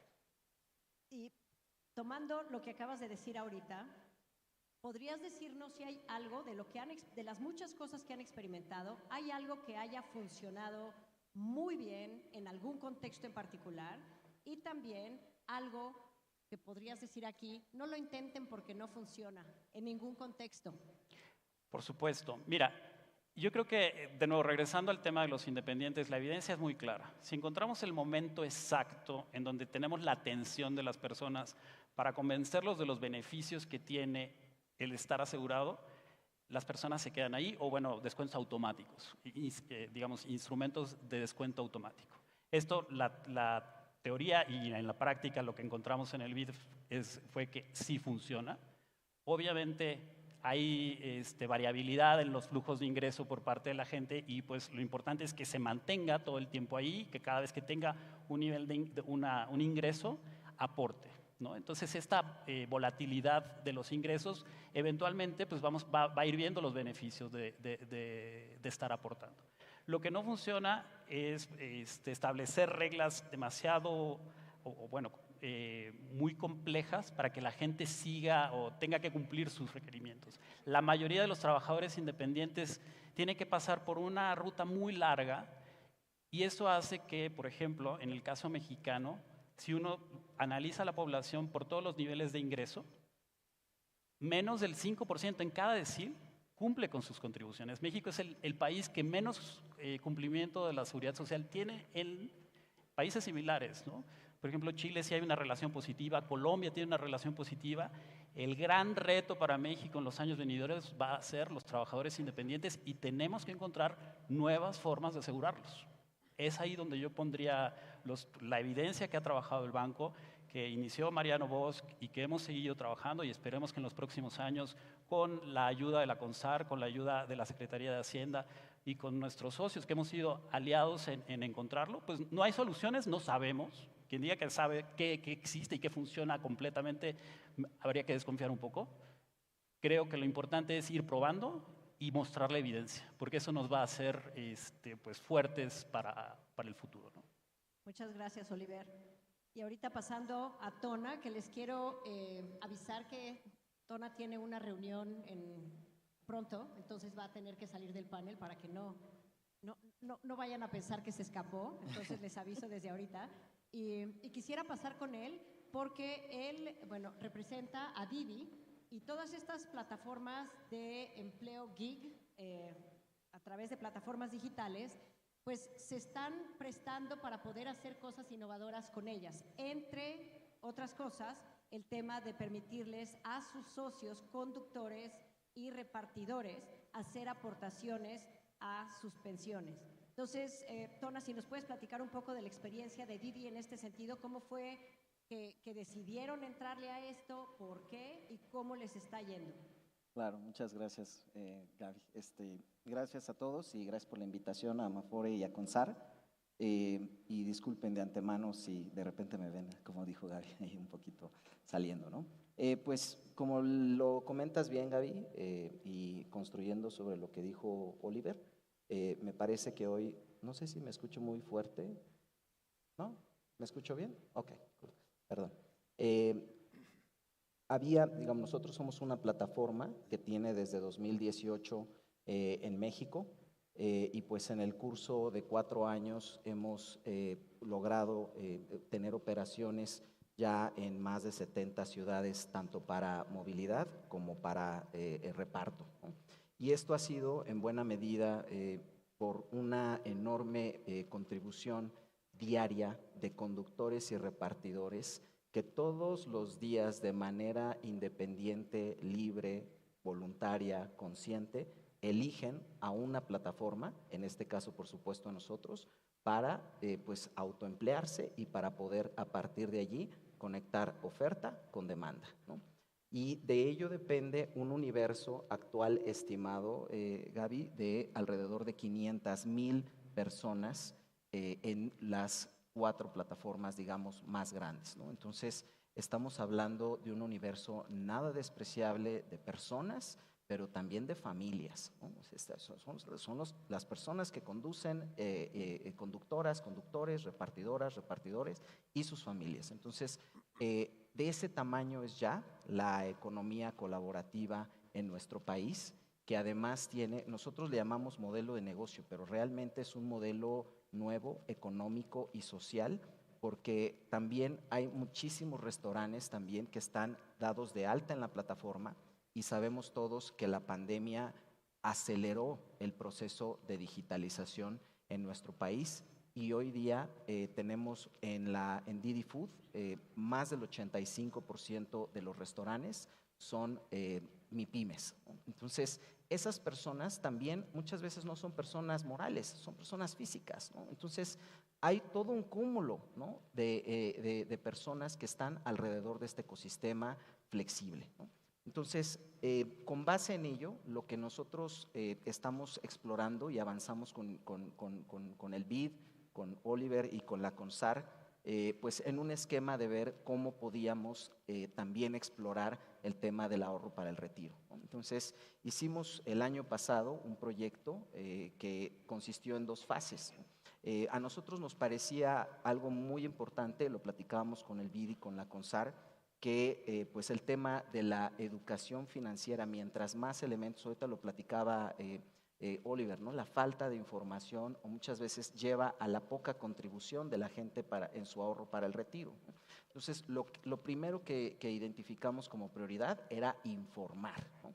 Informarle a todas estas comunidades de conductoras, de conductores, de repartidoras, de repartidores, cómo podían a través de nuestro sitio poderse conectar de inmediato ahí a la CONSAR y a la Afore Móvil, ¿no? Que era pues el fin. Entonces, eso fue lo primero. También transmitimos algunos conceptos y principios básicos como de inflación, la importancia del ahorro para el retiro y por supuesto ahí del papel de la CONSAR y de Afore Móvil, ¿no? Entonces, la primera etapa era informarle a estas comunidades.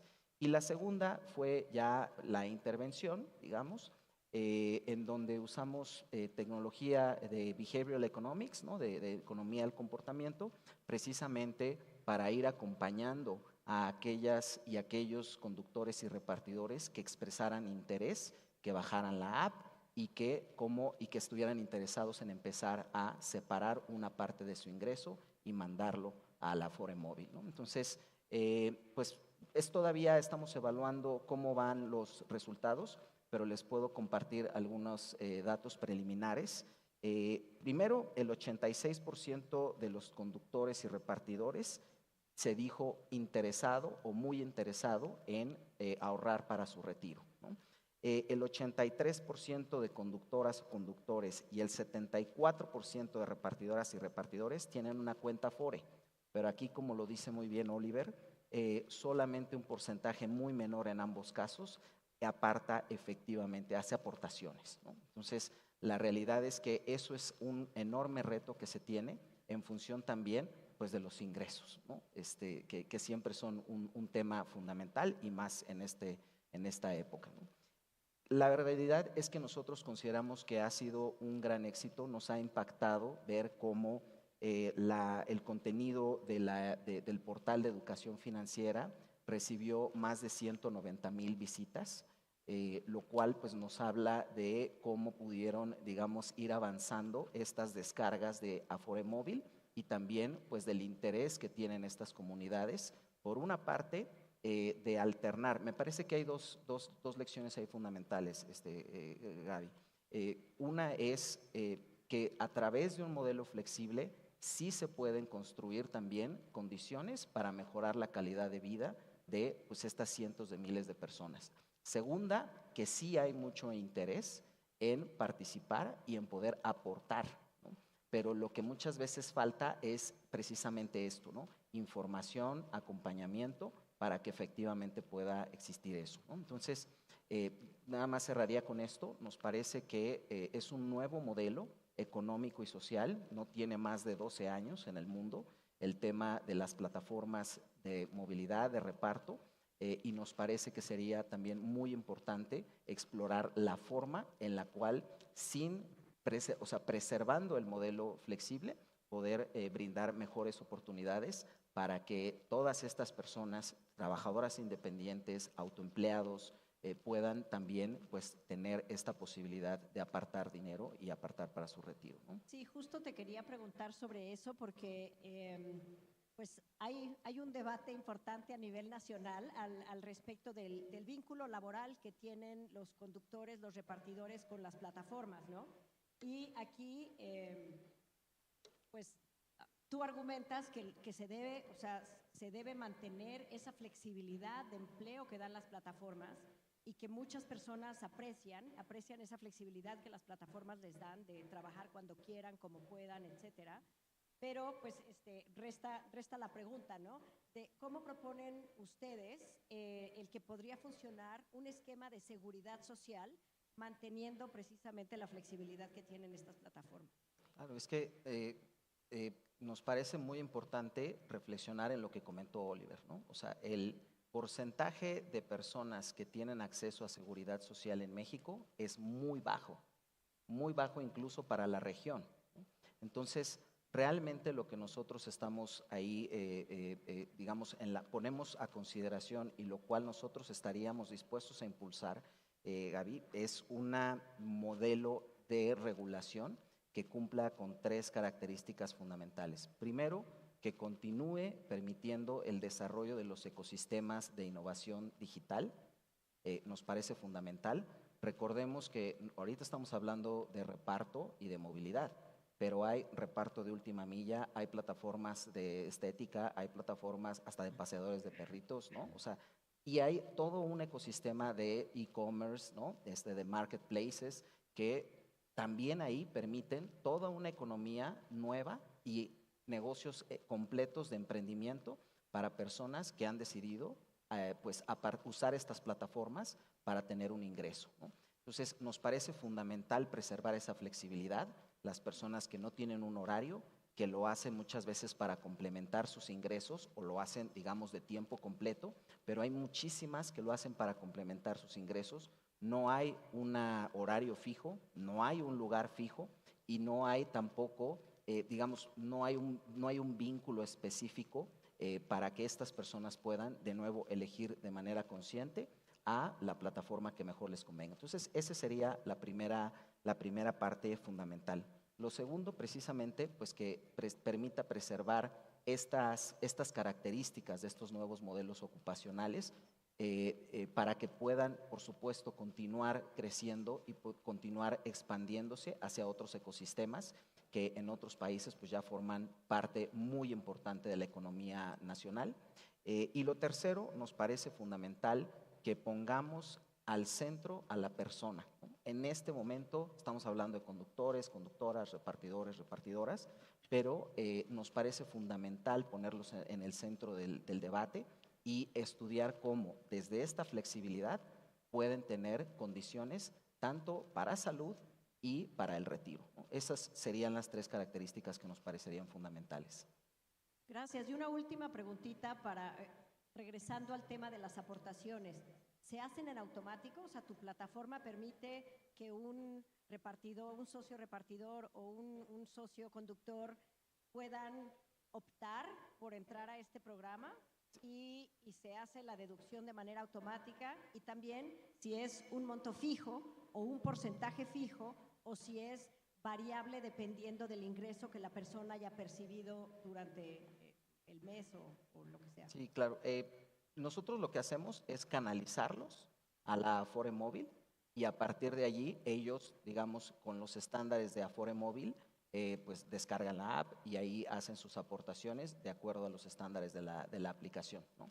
Lo que sí sabemos es que pues 190,000 visitas y esto que enlaza con los sitios web de CONSAR, pues te hablan del tamaño del interés, pues en la cerca de 250,000 repartidores y conductores que tenemos en la plataforma, ¿no? Casi la mitad.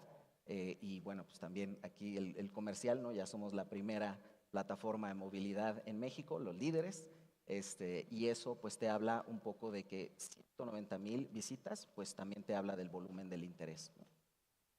Super, muchas gracias. Gracias. And now turning to you, Michelle.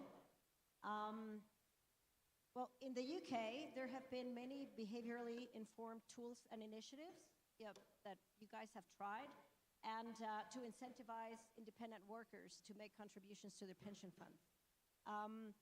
So what proportion of UK workers is participating in pension savings now, and how does that differ for employed people and for independent workers? Gracias, Gabriela. It's brilliant to be in Mexico for the very first time. Thank you so much for inviting me to be part of this really important conversation. Just to explain my perspective, so I work for Nest Insight. Nest Insight is a public benefit research and innovation centre, and it sits within the Nest defined pension scheme. For those of you who aren't familiar with Nest, it was set up to help deliver the UK's auto-enrolment programme. So Nest Insight was then set up to find more ways to support low and moderate income workers to be financially secure, both today and into retirement. And one of our key research objectives is around understanding how to cover groups who are at risk of missing out on pension saving. I'm sure many of this audience are very knowledgeable about the UK pension system, and we don't have much time to go into detail on it today in any case, but I think to answer your question on participation, it is important to spend just a moment on the impact of auto-enrolment since it was introduced in 2012. So under auto-enrolment, most employed people no longer need to work out how to save, where to save, or when to start setting aside some of their income as retirement savings, because their employer does that for them. And their employer also makes a contribution on their behalf. So really, auto-enrolment is doing a number of things to remove complex barriers and decisions for employed people. And as a result, participation in workplace pension saving is around 88% of those eligible employees. That stands in stark contrast with the situation for self-employed people or independent workers. Self-employed people are not covered by the current auto-enrolment framework because there's no entity like an employer to carry out those duties. And they can voluntarily set themselves up to save into a pension, but only around 1 in 5 do. So the majority of self-employed people are not regularly contributing to a pension. And that's a big problem in the UK and the starting point for our research program.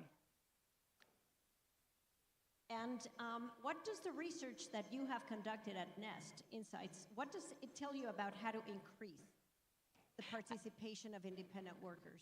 Yeah, so since 2019, we've been working with the Department for Work and Pensions to understand within the current regulatory framework, how can self-employed people be supported to save more for retirement? What are the barriers? How can they be addressed? And what are the kinds of interventions that will meet the needs of self-employed people and get as close as possible to the effectiveness of auto-enrolment? The research program involves several stages. I would really encourage you to seek out a summary report that we're publishing at the end of this month, because that's going to contain a lot of detail and insights I can't get into today. And while it is focused on the specifics of the UK challenge, I think there will be a lot of parallels with what's been tried and learned in other countries as being discussed today. So at the outset of our research program, we wanted to really understand the needs and contexts and lives of self-employed people. In the UK, self-employed people work in a variety of industries, and they have diverse experiences of managing their household and their business's finances. So we know they're not a homogenous group, and there isn't going to be a one-size-fits-all solution. However, despite this diversity, we found that self-employed people do, for the most part, want to save for retirement, and most believe they could afford to do so either now or in the near future.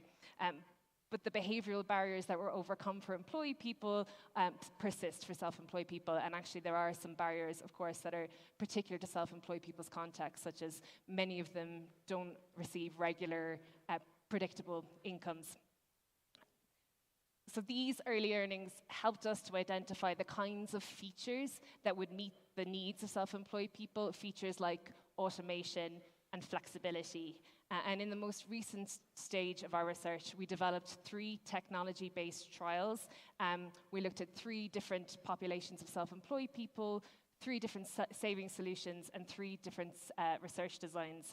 We're just doing the final analysis of those trials at the moment.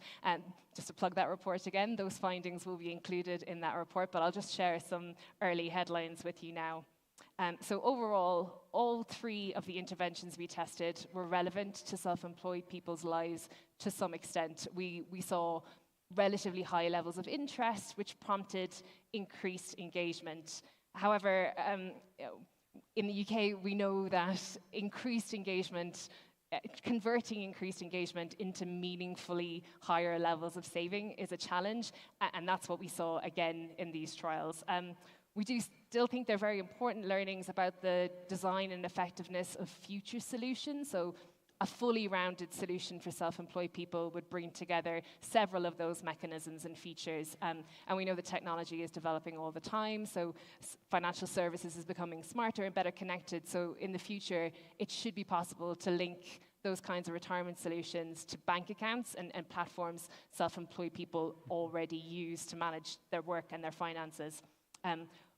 There are challenges to that kind of innovation in the UK. For example, there seems to be a lack of market appetite to invest in solutions specifically for self-employed people because there often isn't a strong business case to do that. I think ultimately, we think that market or technology-based solutions alone are not going to be enough to bring about the kind of change we need to see in the UK.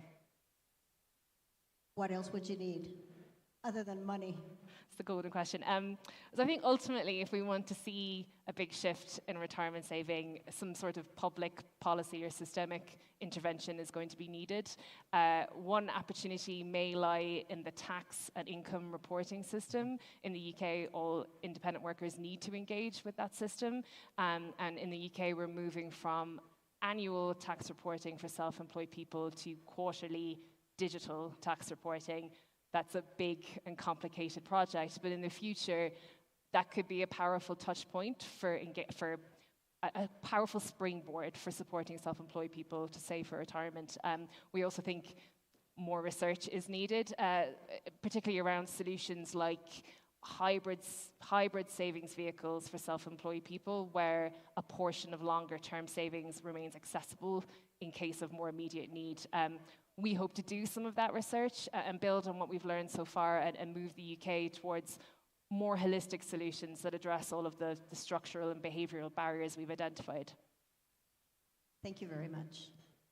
No sé, es que es el gran reto esto de poder permitir que los trabajadores independientes hagan aportaciones a sus fondos de pensión, porque pues ya es un problema hoy y será un problema más grande a futuro si no logramos resolverlo pronto con toda la innovación que podamos juntar para poder lograrlo, ¿no?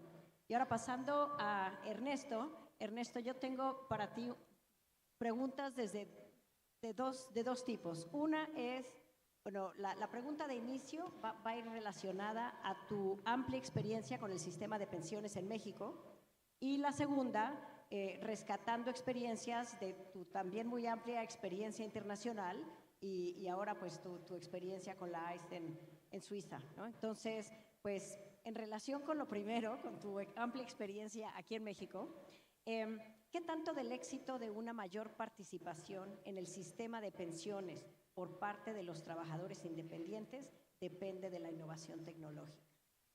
Bueno, muchas gracias primero otra vez también a la Amafore y a la CONSAR por la invitación. Para los que no están muy familiarizados con la AIS, somos una organización de unos 320 instituciones a nivel mundial en 130 países.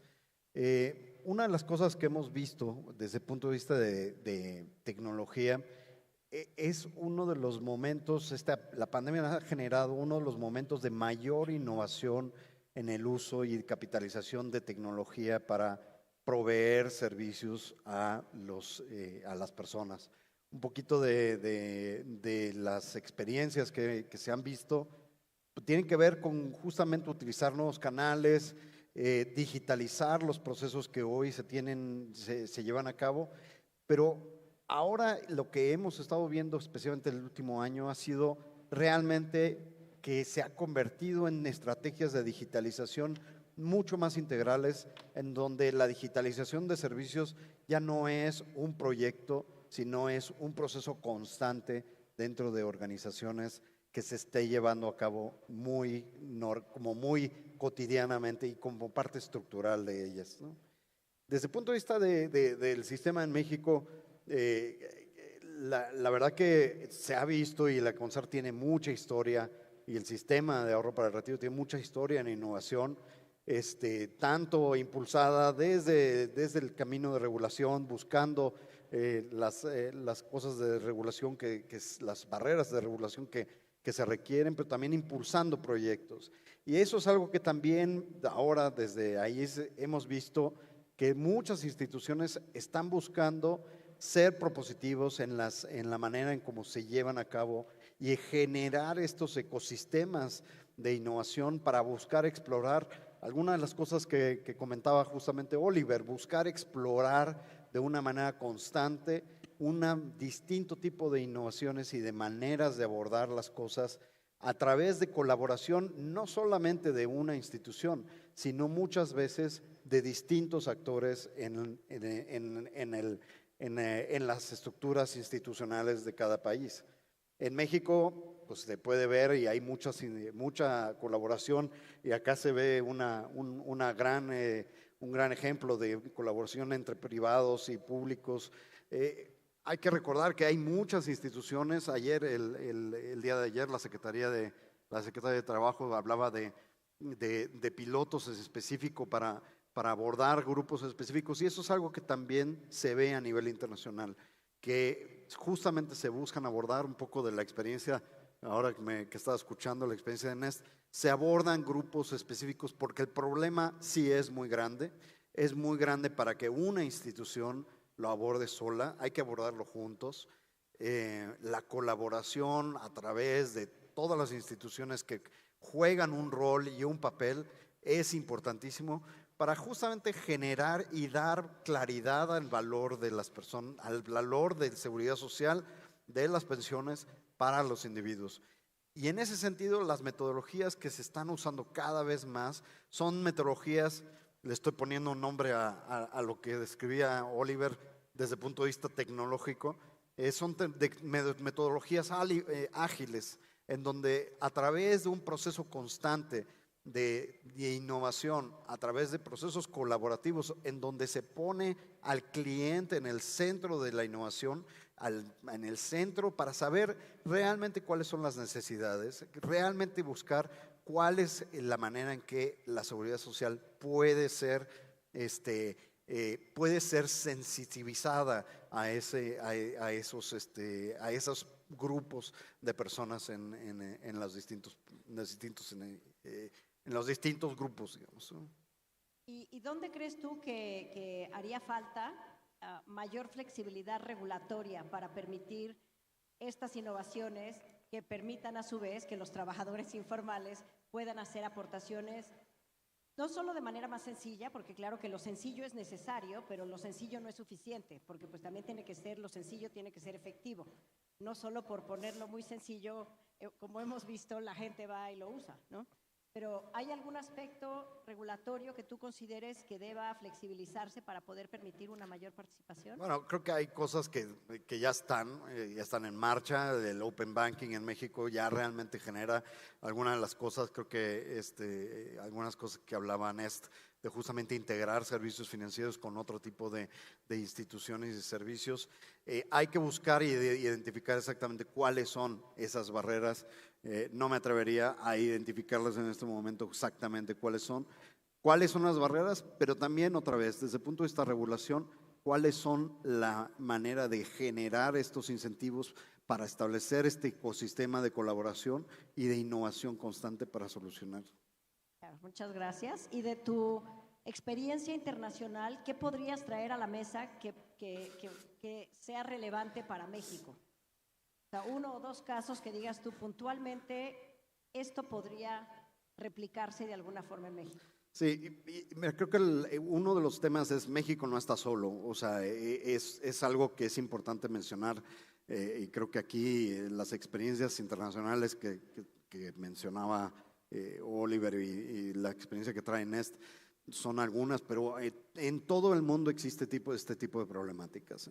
Algunas que yo menciono, en Malasia hay unos esquemas de colaboración en donde cada institución se enchufa a través de tecnología blockchain muy sofisticada para identificar personas que pueden ser candidatos para poder intervenir en participar en ciertas partes del componentes de distintas partes de seguridad social. En Corea también hacen el área privada y el área pública para saber identificar, bueno, quién es que quién está consumiendo electricidad, etcétera, para saber identificar cuáles son esos canales que nos permiten identificar y cuáles son esos parámetros.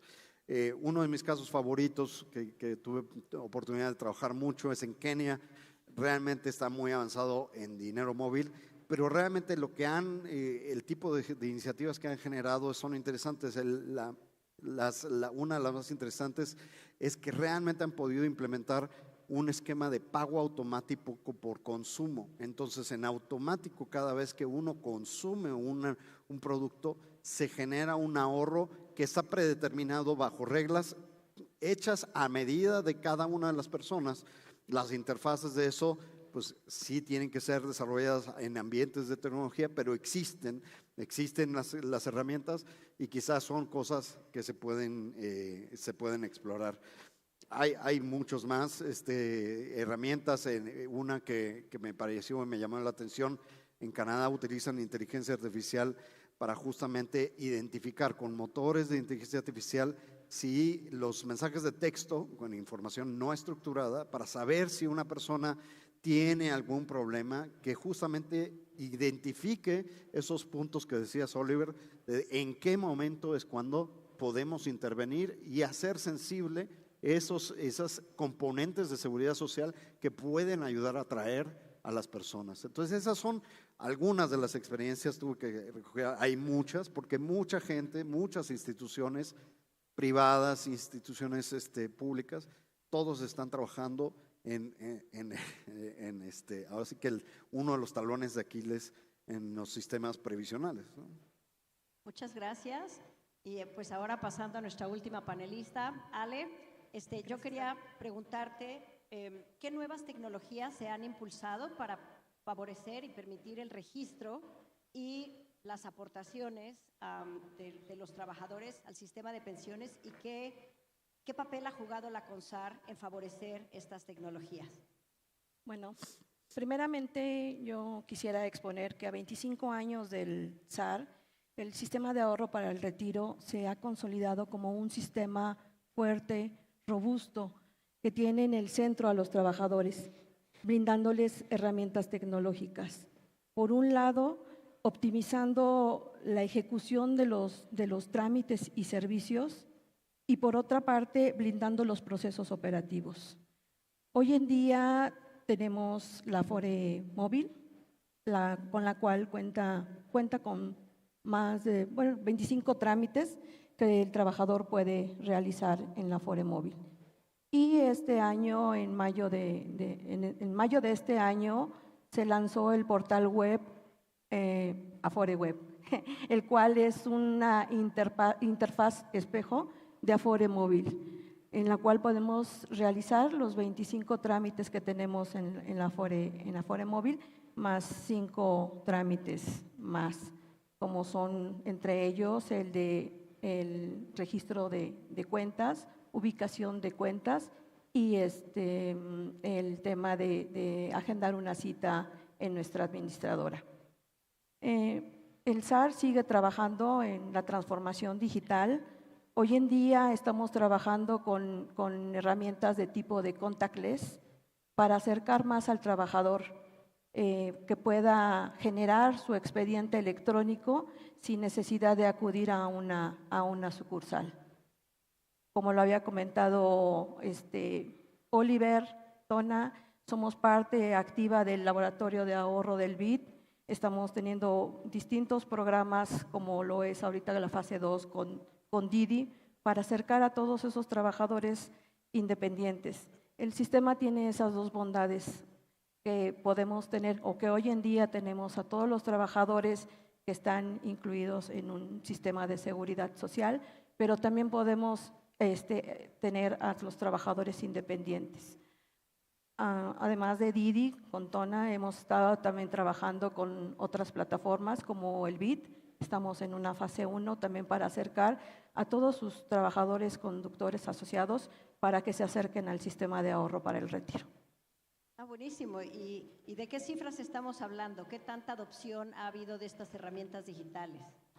Bueno, desde que se lanzó la Afore móvil al corte de septiembre, hemos tenido un número de 14,000.2 millones de descargas de la aplicación. Y de estos 14,000.2 millones de descargas, 6,7 de millones han consolidado su autentificación en la herramienta. Es importante comentar también que de estos 6,7 millones que han consolidado su autentificación en la herramienta Afore móvil, el 61% son hombres y el 39% son mujeres.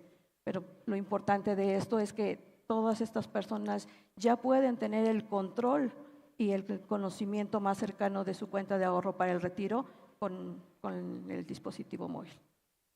¿Y cuáles son los principales retos que tú ves hacia adelante para lograr que más trabajadores independientes se registren y aporten y hagan aportaciones? ¿Qué retos ves? Bueno, uno de los principales retos que tenemos ahorita es el desconocimiento del sistema, y el otro muy importante es la brecha generacional que todavía tenemos aquí en México. Claro, podemos tener la oportunidad de que los jóvenes hoy en día solo se acercan a la plataforma, pero sí necesitamos acercarles el conocimiento del sistema de ahorro para el retiro. Y hoy en día la CONSAR está trabajando con los sectores más vulnerables, como por ejemplo las trabajadoras del hogar y las trabajadoras recolectoras de aguacate. Hemos impulsado y hemos tenido talleres con estos grupos vulnerables para acercarle todas las herramientas necesarias y que nos brinda hoy en día el sistema de ahorro para el retiro. Próximamente también estamos trabajando con los agricultores en Canadá para poderlos también acercar al sistema de ahorro para el retiro y puedan hacer sus aportaciones voluntarias mediante las herramientas tecnológicas que brinda hoy el sistema. Muchísimas gracias. Pues creo que ya se nos acabó el tiempo para el panel, aunque empezamos un poquito tarde nosotros, pero pues aquí en México el reto es poder lograr que estos 35 millones y tanto más de trabajadores independientes logren registrarse, logren tener dinero en una Afore y logren hacer aportaciones de la manera más fácil posible. Porque platicando con Oliver me decía, pues para alguien que está empleado y la empresa le hace todo el trámite, pues es muy fácil, pero esperar que un trabajador independiente haga el mismo trámite por sí solo está sumamente difícil. Y aún poniéndonosla fácil con una app, pues tienes que meterte a la App Store y bajar la app. Y luego tienes que darte de alta en la app. Y luego tienes que empezar a hacer aportaciones en la app. Y allí cada una de estos pasos, hay una brecha entre paso y paso. Y ahí se nos puede caer cantidad de gente, como ya sabemos, ¿no? Entonces, quizás una última preguntita súper rápida. ¿Qué es lo que a cada uno de ustedes le entusiasma de sí poder atacar este problema de los trabajadores independientes? Oliver. Súper rápido. Yo creo que como dices tú, son millones de personas y lo que necesitamos ahorita es encontrar la manera de buscarles fuentes de ingreso más estables, y eso significa mejorar las condiciones del mercado laboral. No es problema del sistema de pensiones, pero sí puede ser el vehículo para lograr mejor intermediación, porque la gente sabe dónde trabaja, dónde trabajó. Conocer su historial laboral es muy valioso para Open Banking, o sea, ver los activos que tiene el sistema, que es en la actualidad una gran oportunidad para lograr que más gente vea esto como una fuente estable de ingresos en el futuro. Es posible que el sistema de pensiones se convierta en la columna vertebral de nuevos productos, y estoy seguro que las empresas, junto con el gobierno y junto con las empresas de tecnología, van a poder lograrlo. Muchas gracias, Tona. Muchas gracias, Gaby. Para nosotros me parece que es este tema de poner a la persona al centro, de poder estamos en un modelo, digamos, laboral rígido, ¿no? Michelle se refería a la figura de Reino Unido en torno a este modelo intermedio, ¿no? Que es employee-worker, ¿no? Esta diferencia que para nosotros traducida es lo mismo, ¿no? Pero nos parece que es importante ir caminando hacia una flexibilización, ir aceptando, digamos, que hay enormes variaciones de modelos ocupacionales y que todas esas personas que están en este momento fuera de seguridad social y de retiro puedan, por supuesto, encontrar, todavía estamos caminando hacia allá, no hay un modelo, no hay una best practice a nivel internacional, esta es la forma, ¿no? Entonces, desde las condiciones y el contexto mexicano, ¿cómo podemos ir flexibilizando para que estas comunidades, en nuestro caso conductores y repartidores, pues puedan tener acceso a estas condiciones para mejorar su calidad de vida? Perfecto, muchas gracias. And Michelle, what excites you going forward? At the risk of repeating myself a little, I think I'm excited about the opportunity to create solutions that meet self-employed people where they are and recognize the diversity in that group and their context, which could be different to those of employed people. I think we're not quite there yet, but I think there's a lot of opportunity there, and we're excited to do more research about that. Thank you. Ernesto? Yo creo que lo que más motiva es buscar cómo ayudar en la vida de la gente. La persona tiene un ciclo de vida, ¿no? Y ayudarlo a llegar a las metas personales que cada uno tiene. En el ciclo de vida la gente tiene shocks, ¿no? Y shocks ya sea de desempleo, de enfermedades, de incapacidad. Hay muchos eventos que existen, no solamente el retiro, en el que podemos ayudar a mucha gente justamente a ser parte del sistema y a ser parte justamente de un sistema integral dentro del bienestar de las personas. Yo creo que eso es lo que finalmente queremos todos, que tengamos la gente que tenga finalmente un buen bienestar, un bienestar que se sienta, y la manera de hacerlo sensible es que el sistema de seguridad social, el sistema de pensiones está ahí a lo largo de la vida de las personas. Gracias. Yale, ¿a ti qué te entusiasma? A mí lo que me entusiasma es seguir teniendo al trabajador en el centro de todas nuestras acciones, seguir brindándole las herramientas tecnológicas para que se puedan acercar, conocer y tener el control de su cuenta de ahorro para el retiro, para tener un retiro mejor. Muchísimas gracias, y pues seguir apostándole a la innovación para poder superar las barreras que hoy tenemos frente a nosotros. Les pido un aplauso para los panelistas, por favor. Muchas gracias.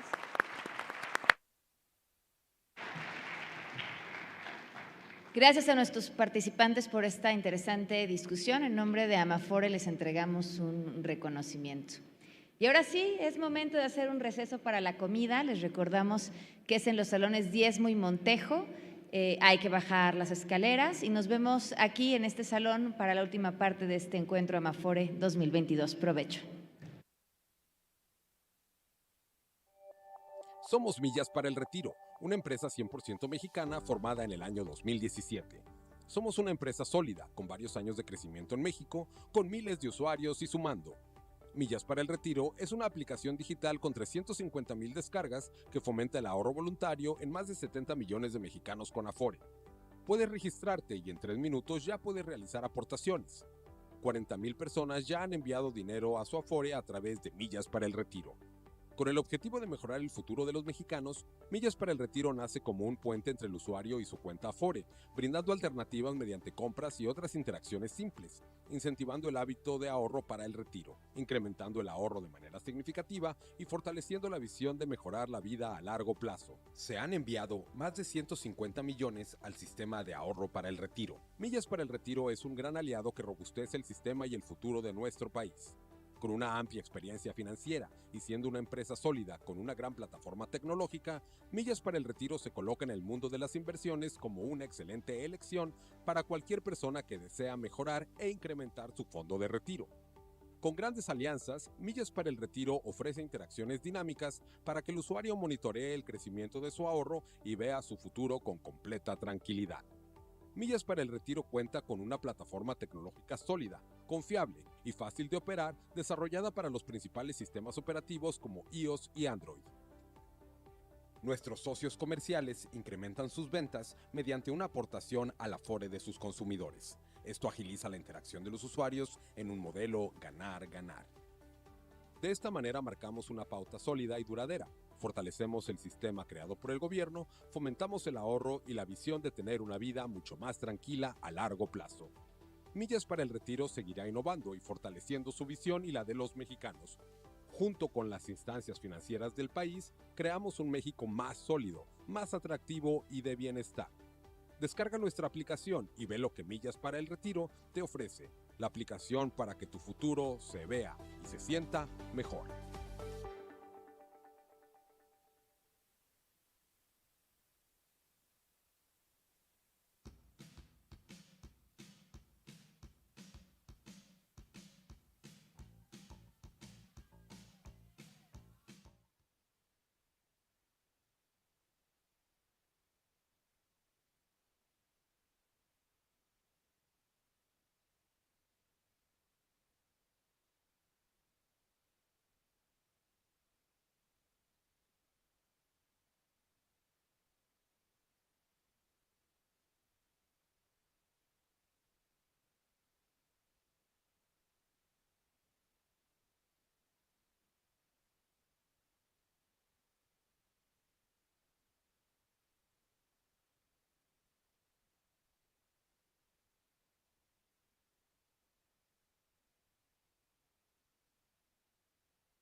asegurará un buen retiro.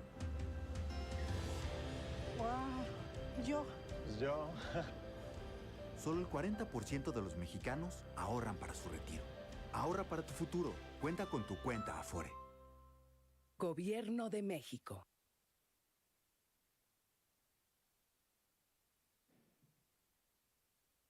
Buenas tardes, los saludo de nuevo. Y es momento de presentar nuestra siguiente conferencia magistral a cargo de Anne Applebaum, premio Pulitzer del 2004, periodista en The Atlantic y experta en geopolítica.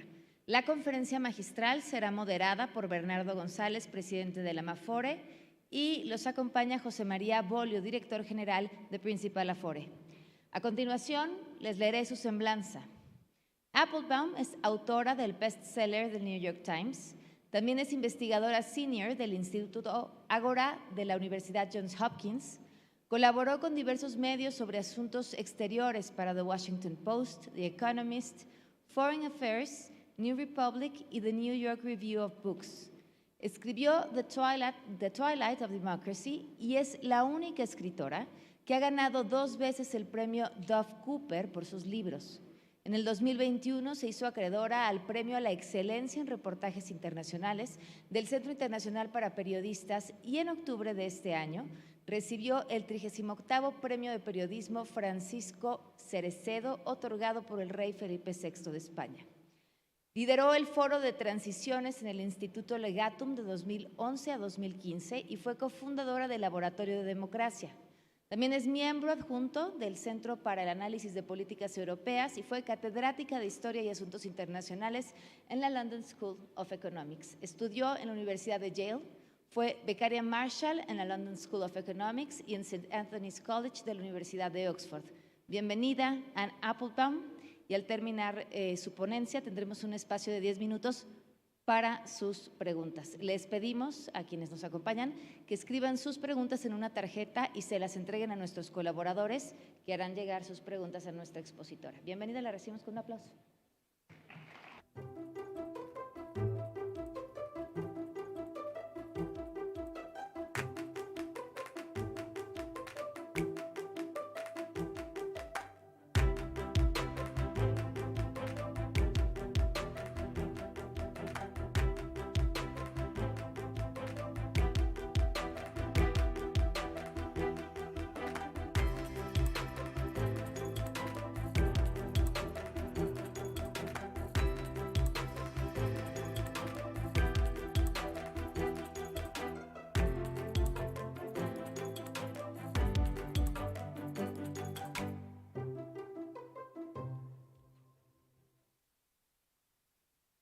Good afternoon. Thank you so much for inviting me to be here. It's always a pleasure to be in Mexico City. Let me start, though, by reminding you that as we are sitting here, a brutal war is unfolding in Ukraine. And the brutality is not only evident on the battlefield. In occupied territory, people are being rounded up, sent to concentration camps, beaten and sometimes deported to Russia.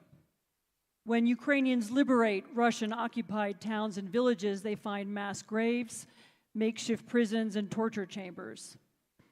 And there is a reason for this violence. Russians are fighting this war not only to occupy parts of Ukraine and eventually to destroy Ukraine, but also to show the outside world that they don't care about human rights, they don't care about the laws of war, they don't respect borders, and they don't care about 70 years of European and UN norms and diplomacy. Meanwhile, on the other side of the world, as we sit here in this room, Iranians are protesting. Young women and even schoolgirls have marched and demonstrated for the right to be unveiled, for the right to travel and work freely, for the right to make their own decisions about their own lives. And their demands and the demands of factory workers and others who've gone on strike in sympathy have also been met with mass brutality. So hundreds and perhaps thousands have been shot. We don't really know the extent of the violence yet. One Iranian girl was murdered for singing a resistance song. Not long after, Russian soldiers murdered a composer in the city of Kherson for refusing to play a concert in honor of the occupiers. So these are different regimes, same tactics. Even further to the east, a couple of weeks ago, the Chinese Communist Party held a congress that consolidated the one-man rule of Xi Jinping, the de facto dictator of the largest country in the world. Xi has come to enjoy this position by staging a so-called war on corruption that turned into a mass purge, by inventing new surveillance tactics that control the movement of ordinary people, by authorizing snooping, hacking, and intellectual property theft from foreign companies. Most recently, Xi has controlled COVID by locking down major Chinese cities and almost completely blocking international travel. Usually, we think of these stories, Russia, China, and Iran, as belonging to different geographic areas, and we assume they have little relationship to one another. But the fact that they are all unfolding at once is in fact not a coincidence.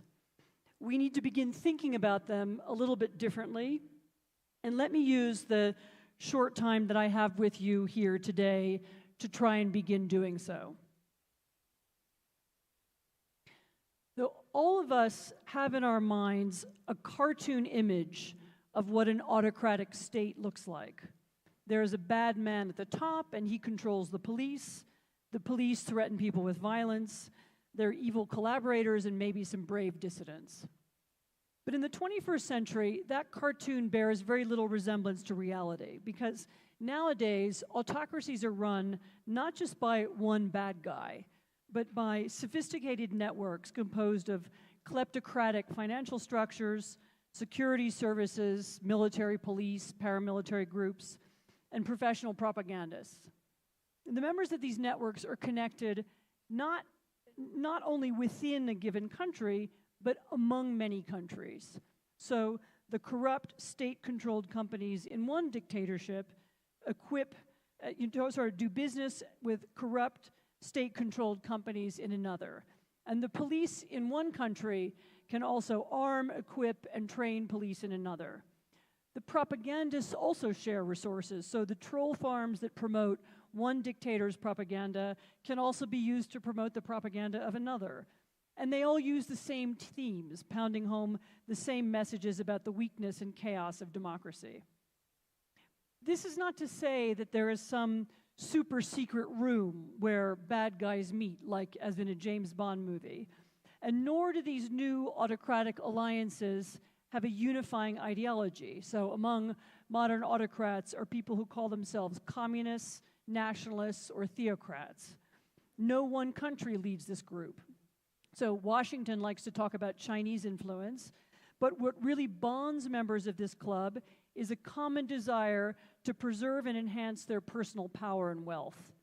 So unlike political and military alliances from other times and places, the members of this group don't operate like a bloc or a single alliance, but almost more like an agglomeration of companies. Call it Autocracy, Inc.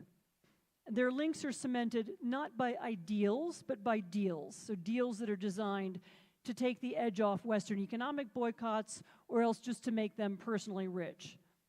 That's why they can operate so easily across geographical and historical lines. So let me explain a little bit how that works. So in this new world, the country of Belarus is, in theory, an international pariah. So Belarusian planes can't land in Europe. Many Belarusian goods can't be sold in the US or the EU. But in practice, Belarus also remains the site of one of China's largest overseas development projects, and I believe one of the largest in Europe. Iran has expanded its relationship with Belarus over the past year. Cuban officials have expressed their solidarity with Lukashenko, the Belarusian dictator, at the UN. And of course, Russia offers markets, cross-border investments, and police supports that help keep Lukashenko in power, while of course Belarus in turn offers Russia a staging ground for its war in Ukraine. In theory, Venezuela is also an international pariah. So since 2008, the US and Canada and the EU and many of Venezuela's Latin American neighbors have increased sanctions on Venezuela. They've isolated it. They've cut it off. Venezuela, is of course a problem for many in this region. It's a country that's so badly run that is actually Venezuela and not Ukraine that is the largest source of refugees in the world. And yet, Nicolas Maduro's regime receives loans as well as oil investment from Russia and China. Turkey facilitates the illicit Venezuelan gold trade. Cuba has long provided security advisors and security technology to the country's rulers. The international narcotics trade keeps individual members of the regime well supplied with designer shoes and handbags. Leopoldo Lopez, a one-time star of the Venezuelan opposition who now lives in Spain, told me recently that although Maduro's opponents have received some foreign assistance, including him, he points out that it's actually nothing comparable to what Maduro himself receives from other autocratic nations. So, like the Belarusian opposition, the Venezuelan opposition has charismatic leaders and dedicated grassroots activists. In the past, they've persuaded millions of people to go out into the streets and protest. And if their only enemy was the corrupt and bankrupt Venezuelan regime, they might win.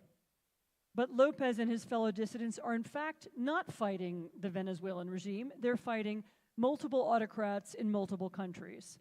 And so, like so many other people who are propelled into politics by the experience of injustice, like Svetlana Tikhanovsky in Belarus, like the leaders of the extraordinary Hong Kong protest movement, like the Cubans and the Iranians and the Zimbabweans who are pushing for more open societies in their countries, they are fighting against, again, people who control state companies and can make investment decisions worth billions of dollars for purely political reasons. They're fighting against people who can buy sophisticated surveillance technology from China or bots from St. Petersburg. Above all, they're fighting against people who have inured themselves to the feelings and opinions of their countrymen, as well as the feelings and opinions of everybody else. Because nowadays, Autocracy Inc. grants not just money and security to its members, but also something less tangible but just as important, which is impunity, the sense that they aren't subject to any rules at all. And this is new. So once upon a time, the leaders of the Soviet Union, which was the most powerful autocracy in the second half of the 20th century, cared deeply about how they were perceived around the world.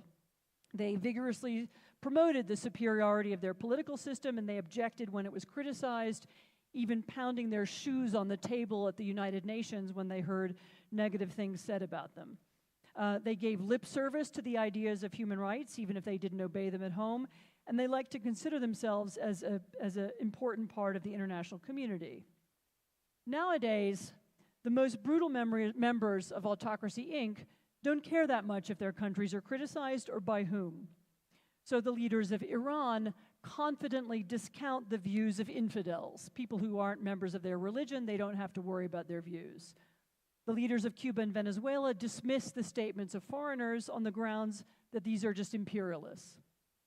The leaders of Burma or Eritrea don't really have any ideology other than nationalism and self-enrichment and the desire to remain in power. Leaders of China and Russia have spent a decade disputing the human rights language long used by international institutions and successfully convincing many people around the world that these are Western concepts that don't apply to them.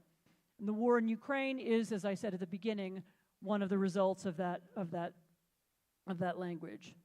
So impervious to international criticism, modern autocrats are using aggressive tactics to push back against mass protest and widespread discontent, even when it's manifest. So, for example, Vladimir Putin was unembarrassed to stage elections last year in which some 9 million people were actually barred from being candidates, in which the pro-government party received 5 times more television coverage than all the other parties put together, and the vote counts were mysteriously altered anyway. More recently, he's stationed policemen next to metro stops in order to catch men and conscript them. But then the Burmese junta is also unashamed to have murdered hundreds of protesters, including young teenagers, on the streets of Rangoon. The Chinese government actually boasts about its destruction of the popular democracy movement in Hong Kong. And slowly, as I said, the Iranian regime may be preparing to kill thousands of very young women. At the extremes, this kind of contempt can even devolve into what could be called the Maduro model of governance after the leader of Venezuela. So autocrats who adopt this model are willing to pay the price of becoming a totally failed country, to see their nation enter the category of failed states if that's what it takes to keep their regimes going. So they will accept economic collapse, isolation, and mass poverty if that's what it takes to stay in power. So Assad has applied the Maduro model to Syria. It's what Lukashenko has created in Belarus. It seems to be what the Taliban had in mind when they occupied Kabul. So their goal was not a kind of flourishing, prosperous Afghanistan. Their goal was an Afghanistan where they are in charge. The same is clearly true in Russia.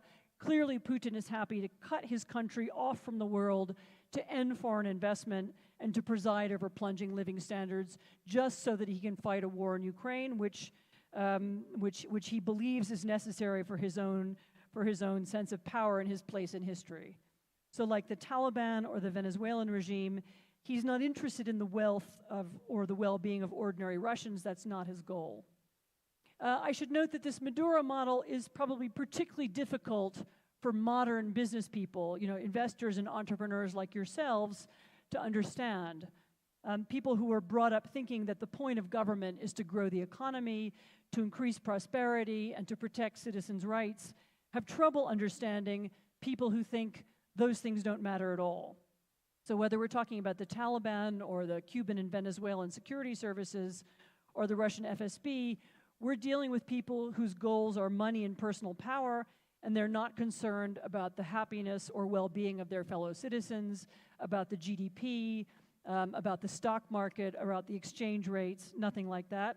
And of course, they don't mind how international business sees them anywhere else. And now here is where the story comes a little bit closer to home, because the difficulty that we have in understanding these autocracies and the assumption that we had for many years that they would sooner or later evolve into democracies, or at least into compatible trading partners, does help explain how they came to control so much power. So while we were waiting for trade and commerce to turn into democracy and cooperation, they were accumulating wealth, hiding it in the Western financial system, and then using it to keep power, and also, as we now know, to corrupt the democratic world too. So to explain what I mean, let me go back in time for a moment and tell you that in the spring of 2016, I helped to publish a report on the Russian use of disinformation in Central and Eastern Europe. So together with a colleague, we took this report around Washington, we took it to Capitol Hill, the State Department, anyone who would listen. The response was polite interest and nothing more. We're very sorry that Slovakia and Slovenia have this terrible problem, but of course, nothing like that could ever happen here in America. A few months later, it did. Russian trolls operating from St. Petersburg sought to shift the outcome of an American election in much the same way as they'd done in Central Europe, using fake Facebook pages, sometimes impersonating anti-immigration groups, sometimes impersonating black activists, using fake Twitter accounts, attempting to infiltrate groups like the National Rifle Association, weaponizing hacked material from the Democratic National Committee. And instead of rejecting this interference, instead of pointing out that this was undemocratic, indeed illegal behavior, the Trump campaign welcomed it. So this reaction surprised many Americans, but it shouldn't have done. It was very consistent with the Trump family's behavior over the previous 2 decades. They run a real estate business that had depended for years on selling apartments to anonymous companies, many of which were fronts for Russian money. But in truth, large parts of the real estate industry in many countries has operated this way for a long time. The luxury apartment buildings came to function in much the same way as old-fashioned Swiss bank accounts. They became places for people with something to hide, usually people from the autocratic world, and people to keep their stolen money. And the people who sell and rent them are in practice inhabitants of democracy incorporated as well. But I'm not speaking today in order to single out Trump or even Americans, because the presence of both autocratic influence campaigns and autocratic money is a fact of life in the politics and economics of many other countries too. So the list of major American and European corporations caught in tangled webs of personal and financial and business links to China, to Russia, and other autocracies is very long.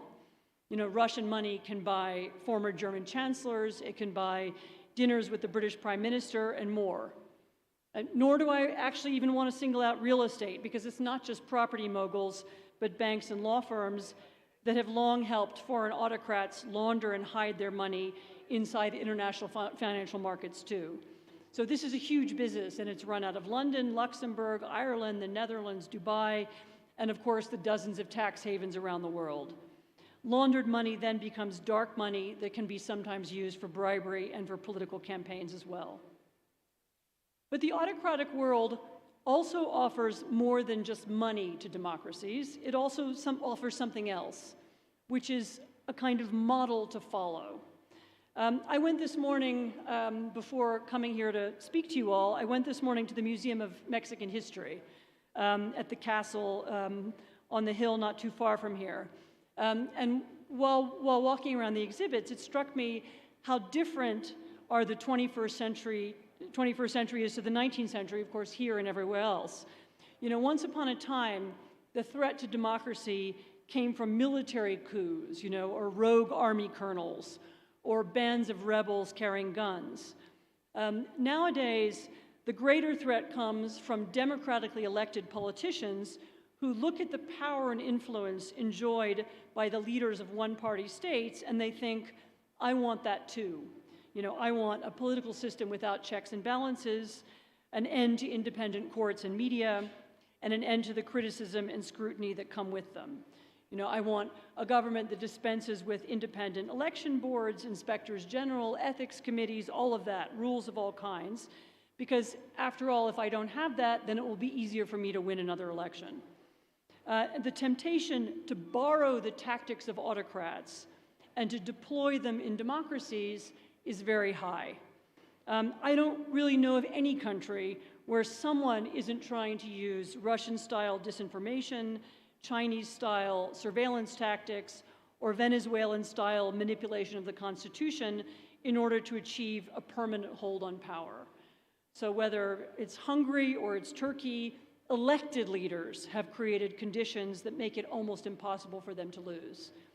In the United States, we had a president, maybe you've heard of him, called Donald Trump, who dreamed of the same thing. Let me conclude by saying that I know that this picture of the world might be, for some of you, somewhat jarring. You know, many of the autocrats I described would not be on any of our lists of personal enemies. You know, I don't imagine anyone in this room wakes up in the morning, you know, thinking about Lukashenko or Xi or Putin or worrying about their influence here or in the rest of the world.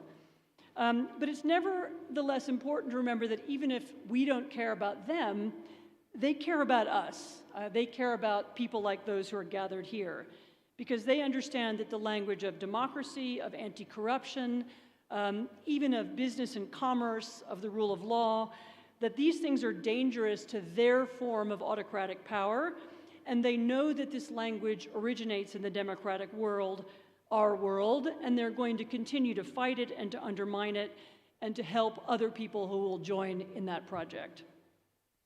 So let me end by noting that if the 20th century was the story of a slow, uneven struggle, ending with the victory of liberal democracy over other ideologies, over communism and fascism and virulent nationalism, the 21st century is so far a story of the reverse.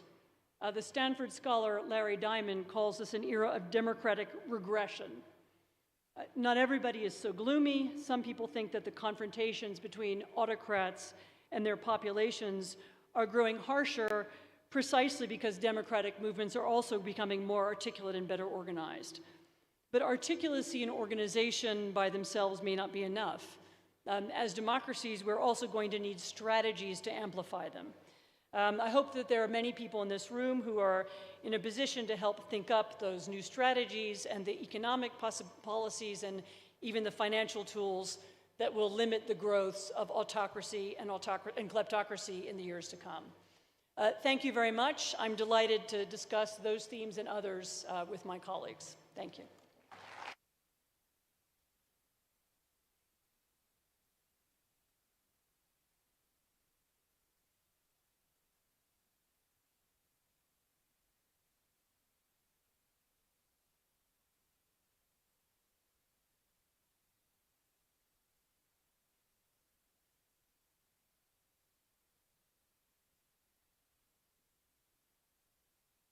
Sorry, I guess I got upset about that.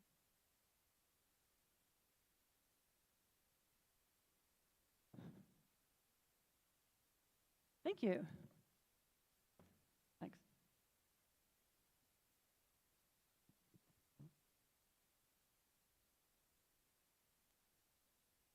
Thank you very much for those very wonderful remarks. We would like to know, in your opinion, the remaining main challenges and geopolitical risks remaining from the invasion caused by Russia to Ukraine. So first of all, thank you. I'm delighted to be here again. You just asked me the hardest question to begin with. So the war in Ukraine is not over, and it will not be over until the Russians have understood that they have lost. By this I mean to say that you have to understand that this is a colonial war.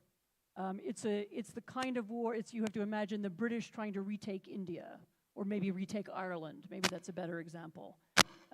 And it will be over when the Russians understand that this form of imperialism and this form of conquest is, sorry.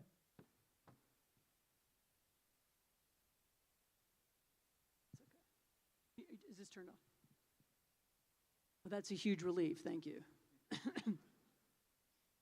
Even I'm bothered by static, so you always think maybe it's the KGB, trying to interfere, and especially when you're in the middle of denouncing them,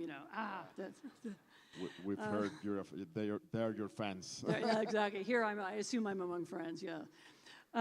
No. So this is a war that will end when the Russians understand that it was a mistake.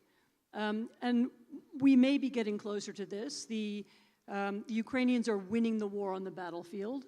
And this is actually an incredible thing, because we had assumed for decades now that the Russian army was the second largest in the world. And the idea that they could be beaten by the Ukrainians, who are a new country and whose army has had very little military reputation, is a great surprise. But because Putin increasingly sees this also as a war for his own survival, you have seen an expansion of the war beyond the battlefield. And so you have to think of this as a war now being fought on multiple fronts. Putin is fighting it in the economic sphere with his gas boycotts. This is an attempt to convince Europeans not to support Ukraine.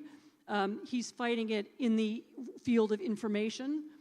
He's using propaganda directed at both, particularly at the far right and the far left, political movements in countries all around the world, trying to convince people that Ukraine is not a country worth supporting, or that this is some kind of battle, between Russia and NATO, rather than an imperial conquest of Ukraine. And he's fighting it, of course, politically inside Ukraine too. So you've seen in recent weeks an attempt to destroy the Ukrainian energy infrastructure, with missiles. And fourthly, I should say, it's, as I said in my remarks, it's also a battle really with the idea of international institutions and the rule of law. Putin wants to live in a different kind of world. He wants to live in a kind of world where he's not bound by any rules. And so he's going to continue to break them until he's convinced that the loss will happen. We might be closer to that than you think. The withdrawal from Kherson a few days ago was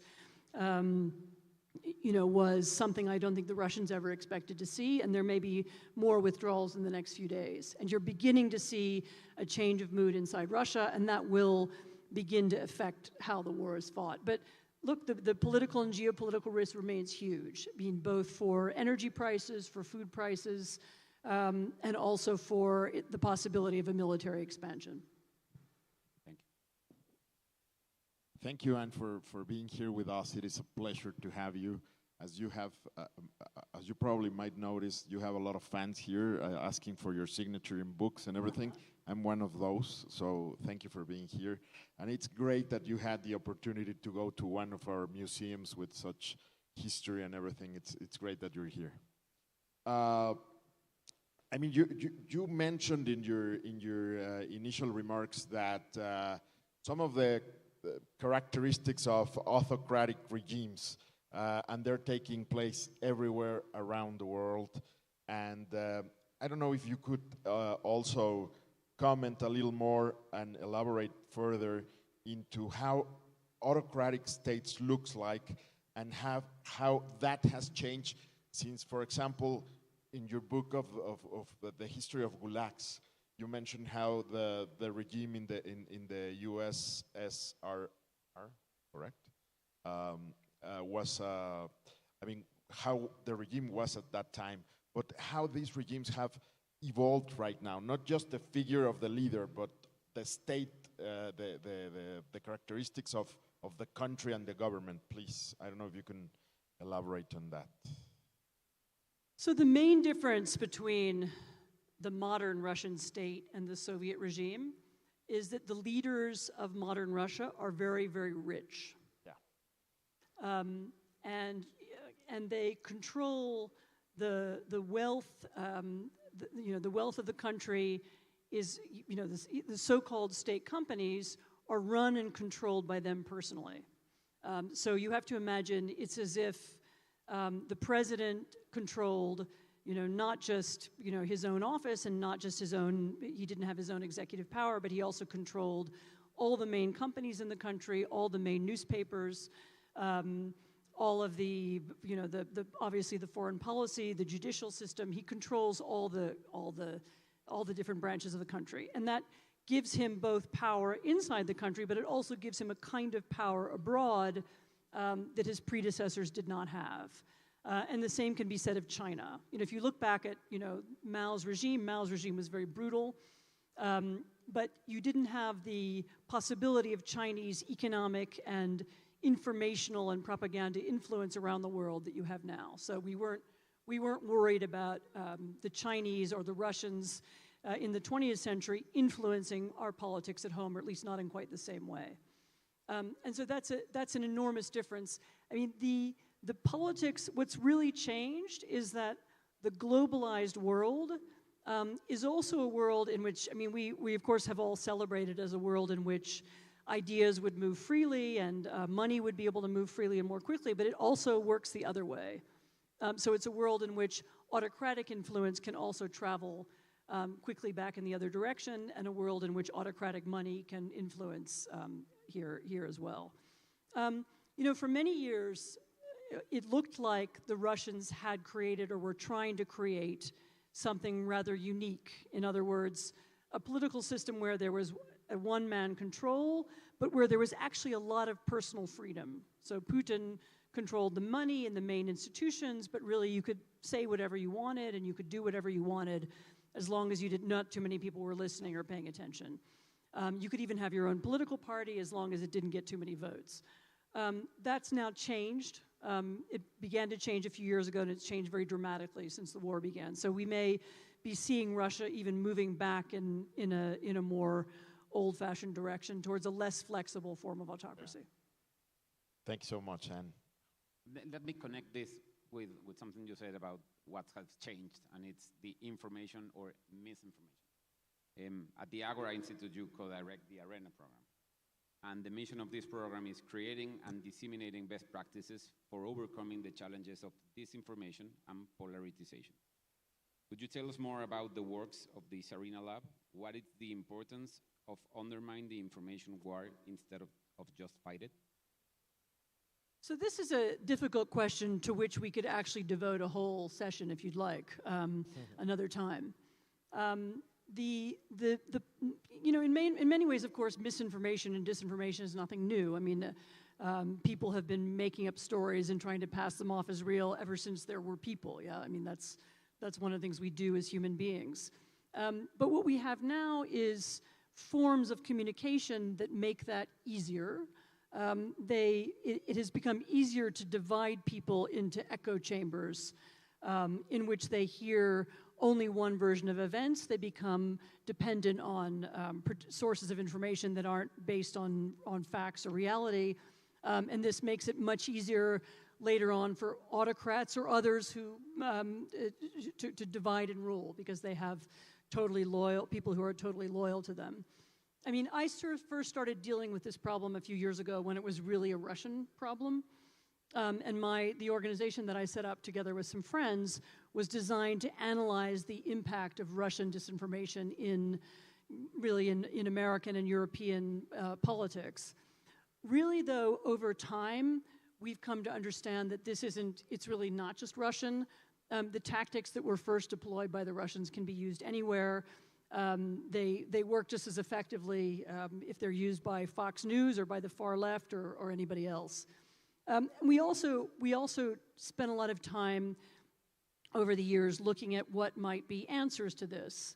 And one of the first things that you learn if you spend time working on this subject is the thing that you think will be the answer, namely fact-checking. You know, we can create fact-checking organizations or institutions, falls apart pretty quickly.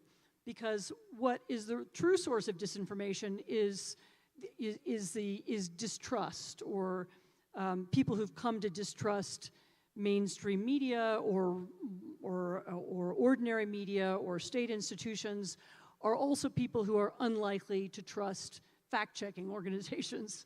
And so you need to begin to think about what's the best answer to this problem. And to make a long story short, the best answer to an emotional series of lies is an emotional way of telling the truth, or counter campaigns that tell the story better. And so what I think is beginning to happen is that people from the center of politics, the center right and the center left, are beginning to understand that they need to campaign and to speak in a different way. And we've tried to look at what kinds of stories and what kinds of language can overcome partisan divides, what kinds of themes can bring people together. These are, it's unfortunate, it's not the simple answer that people want. I mean, people want censorship, just ban bad ideas, which I'm afraid doesn't work, or they want fact-checking, which is just tell people the truth. That doesn't work either. We need to think about better ways of reporting and speaking about what's happening in the world that reaches people, and that's ultimately going to be the answer. Yeah, and for example, if you see the acquisition of Twitter by Elon Musk, do you think that would represent something to free speech, or does it change anything? You mentioned Donald Trump, and so I would like to see that connection. The Elon Musk thing is actually fascinating. I mean, so many people in this audience run companies. I mean, the sight of a company melting down in real time, I mean, it's almost like, it's like watching a story you can't take your eyes off it. I recently reminded me a little bit, I don't really want to know about what's going on at Twitter, but it's like the royal family in the UK. I don't want to know about them either, but I just do. I know everything about them because you can't not know, because they're everywhere and you run into them, and this is a little bit like that. I mean, I think Musk has learned, and you can see him learning it in real time, about the difficulties of moderating a social media platform. The idea that, we can just have free speech doesn't really work in a world where there are people who seek to suppress the free speech of others by shouting them down. So it's not just about, everyone can talk, it's about, can everyone be heard? And does everyone have space in which they can be heard? And creating a social media discussion space in which that's possible is extremely difficult. And I don't want to make judgments about Musk too early, but he seems to have approached Twitter with the idea that, you could just slash some things and throw some people out and get rid of the moderators and you'd have better speech. And then almost within 48 hours, he discovered that there were people mocking him, there were people impersonating companies, and this, of course, is exactly what would happen if you took away all the rules. I think we also have, we have a kind of idealized and naive idea of what free speech is. In fact, free speech in all of our societies has always depended on some rules. You know, there have been laws against libel, or there have been rules about, you know, there's the famous American, you know, shouting fire in a crowded theater. You know, there have always been some rules and norms around what you can and can't say. And we need to think about how to bring some of those real life rules, I think, into the social media space. And, you know, ideally we would live in a world where it wasn't one person who got to decide these things, but there was some form of regulation, by which I don't mean content regulation. You know, I don't want a ministry of truth making these decisions, but just whereby there could be public input into how moderation works. I mean, one of the side effects of social media is that, you know, these social media platforms that we think of as discussion forums are in fact advertising companies. And what's in their interests, which is in their interest is promoting material that makes people angry, that's divisive, that's emotional, isn't necessarily in the interest of the general public or of democracy. And if there were some input into the way they were governed, I think they might work better. I mean, it is a tough question, actually, because the freedom of speech is so at risk and everything. Do you think that, I mean, the autocratic regimes are becoming also popular because of lack of experience? I mean, most of the population is very young right now. They didn't live, for example, the behind the Berlin Wall, like you were telling us during lunch. A lot of people, for example, in Mexico didn't know at the time how important it was to fight for democracy, to have an independent election institute. Around the world, many people are very young and didn't live these autocratic regimes. We had many years of liberal democracies. Do you think that can play in what's going on around the world? And sometimes reading some surveys, you can see that people aren't very interested in having democracy as a concept. I mean, we were commenting on some surveys that have been published lately. Do you have an opinion on that? I mean, is it that people are young, or is it that we became complacent and we stopped trying to explain democracy, or we stopped trying to celebrate democracy? I mean, you had Frank Fukuyama here this morning, I gather by hologram, right? So, but one of the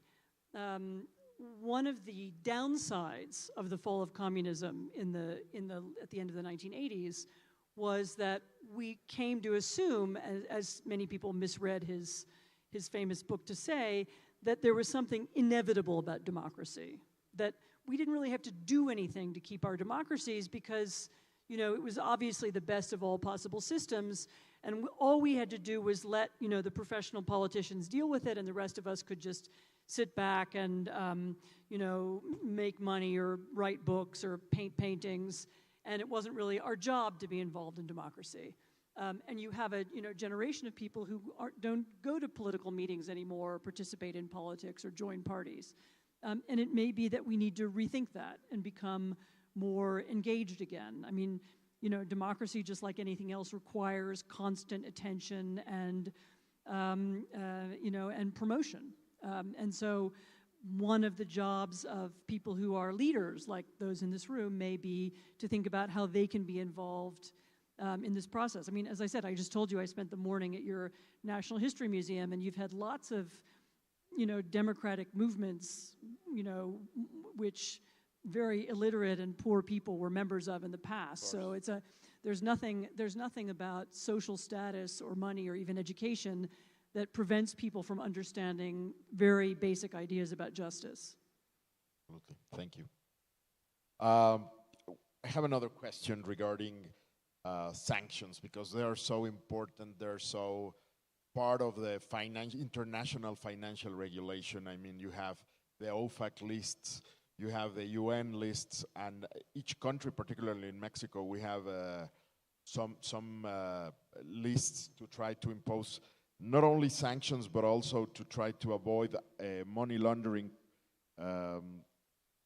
what is the importance of these sources of punishment for those that are laundering money, financing terrorism? Those sanctions, those regulations can be a part of an international system to avoid autocratic states?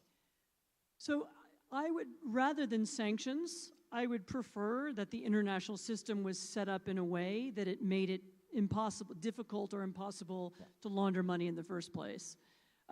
We may be getting to that, by the way, and those of you, again, in the room who are involved in financial markets should know that, I mean, in the United States, in Congress, there is now a push to make many of the traditional ways of money laundering, the use of fake companies, making all that much more difficult. That would be a much more effective way to prevent the rise of illegal, whether backed by the narcotics industry or whether backed by Siberian money laundering schemes. That would be much more effective. Sanctions in general are a thorny question because they did get used for many years as a way to kind of punish autocratic regimes when we couldn't think of anything else to do. And how effective they are, whether they really work, I'm not sure that's been properly tested. I mean, even the sanctions on Russia now, which are much more targeted than they used to be historically, so their own specific people, sometimes their families. It's not clear to me that they're broad enough or thorough enough. They can still be got around. You can put your money in somebody else's name. You can find ways around them. You can travel on a different, you're banned from the European Union. Okay, you just get a different passport with a different name on it. And thinking a bit harder how to make them work, how to make them affect more people, and also how to make the Russians under sanction understand that they are temporary. In other words, these sanctions are because of this war. And when the war is over, they'll be lifted. So I think they need to become part of a kind of an incentive structure, which they're not now. Thank you so much. In your book, which you signed for me during lunch, thank you, you talk some of the common strategies observed on an authoritarian regime. Are there signs of maybe new authoritarian regimes that you are looking at some of the countries rather than the ones we already see? And, any time you hear language that pushes back, against the neutral institutions that keep democracy going, you should be worried. So by that I mean that, essentially, democracy is almost against human nature, because what it means is that, so one political party wins, and then they have to preserve the political system so that their political enemies can run against them in 4 years, or 5 years, or 6 years. The temptation is always going to be, once you have power, to change the system so that your political enemies can never beat you again, or even better, they go to jail, or they get exiled. And so democracy requires this acceptance of a whole system of rules and of neutral institutions, whether it's independent courts or independent electoral systems or a constitution or a rule of law. In some countries, the bureaucracy is very important, having a neutral civil service. I mean, that's a little bit different in every country. And there isn't any one set of rules that works, and some things work better in one country rather than another. But in general, there has to be that system in place. And when you begin to hear people assaulting or attacking that system, you should worry. Because it's really that system that preserves an even playing field, that makes free elections possible, that preserves democracy. So democracy is not just elections. It's a system of institutions that make the elections free, if that makes sense. And so if you want a warning sign, that's it. I mean, this is one of the reasons why, although in the end he didn't damage the American electoral system, this is why people did worry about Trump, was because he did attack the media, he attacked judges, he attacked the electoral system. And those are all things that we've heard before. You can hear it in Turkey, you can hear it in Hungary, you could have heard it in Russia 20 years ago. And these are the things that you have to worry about when you have a would-be autocrat who wants power. And in some sense, some of the things you're saying and connecting, you are talking to people who work at financial institutions in a country, but we are also moms, dads, and we have a home, we have a family, you have 2 kids. You're all citizens. In which I think the conversations at home about values, about purpose are very important. How have you managed in all that you have studied, in all that the things you're involved at your own house, the conversations with Alexander and with Tadeusz? What's that? What are you preparing? What's the world you are preparing them for? So it's funny you ask. Both of my children actually turn out to be very interested in these issues. Why? I can't imagine. But no, I think, as I said, the great enemy of democracy really is nihilism and apathy. It's very important to care, and to care about what kind of country you live in, and to care about what it will look like and what your children's country will look like. And I mean, it's not so important whether you pass on to your children, right-wing instincts or left-wing, or whether you want a larger state or high taxes or low taxes, but just the value of being engaged and the value of being part of civic life is something that, I think everybody in this room probably already understands. But the temptation to be disengaged is very strong, particularly now. We can all now tune out of the world in ways that were impossible, a couple of decades ago. We can just put on our headphones, we can watch Netflix, we can live in an alternate reality where we play video games, and it's, that's a very engaging world, particularly to a lot of young people. And trying to get them to care about what real life is, and to connect politics to how they live. Why something you don't like, I don't know, you have potholes in the street outside your door. Why are the potholes there? How do you fix them? Which politician do you complain to get them to fix them? Trying to understand what the connection is between these big ideas like democracy and ordinary life. I think that's something parents could do better, schools could do better, and really politicians could do better. Oh, absolutely. If dissent is silence, then it is really hard to do something, and we have to become engaged. And just my last questions to you. Regarding China, I mean, you talk about a little in your initial remarks about China, but given the current context of Russia, we are a little distracted with that. But what are the risks of China? I mean, the president of China just humiliated publicly his predecessor and sending the signal that he's going to be there for a while. So what's going on with China? It's a superpower, military, economically. How should we be concerned about China and its future? So I've just been to Taiwan, and where they're watching the war in Ukraine very intensely. And, it's really fascinating how the world now works, because what do Taiwan and Ukraine have in common? I mean, nothing. When is there ever a historical connection between, Kiev and Taipei? Never. No cultural connection, no political connection, but they're obsessively interested in Ukraine because there's now an analogy. They see, a large autocratic state feels challenged by a small ideological competitor, and they respond with violence. And the Taiwanese see it very intensely. To me, the most disturbing thing about the change of power in China is that we have, for the first time in 30 years, we have coming to power people who don't think that Chinese prosperity is their most important job. So we are no longer dealing with a China that is looking at growth, at economics, at being involved in the world economy, and trade as their most important goal. They're beginning to think in terms of ideology, of nationalism, and of course of now preserving the rule of, one leader. And that's a really historic and difficult shift. I mean, it also reflects the fact that China is not growing as fast as it used to, and that the Chinese government, like the Russian government a decade ago, is beginning to look at different ways of increasing its legitimacy. So if the deal was in China before, we stay in charge, but the economy grows quickly. Now that's not quite the same deal they can offer people.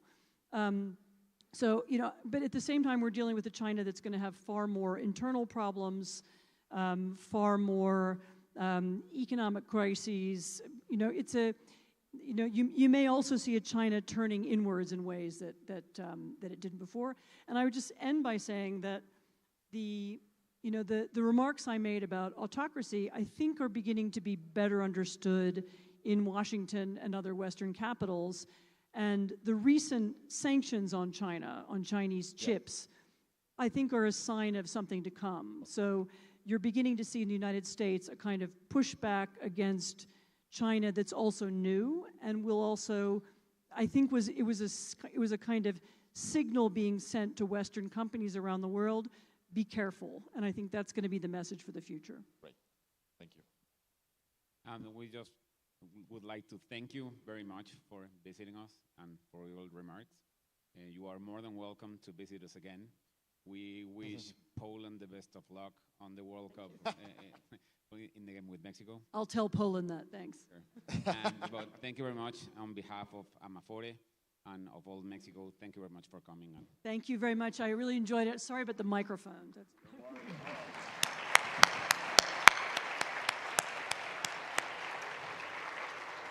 Agradecemos a Ana Applebaum su participación y en nombre de la Amafore le entregamos el siguiente reconocimiento. Antes de continuar, aprovecho para recordarles que pueden obtener su constancia de este evento descargando la aplicación Tantan, así la encuentran en la tienda de aplicaciones, y se registran con el mismo correo electrónico que se registraron para asistir a este evento. Ahora sí, nuestra siguiente charla se titula La evolución de los sistemas de pensiones en la última década, a cargo de Esteban Padrón Reyes Retana, director de producto de Afore Sura.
Ahora sí recibimos a nuestros panelistas con un aplauso.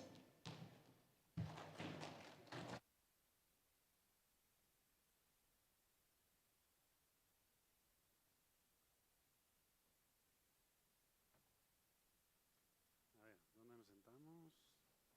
¿Dónde tenemos? I think, Ali, you're here.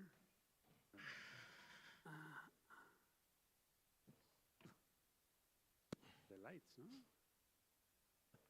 The interrogation. Ready? Yeah. ¿Listos? Bueno, buenas tardes a todos. Muchas gracias por acompañarnos para este panel. Les agradecemos mucho también a la CONSAR por todo su apoyo para organizarlo. Vamos a hablar un poco sobre la evolución en los sistemas de pensiones en la última década. Es un tema muy amplio, pero creo que vale la pena que veamos qué aprendizajes podemos tener o hemos tenido de las experiencias de varios países. Es importante mencionar que el acceso a la pensión en la vejez es un tema de consenso internacional, es un derecho reconocido mundialmente y un deseo genuino de bienestar que todo ser humano aspira. Los mecanismos legales y financieros para alcanzarla han evolucionado de forma relevante en los últimos 10 años. La visión de los gobiernos, instituciones y sociedad que predominaba hace una década buscaba mayoritariamente que un sistema pensional predominara sobre otro. No obstante, hoy, con las experiencias y cambios que hemos experimentado de forma acelerada, producto de factores demográficos, de avances tecnológicos, de la integración económica, así como la sofisticación y las asimetrías en los mercados laborales, nos obligan a mirar hacia soluciones complementarias pensionales que no se inclinen totalmente hacia un sistema pensional o hacia otro en específico. No hay una solución única para todos los casos, pero hay muchos aprendizajes en las experiencias de varios países y regiones. Por eso el objetivo de este panel es conversar con nuestros distinguidos participantes sobre los cambios y tendencias más relevantes a nivel mundial, su relación con México y los retos futuros que tenemos hacia adelante. Están conmigo en este tema, nos acompañan Ambrogio Rinaldi, director central de la Comisión Supervisora de Fondos de Pensiones de Italia, el COVIP. Ambrogio es maestro de Economía por la Universidad de Harvard y egresado de la Universidad de Roma. También nos acompaña, welcome Ambrogio, también nos acompaña Ali Kawar. Él es subsecretario adjunto del Departamento de Trabajo de los Estados Unidos. Ali es licenciado en Economía y Ciencias Políticas por la Universidad Johns Hopkins y licenciado en Derecho por la Universidad de Emory. Es de destacar que tanto Ambrogio como Ali recientemente fueron nombrados presidente y vicepresidente de la Organización Internacional de Supervisión de Pensiones, la IOPS en inglés. También nos acompaña en el panel Mariano Bosch, asesor económico sectorial de la parte social del Banco Interamericano de Desarrollo, del BID. Mariano es doctor en Economía por la London School of Economics. Y también nos acompaña para complementar este panel Truman Packard, economista líder del Banco Mundial, doctor en Economía por la Universidad de Oxford y especializado en los temas de oferta de servicios en las áreas sociales de consultoría hacia los gobiernos. Gentlemen, welcome. Thank you very much for being here. Voy a cambiar ahora a inglés. I'm going to switch now in English so we can have a quite lively conversation. Thank you. I'm going to start with the first question, and then we will just open the panel and see how it evolves. For Ambrogio, Latin America has begun a process of accelerated aging. This process will take fewer years than it took Europe during the 20th century. Which elements of the European experience can be useful for Mexico? And what are the key elements that should be included in pension systems to respond to the needs of the 21st century?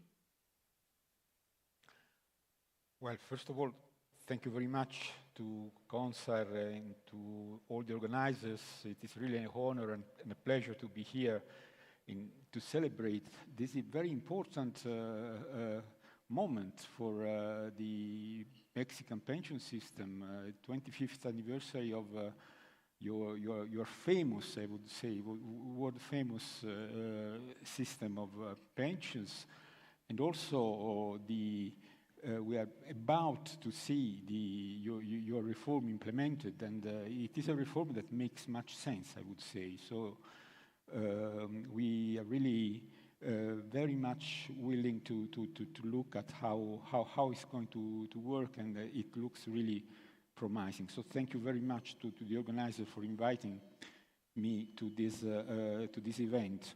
It is a challenge to say what you can learn from Europe, or what the experience of Europe can signal to other countries in order to make improvements and design reforms of pension systems.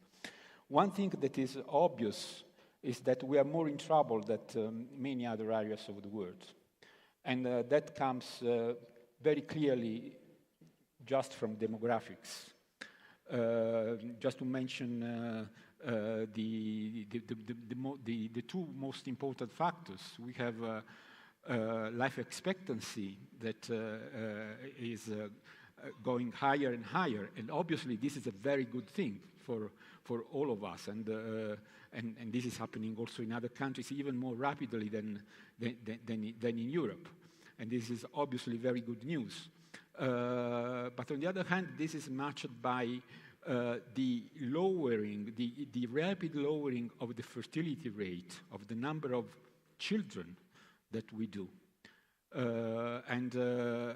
Italy in particular, I come from Italy, as a fertility rate, the latest figures is 1.3%, and this is obviously unsustainable. So what I want to say as first thing, in the first place, this is something that goes much beyond pension systems, the signing of pension system, pension reforms. We should make more children. That is every policy that makes this easier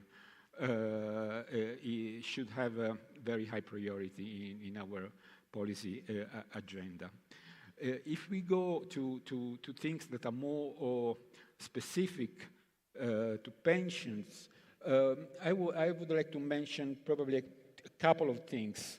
One is that we have to, there is this issue of the life expectancy, and how is rational, I could say, to deal with this issue in terms of rules in the pension system.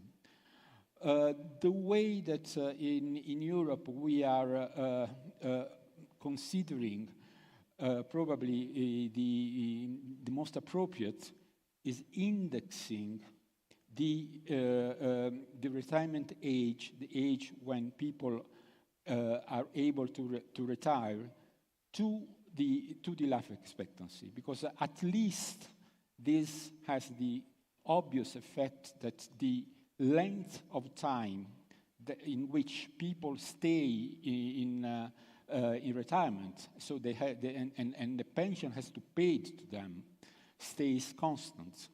Then the other part of the life becomes longer. It is not evident that this part of the life will become longer only in terms of working life, but at least, and probably it's not even desirable this, but at least you have that the number of years that you have to pay pensions to people stays constant. Otherwise, obviously, systems cannot be sustainable. And the other reason, so it is a measure, it is a mechanism that obviously works in a good way on an ex ante basis. But there is an additional aspect that has to be considered, that introducing this mechanism, this automatic mechanism in a pension system, somehow decouples this very important element of the system with respect to the political game. Because we know and we experience that it is very difficult to take the decision to increase the retirement age. It is just obvious to say we can. This is a common experience of every country. It has to do also because the average age of the average voter in the election increases as well. So it is obvious that in the political game, increasing the pension age is difficult. So if you avoid taking a discretionary decision every time or frequently, this is a good element to be introduced in the system. The second point that I want to make is the following. Europe, and actually this is an element that somehow is going to, is showing some, how could I say, convergence of the European systems with respect of systems of other regions like Latin America. And what I want to mean is we should avoid extremes in the designing of pension systems. Systems that are based only on first pillar pay-as-you-go, or systems that are based only on the funded component with money invested in the financial markets, probably are much less resilient than systems that have both the components. Obviously, the degree of the two components may vary. It depends a lot from the history of countries, from the different experiences. But what I think can be learned is that a multi-pillar system is indeed more resilient to different kinds of shocks that in the future can impact on our societies. And basically, this is just the idea of diversification of risk applied to the design of pension systems. And the last thing I want to say that is very much connected with the first element that I mentioned, the one of decoupling the major decisions about pension systems from the political game, is that reforms should be as much as possible supported from all parts of the society. So a bipartisan consensus on reforms of pension systems is very, very important, because pension systems are for the long terms, and reforms do work if they can be implemented in not in a hurry. They need time to be put into the system, and so political consensus from different parts of the society, different parties, is crucial in order not to interrupt the process of implementation of pension reforms. I would stop here. Thank you very much. Thank you, Ambrogio. Very important elements. I would like now to switch to the North American region, and I would like to ask Ali. The US and Mexican labor markets are becoming more and more synchronized. What can be done to ensure that Mexican workers in the US and Americans in Mexico have better retirement prospects? And in this sense, what improvements can be made to individual capitalization funds such as 401k, IRA, to do so? Thanks, Esteban. And before I answer your question, I have to say just thank you, especially to my sister regulator, CONSAR, but the hosts for organizing this event and inviting me. And also, I think it's a particularly important time to have this conversation for the United States and Mexico, because next month we are going to be celebrating 200 years of diplomatic relations. And that anniversary is obviously a very significant milestone for us. And we've begun the most recent chapter of this relationship with the implementation of the USMCA. But just as we've kind of been working together on implementation there and using that to really deepen the relationship, which is a high priority relationship for the United States, I think the occasion of the anniversary is an opportunity for all of us to think about how we can further strengthen and what the next chapter of the United States and Mexico relationship will look like. But turning to the U.S. pension system, maybe I'll just start by making the microphone give a lot of feedback. Yes, it's having a little bit of problems. I'll just start by just giving a very quick overview of what we mean when we're talking about the retirement system in the U.S. which we describe as really based on 3 pillars. The first is Social Security. Our Social Security system is essentially close to the closest thing that we have to a universal pension coverage system that is funded by taxpayers and employers. The second is voluntary kind of personal savings, so the value of your house, savings account, those kinds of things. And the third, and this is really where I'm going to focus my remarks, is the occupational schemes that you have through employment. That is a very, very important part of what it means to save for a secure retirement in the United States and for Mexicans that are living in the United States. And that system itself has been going through transition from, in the mid-1970s, like many other countries, the system was predominantly defined benefit pensions.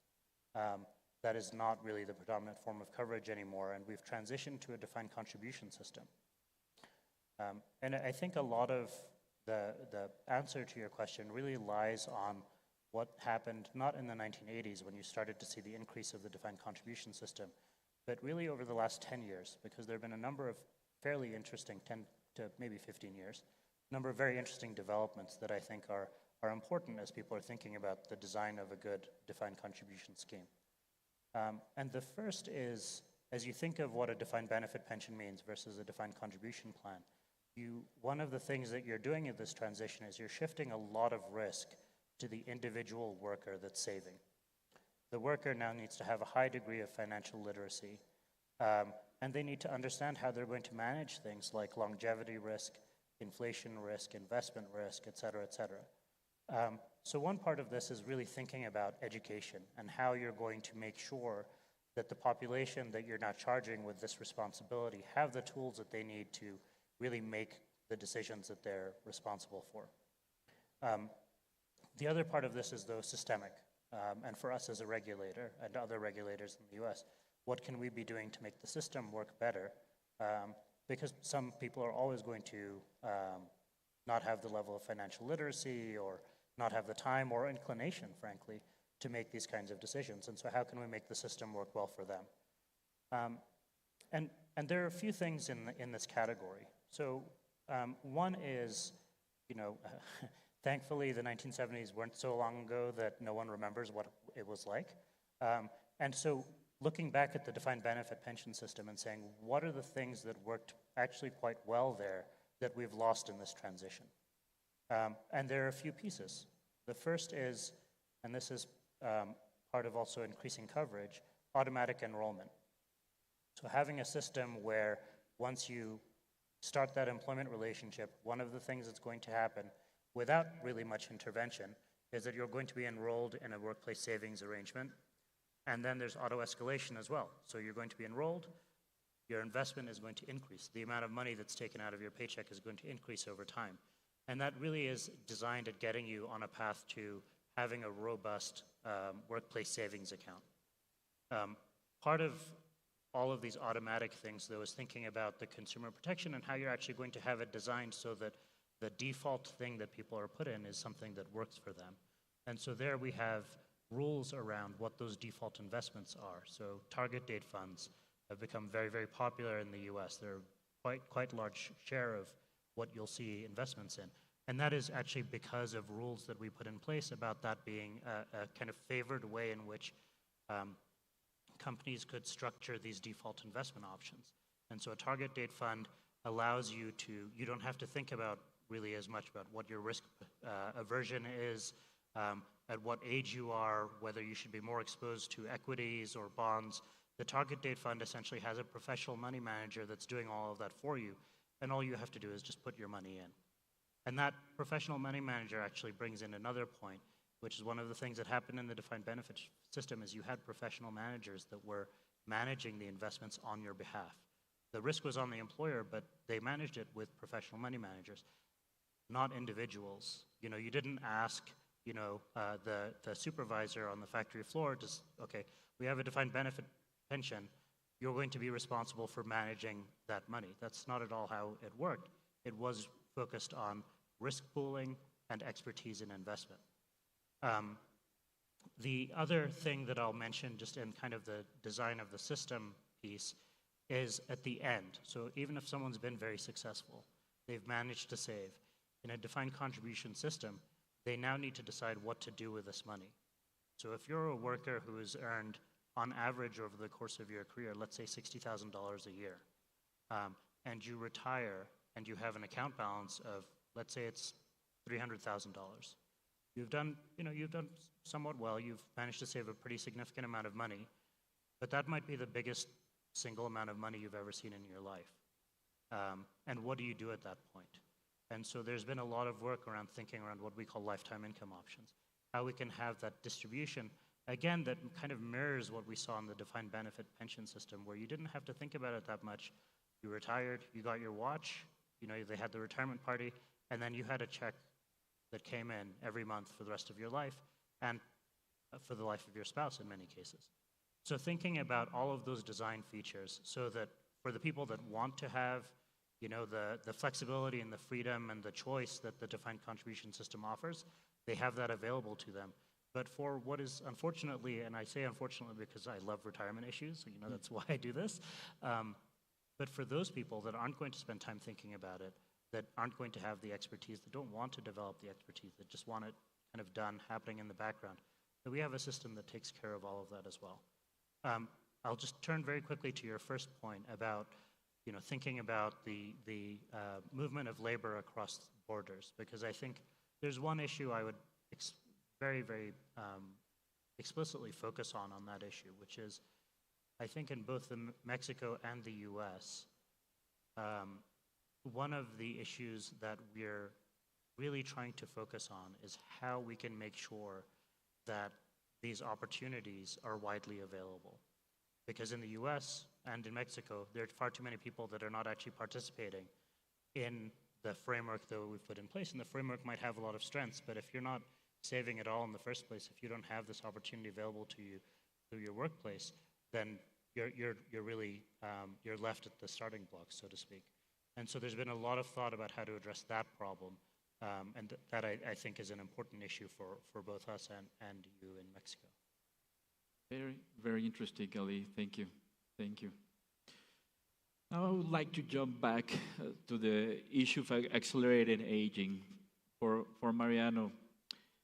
The latest IDB report highlights the need to address a new holistic approach, which goes around to what we've been discussing. Can you explain this approach and some suggestions that could be relevant for Mexico? Sure. Well, thank you so much, Esteban, and thank you for the invitation. It's a pleasure to be here again after so long, and it's great to be back in person. So I wanted to make 3 points in my remarks, and they're all related to your question and the messages of the report. And the first point that I want to make is that if we look at the last 10, 20 years in the region, and we look at what's happened around pensions, and I think there's some good news that have happened. I mean, we've seen in many countries the acknowledgement that the systems that we had in place were not working. And they were not working because we had very informal sectors, we had very few people contributing. So over the last 20 years, we've seen the development of what we call social pensions or non-contributory pillars. And that's been good news. That's been realizing that we needed to put something in place that was different to what we had. And in the latest report at the IDB, we showed that that has dramatically decreased poverty in old age in many countries. And we have achieved basically universal coverage in the few countries that have implemented universal pensions. So those have been good news. At the same time, there have been reforms trying to change the contributory pillars. We start with Chile 2008, but then obviously the most recent pension reform in Mexico, and in Brazil, previously in El Salvador. So the good news is that we're also modifying the way we arrange the contributory pillars, and I think that's been important. But obviously, with the good news comes not so good news, and this is my second point. The things that have not happened enough in the region, which is that many of the processes that started this conversation failed. I mean, we see the successes, the reforms that were implemented, but we don't see all the commissions that were put in place in different countries, and they didn't go all the way. That's been happening as well, signaling a little bit the lack of consensus of how to proceed, what is the next step. And even in the reforms that they have been put in place, for me, one of the missing points, the key elements that has not been discussed, and I think that talks a little bit to the point that Ambrosio was saying, is that we have fixed some systems, but we haven't thought too much about how we're going to adjust the system in the future. So we haven't actually talked about two things. We haven't talked about what do we want to achieve with the contributory systems. We've been tinkering around with the parameters, but not thinking too much about the ultimate objective of the system. And we haven't been thinking about institutions, about the adjustment mechanisms that we're going to use in 20 years' time, where we have a much more aged population. And also in the report we show how quickly this is going to happen in Latin America. It's going to happen so quick that in 10, 15 years, we're going to need further reforms. And as we know, those reforms are going to be more and more complex, more complicated because of the shifting in the political environment and the fact that we're going to have more aged people. So the lack of those institutions, those adjustment mechanisms, those formulas, I think that's been a key missing point in all these processes that we have seen over the last 10 years.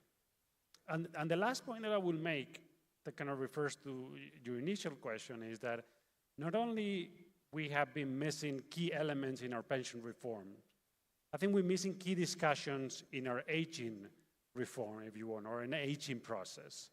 And what we wanted to do in this publication, in this report, was to show that, together with pensions, we have to think about health systems, long-term care systems. Let me give you a couple of data points. So in 30 years, we're going to go from having around 8 million people in the region that need some kind of long-term care arrangements to 22 million people. That's going to happen very, very quickly. And as we said before, we are aging faster than any other region in the world. So we're going to have to adjust very quickly. We're aging faster, and we're going to get to particular milestones in a less different economic position as Europe got there. So we're going to get older before we get rich. So, and that is a realization that we have to make. So we have to think about what decisions we're gonna take from now on. So this holistic approach of trying to consider pensions and health and long-term care, I think that's part of. It's an equation that is missing. So kind of a recommendation every time we begin this discussion about pension reform, because normally pension reform is the trigger. People think about, but there's a fiscal crisis, there's something that we want to fix. So we more and more from the IDP perspective, we try to bring okay, you have to think about these other elements that need to be there as well in the aging process. And that goes, thinking about joint benefit decisions. You're thinking about, okay, how much your pension is going to be, but, what is the health package that the pensioners are going to have access to? And is there going to be a long-term care system in place? So that is crucial. And again, I go back to, and this is the last thing I will say, the point about the institutions. What institutions are going to govern this development, this aging process? So maybe we have to think about the Ministry of Aging or something like that, that we think about what needs to happen. Because this is going to be one of the macro tendencies that will determine a lot of things in our societies. It's going to happen. It's happening now, like going from 6 children per family to less than 2 in basically one generation. So I'll leave it there so Truman can have some time. That's quite a relevant factor that you're mentioning. I would also like to address another important challenge that it's very relevant in Mexico. And I would like to ask Truman about the labor market conditions in Latin America, particularly in Mexico, are characterized by a high level of informality. As a consequence, workers have low contribution rates that result in low pensions.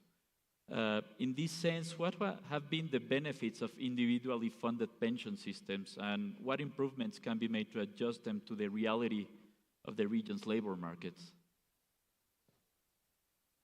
Thank you, Esteban.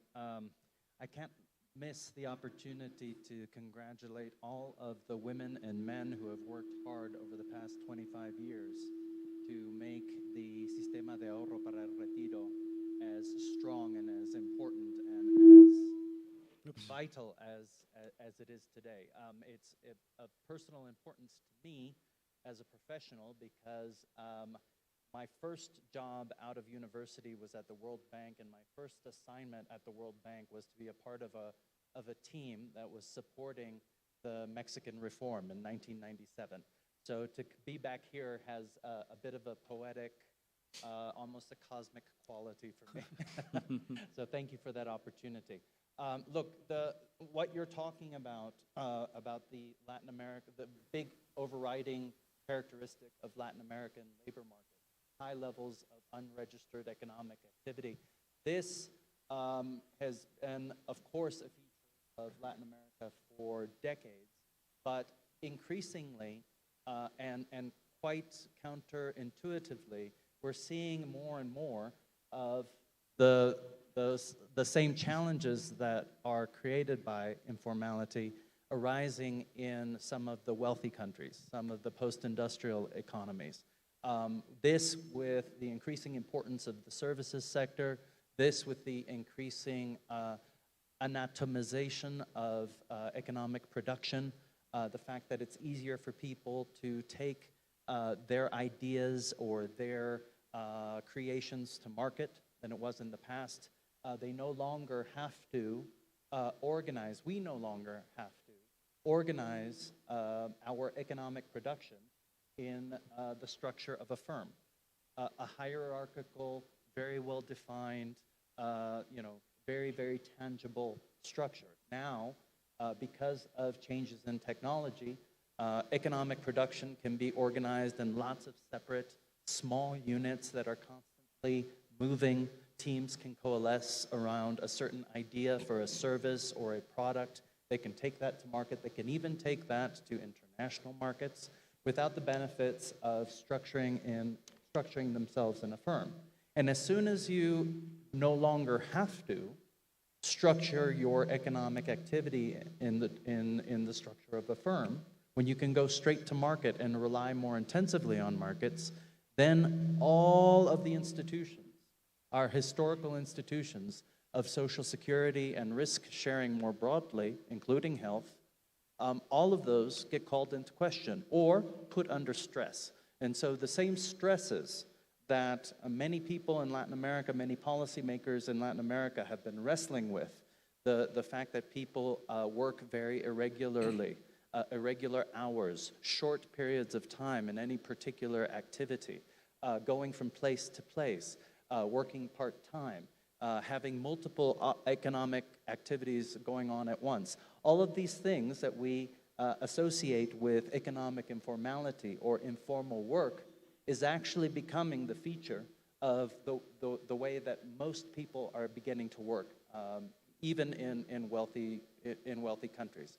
So I think that this is good news. This is good news for Latin American policymakers, because what you have been wrestling with is what the rest of the world is now trying to wrestle with. You know, is an Uber employee self-employed, or is an Uber employee a dependent employee in a subordinate working relationship? You know, if most people can take their own ideas and their own goods that they make straight to market, who's the employer? What is an employer contribution? You know, what is the basis for, is the basis for sharing risk necessarily need to be tied to where you work or how you work? Or is the necessary pairing of social insurance with the place of work and the type of work that you do something that really is a reflection of the third industrial revolution rather than the fourth in which we find ourselves? Now, I think that these are without knowing it, policymakers in Latin America have been wrestling with these issues. And I think that what's very encouraging are efforts to reach out to this diverse and diversifying world of work, where a increasing share, if not eventually the majority of people, will not be in a classical dependent, subordinate, employee-employer work relationship. Imagine that world. Imagine that world where, you know, the default, the normality is no longer people who wear a suit to go to a particular place of work and who stay there for 10 years before changing to another job that looks sort of similar. No, the normality is that, you know, I work for myself, or I have multiple engagements, or I'm self-employed, I'm going from place to place, I get together with a bunch of other gig workers and we collaborate on something, we take it to market, and then I move on. If that's the normality, then we have to redefine social insurance, pensions in particular, so that it is no longer so closely associated with where we work and how we work. So that it's more inclusive and so that it's more accessible to a diverse and diversifying world of work. And that's the challenge, and I think that Latin America is at the cusp, is at the very, very, very pioneering edge of that challenge with the efforts, for example, of the government of Uruguay in order to include more platform workers, the efforts of the government of Argentina for many years in order to figure out ways that self-employed people can efficiently, cost-effectively, and incentive-compatibly seek coverage, not only for old age, but for a whole host of other risks.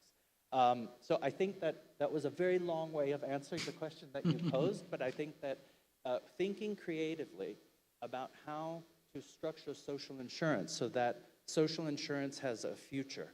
If we define social insurance as something that I contribute into and my employer contributes into me, on my behalf, social insurance has no future. If we can be much more expansive in our thinking and creative about what social insurance is and how it's financed and what it does and its function, then I think it has a future given the evolution of the world of work. I'll stop there. No, thank you very much, Truman. We don't have a lot of time. I don't know if we can take maybe some questions from the public. And if not, maybe we could have some interesting conclusion. What I take is like this approach that you're talking about, we need to look to the future in terms of what the social construct or the social scheme that would be able to cope with the new reality of transformation of the new working lifestyle or the new working situations, conditions, right? But I would like to rescue a lot of the important elements that all of you mentioned. Like there are some technical realities that we need to address that are related with terms of aging, in terms of looking for consensus, that it has to be like a wide consensus and a commitment from all the participants in the system. There's also a need of seeing how to build this multi-pillar connection, but also very key elements that you also mentioned related that I think are very important in terms of financial literacy, in terms of that switch from defined benefits to defined contributions. Maybe that's one of the biggest social challenges that defined contribution systems have, that it's that gap that we still have. It's very strong in terms of financial literacy, and also in terms of flexibility, portability, and being inclusive and accessible, and maybe addressing specific trends in terms of the population, of specific sectors that are more vulnerable. I don't know if you all agree, or what would be your take on that.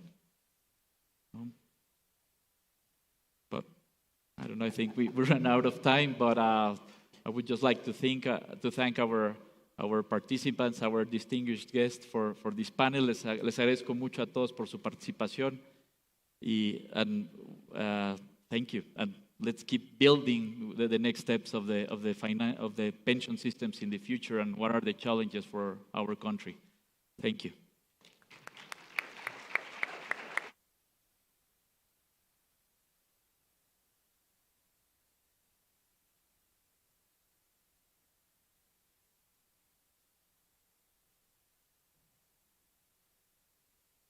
Gracias a los panelistas por habernos acompañado esta tarde y en nombre de la Amafore les entregamos un reconocimiento por haber participado en esta edición del encuentro. Les recuerdo que pueden compartir en redes sociales pues lo que quieran que aquí se esté viviendo con el hashtag Encuentro Amafore 2022 y así podamos estar al tanto de todo lo que se está diciendo en este espacio y de lo que ha sucedido aquí en estos 2 días. Estamos ya por llegar a la recta final, quedan 2 mesas y es turno de Iván Pliego, presidente de la Comisión Nacional de Sistema de Ahorro para el Retiro. Cuenta con amplia experiencia en la administración pública, habiendo fungido como vocal ejecutivo de Pensioniste, administrador central de la Coordinación Evaluatoria en la Administración General de Evaluación del Servicio de Administración Tributaria, el SAT, y fue ombudsman en 2017. Asimismo, se desempeñó como asesor de finanzas y administración en el Instituto de Seguridad y Servicios Sociales de los Trabajadores del Estado, el ISSSTE. Cuenta con experiencia legislativa al colaborar como asesor de la Comisión de Relaciones Exteriores en la Cámara de Diputados y del presidente de la Comisión de Hacienda y Crédito Público, coordinador de la Oficina Técnica de Negociaciones Comerciales Internacionales y director de vinculación del Centro de Estudios de las Finanzas Públicas de la Cámara de Diputados. También cuenta con experiencia académica al ser investigador del Centro de Estudios Sociales y de Opinión Pública, donde publicó diversos artículos relacionados con temas presupuestales, económicos y financieros. Ha sido catedrático en la Universidad Autónoma Metropolitana, en la Universidad Iberoamericana y en la Universidad Anáhuac. Ha dirigido numerosas tesis de maestría y doctorado. Egresado de la Escuela Nacional de Maestros, cuenta con una licenciatura en Sociología Política por la Universidad Autónoma Metropolitana, la UAM, y el doctorado en Historia Económica por la London School of Economics and Political Science. Bienvenido.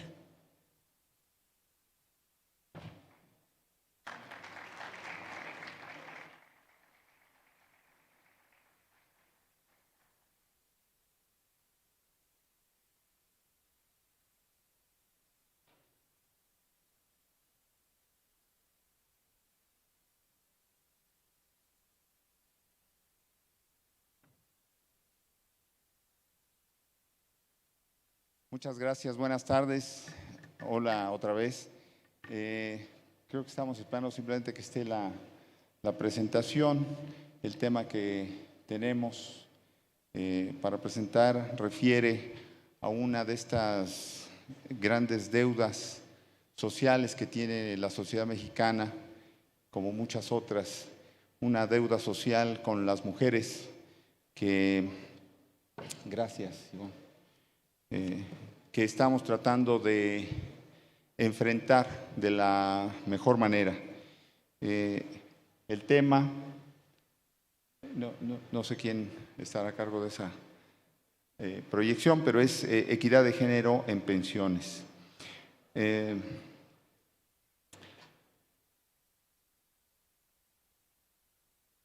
Bueno, empezamos.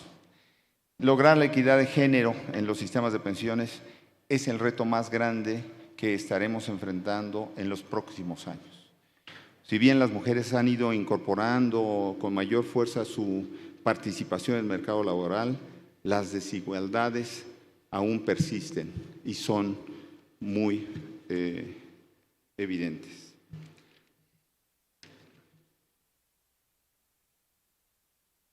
En estas láminas, no me voy a detener demasiado, vamos a ver cómo los datos nos muestran que existen estas desigualdades.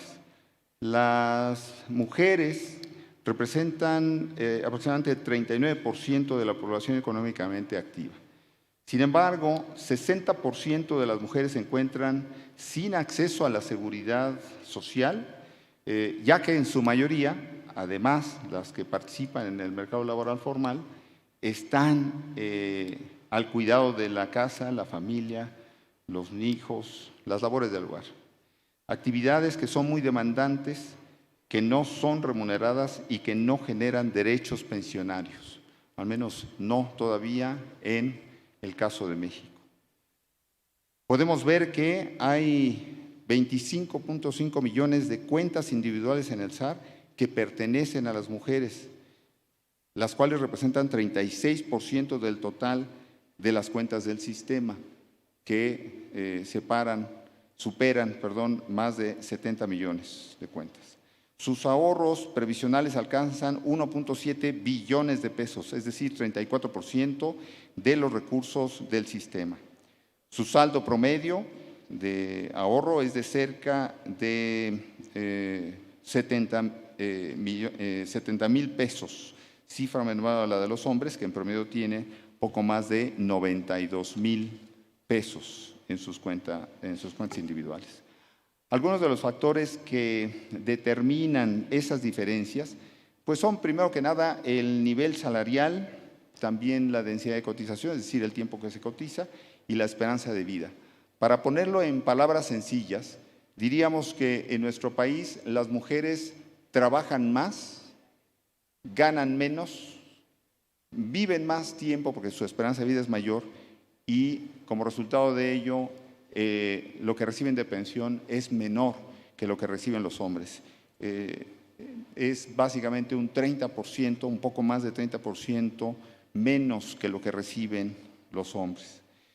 Esto significa que cada vez más habrá mujeres adultas mayores en México y se espera un importante incremento de esta misma variable.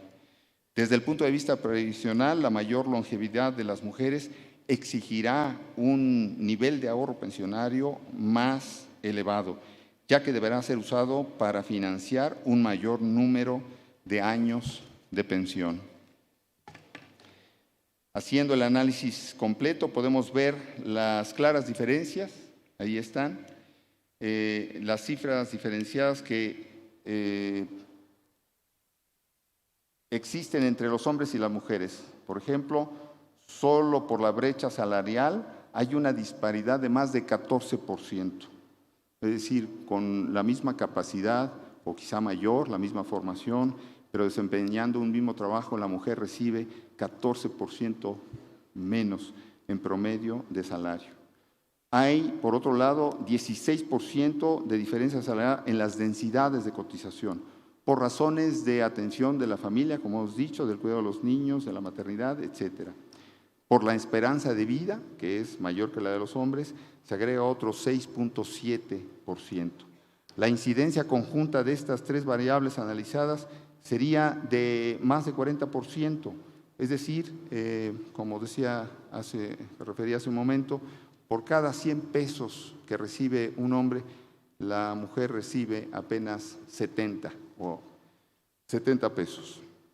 Un aspecto importante que debemos considerar es que el marco normativo de México en materia de seguridad social ha vinculado por lo general los derechos de las mujeres a su estado civil.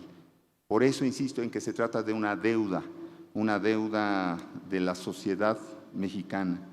El estado civil las ubica como dependientes, sean esposas o viudas, beneficiarias, que permanentemente se ven como la segunda derivada y no por su propia condición laboral y de su propio derecho.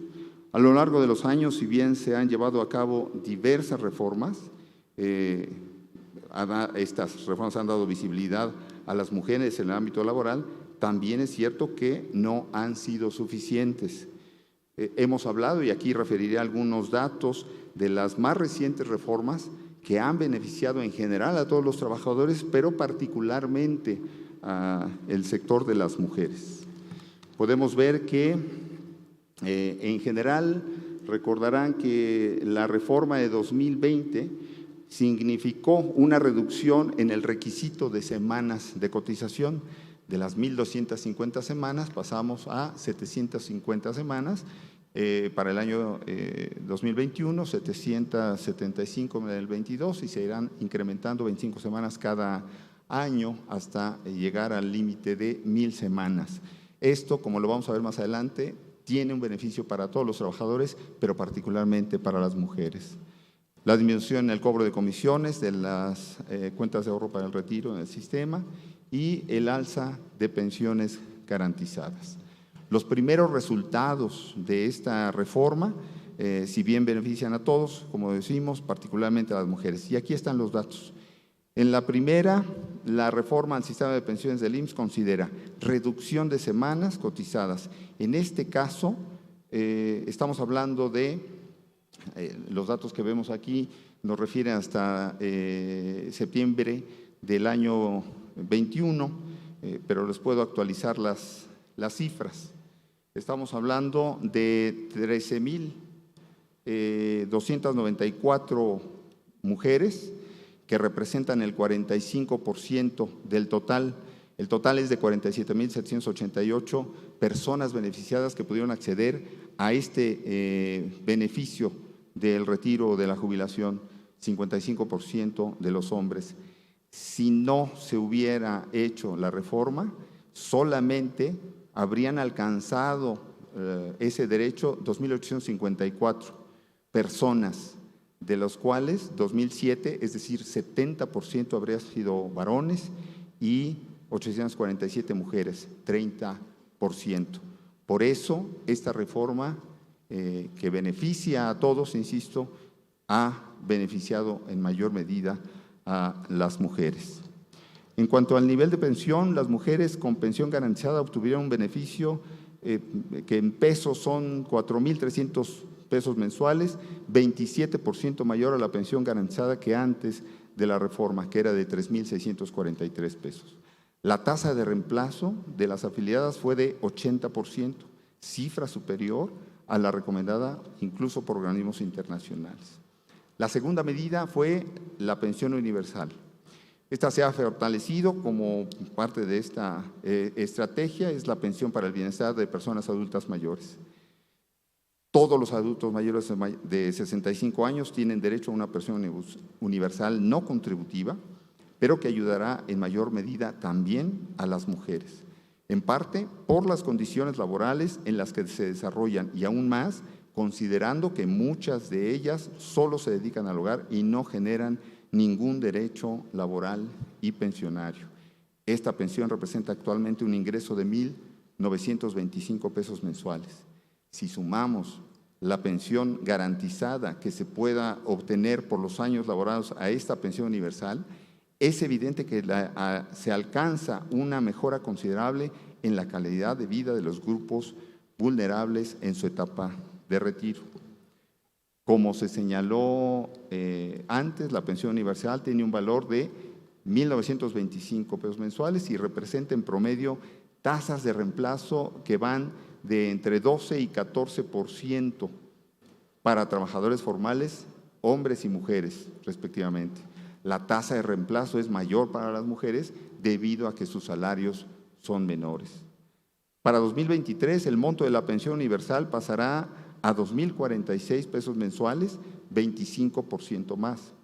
El objetivo es incrementar el monto en 56% entre 2022 y 2024.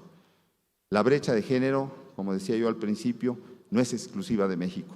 Diversos países han implementado distintos mecanismos que nos han servido de ejemplo y que estamos revisando para ver cuáles pueden ser utilizados e implementados en nuestro país.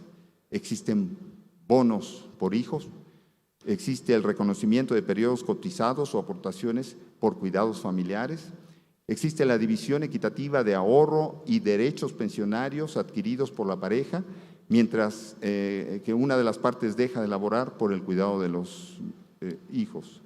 La división de bienes pensionarios al momento del divorcio, donde quien tiene más cede una parte. Las tablas de mortalidad, que son únicas o uniformes, todavía no es el caso de México. Las pensiones mínimas y pensiones universales. Concluyo con una serie de consideraciones. Las mujeres mexicanas se incorporan cada vez más al mercado laboral, por lo que será necesario diseñar medidas para mitigar las desigualdades de género en el retiro. En México ya empezamos a atender esta situación de desigualdad en el marco normativo, algo que no se había hecho en más de 25 años y que beneficia particularmente, insisto, a las mujeres. Reforma pensionaria a la Ley de Seguro Social de 2020 y la pensión universal de adultos mayores. Fortaleceremos la educación financiera y previsional para que aquellas mujeres que hoy no cuentan con una Afore se incorporen al sistema, no importando si cotizan a la Seguridad Social, es decir, al IMSS o al ISSSTE. Dentro de esta educación financiera enfocaremos esfuerzos para que conozcan la importancia del ahorro y que a su vez puedan inculcar este hábito en sus hijos. Estamos comprometidos verdaderamente con el tema de la equidad de género porque no se puede consolidar la justicia laboral sin reconocer el talento y la fuerza laboral y profesional que generan las mujeres. Concluyo agradeciendo el apoyo que hemos recibido para la presentación de este trabajo por parte del Banco Interamericano de Desarrollo, que nos ha apoyado con distintos proyectos, incluida la organización de este seminario internacional. Pues es todo por mi parte. Muchísimas gracias.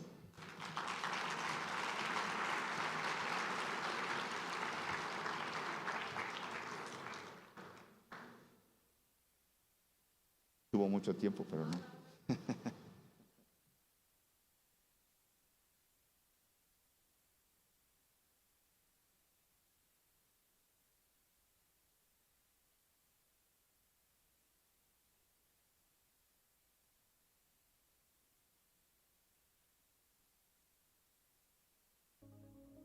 En 25 años, tener un sistema de ahorro para el retiro ya no es una novedad en México, es ya una realidad. Creo que lo más importante en estos 25 años acaba de ocurrir recientemente con la reforma en materia de pensiones. Una de las más importantes sería la reducción histórica de las comisiones de las Afores. Otra sería la reducción de las semanas de cotización para acceder a una pensión. Con ello, más trabajadores podrán acceder a una pensión. Hoy se cuenta con un sistema sólido, maduro, que ha ofrecido rendimientos por encima de cualquier otro esquema de inversión. En promedio, las Afores han ofrecido en términos reales más de 10% nominal y cerca de 5% en términos reales. Esto es algo, desde luego, muy bueno que hay que destacar.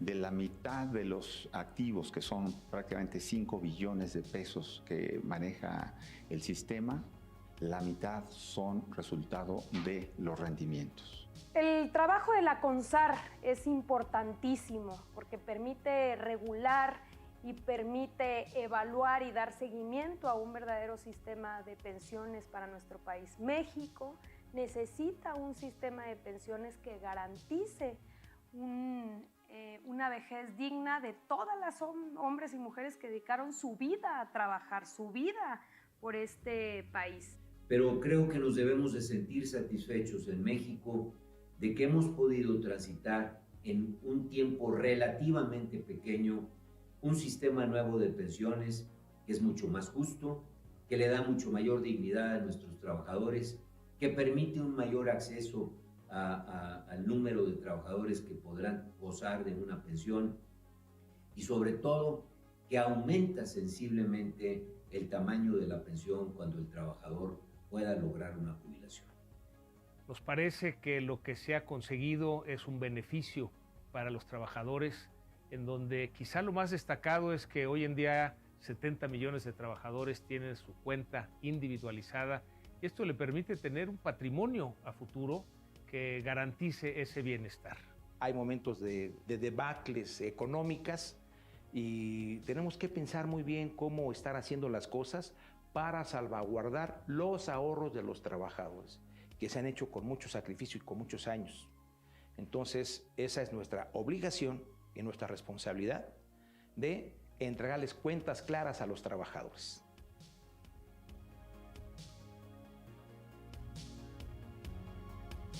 Creo que todo esto se logra por una razón fundamental. La confianza y la colaboración que se logra entre trabajadores y empresarios, y la confianza y colaboración que se logra entre empresarios, trabajadores y nuestro gobierno federal. Es una valoración positiva, sobre todo del acceso que han tenido personas que sin la reforma no hubieran llegado al número de semanas cotizadas y en ese sentido acceder a una pensión. Sin duda pudo haber sido la diferencia entre alguien que quizá hubiera tenido que salirse a buscar la vida y contagiarse de COVID. La valoración que hago de la reforma no solamente es de manera financiera, sino sobre todo social. Había estudios actuariales que determinaban que de haber llegado este sistema a los 25 años, con las 1.250 semanas, los ahorradores se irían casi con una pensión mínimamente garantizada de salario mínimo. Entonces esto permite tener un sistema de ahorro más tranquilo, menos presionado para el sistema y para los trabajadores. Sin la reforma se podrían esperar tasas de reemplazo de 38, 40, 42%, no más. Con la reforma se han visto ya beneficiados miles de trabajadores, más de 50,000 trabajadores, con tasas de reemplazo superiores al 70%. A partir de 2023 veremos un incremento gradual en las aportaciones que realiza el patrón. Con este aumento y con una redistribución de la cuota social hacia los que perciben menos ingresos, resultado también de la reforma, las cuentas individuales de los trabajadores tendrán más ahorro, lo que beneficiará el monto futuro de las pensiones. En ese sentido, uno de los retos es seguir vigilando el cumplimiento y evaluando este sistema para que cumpla con el objetivo que es que todos los trabajadores puedan tener un ingreso y una vejez digna. Nos parece además destacado que por primera vez se logra una reforma en consenso, en donde el sector empresarial, los sindicatos de los trabajadores y el gobierno estuvimos todos de acuerdo en que esta era la reforma que se tenía que hacer. Esto es una medida, una consecuencia, un resultado palpable, muy benéfico para miles de trabajadores. Y a lo largo de los siguientes años se seguirá mejorando esa tasa de reemplazo. Gobierno de México.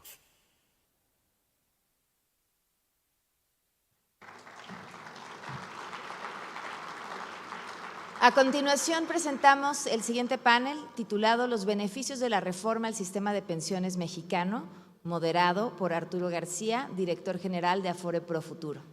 En esta conversación van a participar Abelardo Carrillo, presidente del Comité Consultivo y de Vigilancia de la CONSAR y secretario de Asuntos Económicos del Comité Nacional de la Confederación de Trabajadores de México, la CTM, quien viene en representación del senador Carlos Aceves del Olmo, secretario general de la Confederación de Trabajadores de México. Angélica Ivonne Cisneros Luján, presidenta de la Comisión de Seguridad Social de la Cámara de Diputados, Iván Pliego Moreno, presidente de la CONSAR, Bernardo González Rosas, presidente ejecutivo de la AMAFORE. Les damos un aplauso de bienvenida.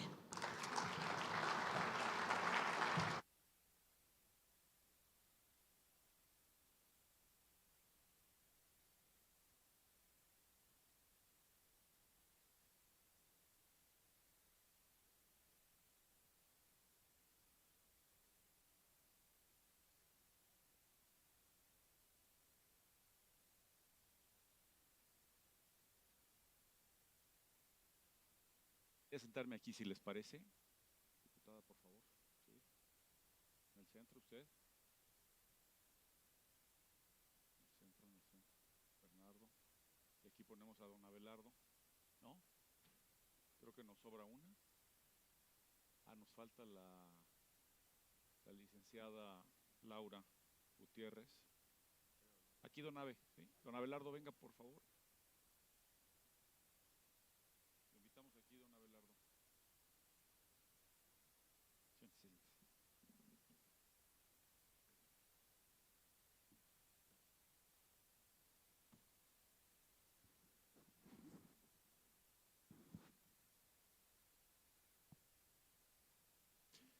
más esperamos que venga Laura, ¿no?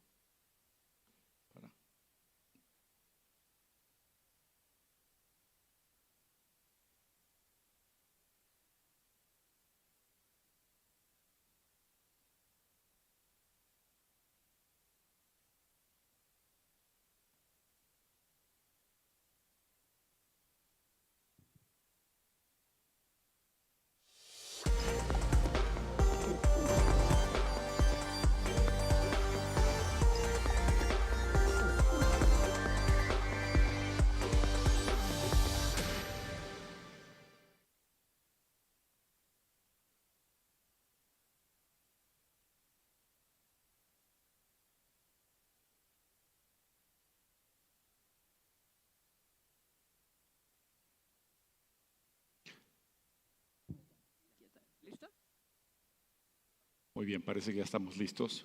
Muy buenas tardes a todos, sean muy bienvenidos. Prácticamente ya en el cierre de esta convención, les agradecemos a todos su amable atención y en esta ocasión me tocará, bienvenida, me tocará moderar el panel previo a la clausura que se intitula Los beneficios de la reforma al sistema de pensiones mexicano.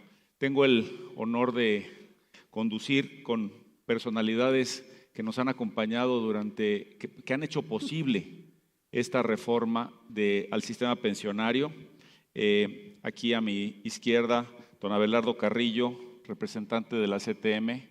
Bienvenido, don Abelardo. La diputada Ivonne Cisneros, presidente de la Comisión de Seguridad Social de la Cámara de Diputadas. Diputada, bienvenida. El doctor Iván Pliego, presidente de la CONSAR, muy bienvenido. José Medina Mora, presidente de Coparmex, muchas gracias por aceptar la invitación. La licenciada Laura Gutiérrez, titular de la División de Pensiones del Instituto Mexicano del Seguro Social, muy bienvenida. Gracias. Y Bernardo González, presidente de la AMAFORE, gracias por estar aquí. Pues como hemos elaborado a lo largo de esta convención, nos sentimos muy optimistas por la importante reforma, trascendente reforma, diría yo, que llevó a cabo, impulsada por el presidente Andrés Manuel López Obrador, se llevó a cabo en diciembre de 2020 para beneficiar a millones y millones de trabajadores, darle sostenibilidad al pilar de ahorro interno del país y, sobre todo, mejorarle la calidad de vida a los trabajadores en el retiro. Y justo de eso queremos hablar el día de hoy para destacar todo lo bueno que se ha hecho en favor de los trabajadores y que al mismo tiempo, sin duda, será pilar del desarrollo del país para financiar el desarrollo del mismo, ¿no? Y por lo tanto me gustaría empezar, Iván, si me permites, haciéndote una pregunta relacionada con México ha realizado importantes y necesarias adecuaciones, así como cambios a los parámetros de su sistema de pensiones en los últimos 4 años. Para mejorar la calidad de vida de los trabajadores en el retiro, en ese sentido, ¿nos podrías comentar, por favor, cuáles fueron los principales cambios y los beneficios para los trabajadores mexicanos impulsados por el presidente López Obrador en la reforma con este enfoque social y que aprobó el Congreso en diciembre de 2020? Y desde tu perspectiva, ¿a qué tipo de trabajadores beneficia principalmente esta reforma?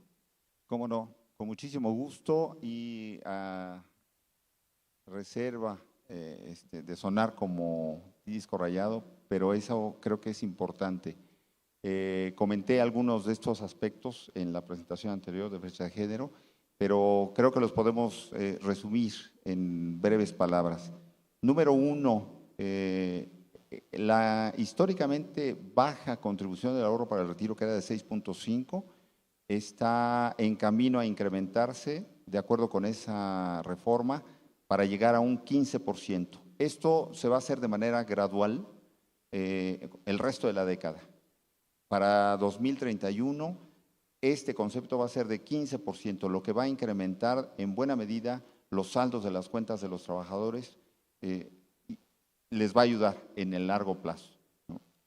En segundo lugar, una medida que resultó de un impacto casi inmediato, la reducción del número de semanas necesarias para poder tener acceso a este derecho.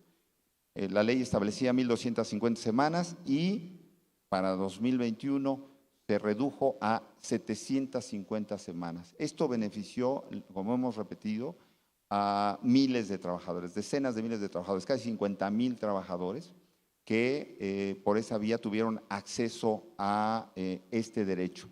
De esa misma medida se deriva también un gran beneficio, que es el no tener que esperar una tasa de reemplazo, es decir, lo que van a recibir como proporción de su salario en la jubilación de 30 o 40%, sino de más de 70%, en algunos casos más de 80% y en algunos de los ingresos más limitados, más del 100% de su ingreso antes de jubilarse. Entonces, esto ya se ha visto como una serie de medidas benéficas para miles de trabajadores. Y como decíamos en el video, que la verdad es muy buena síntesis de muchos de los aspectos que vamos a comentar aquí, los beneficios en el mediano y largo plazo están todavía por llegar. Finalmente, diría yo, la otra cuestión, que tiene que ver también con los temas que aquí se han discutido a lo largo de estos días, el cobro de comisiones que hacen las administradoras a los trabajadores. El año pasado, recordemos, estaba en un promedio de 0.80 y este año, también como resultado de la aplicación de la reforma implementada en diciembre de 2020, se redujo a 0.56.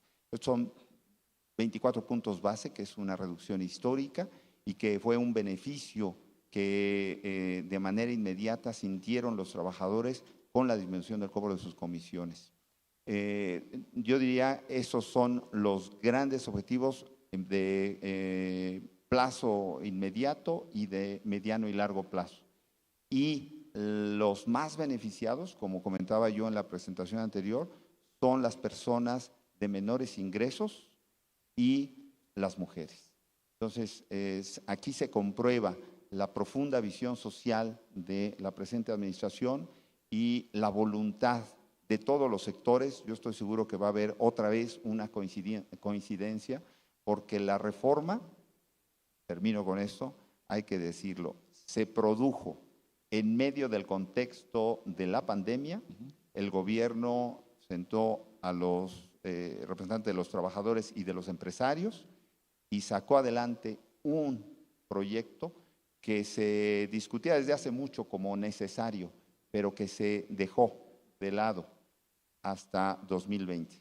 Entonces, yo creo que vale la pena rescatar eso. Es la voluntad de los sectores, la decisión de este gobierno y la aplicación de medidas concretas que benefician sobre todo a los más necesitados.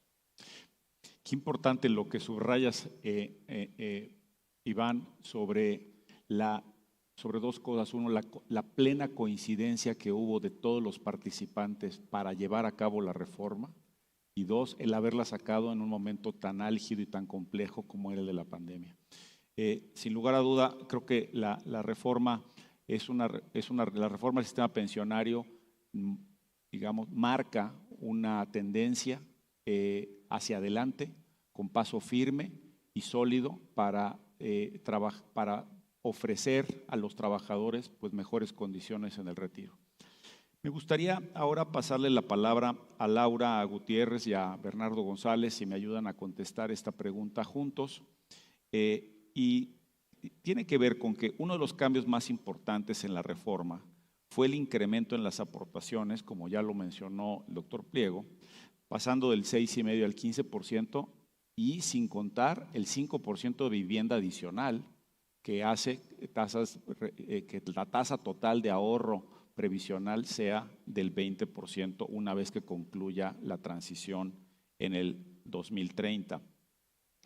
La pregunta sería, ¿qué implica este incremento en las pensiones de los trabajadores y en las tasas de reemplazo que recibirán? ¿Y cómo se sitúa México en el comparativo internacional antes y después de la reforma? Gracias. Efectivamente, el incremento en las aportaciones va a permitir que en la cuenta individual, que es la base para determinar el importe de la pensión de los trabajadores al amparo de la ley vigente, pues incremente. Definitivamente, en comparación con la ley derogada, bueno, ahí se determinaba la pensión con base a una mecánica de cálculo. En este caso, al depender totalmente del importe de la cuenta individual, bueno, este incremento en los porcentajes que va a aportar el patrón definitivamente va a permitir que el trabajador en su etapa de retiro pueda acceder a una mejor pensión y justo en esa etapa pueda contar con una calidad de vida mejor, ¿no? Definitivamente esto mejora su tasa de, la tasa de reemplazo. En años anteriores, antes del 2020, México venía manejando tasas de reemplazo menores al 30%. Definitivamente con esta reforma, y como comentaba el doctor, se están esperando, si en 2020 manejábamos una tasa de reemplazo arriba del 60%, bueno, se espera que efectivamente con la reforma podamos alcanzar tasas de reemplazo mucho más favorables para los trabajadores.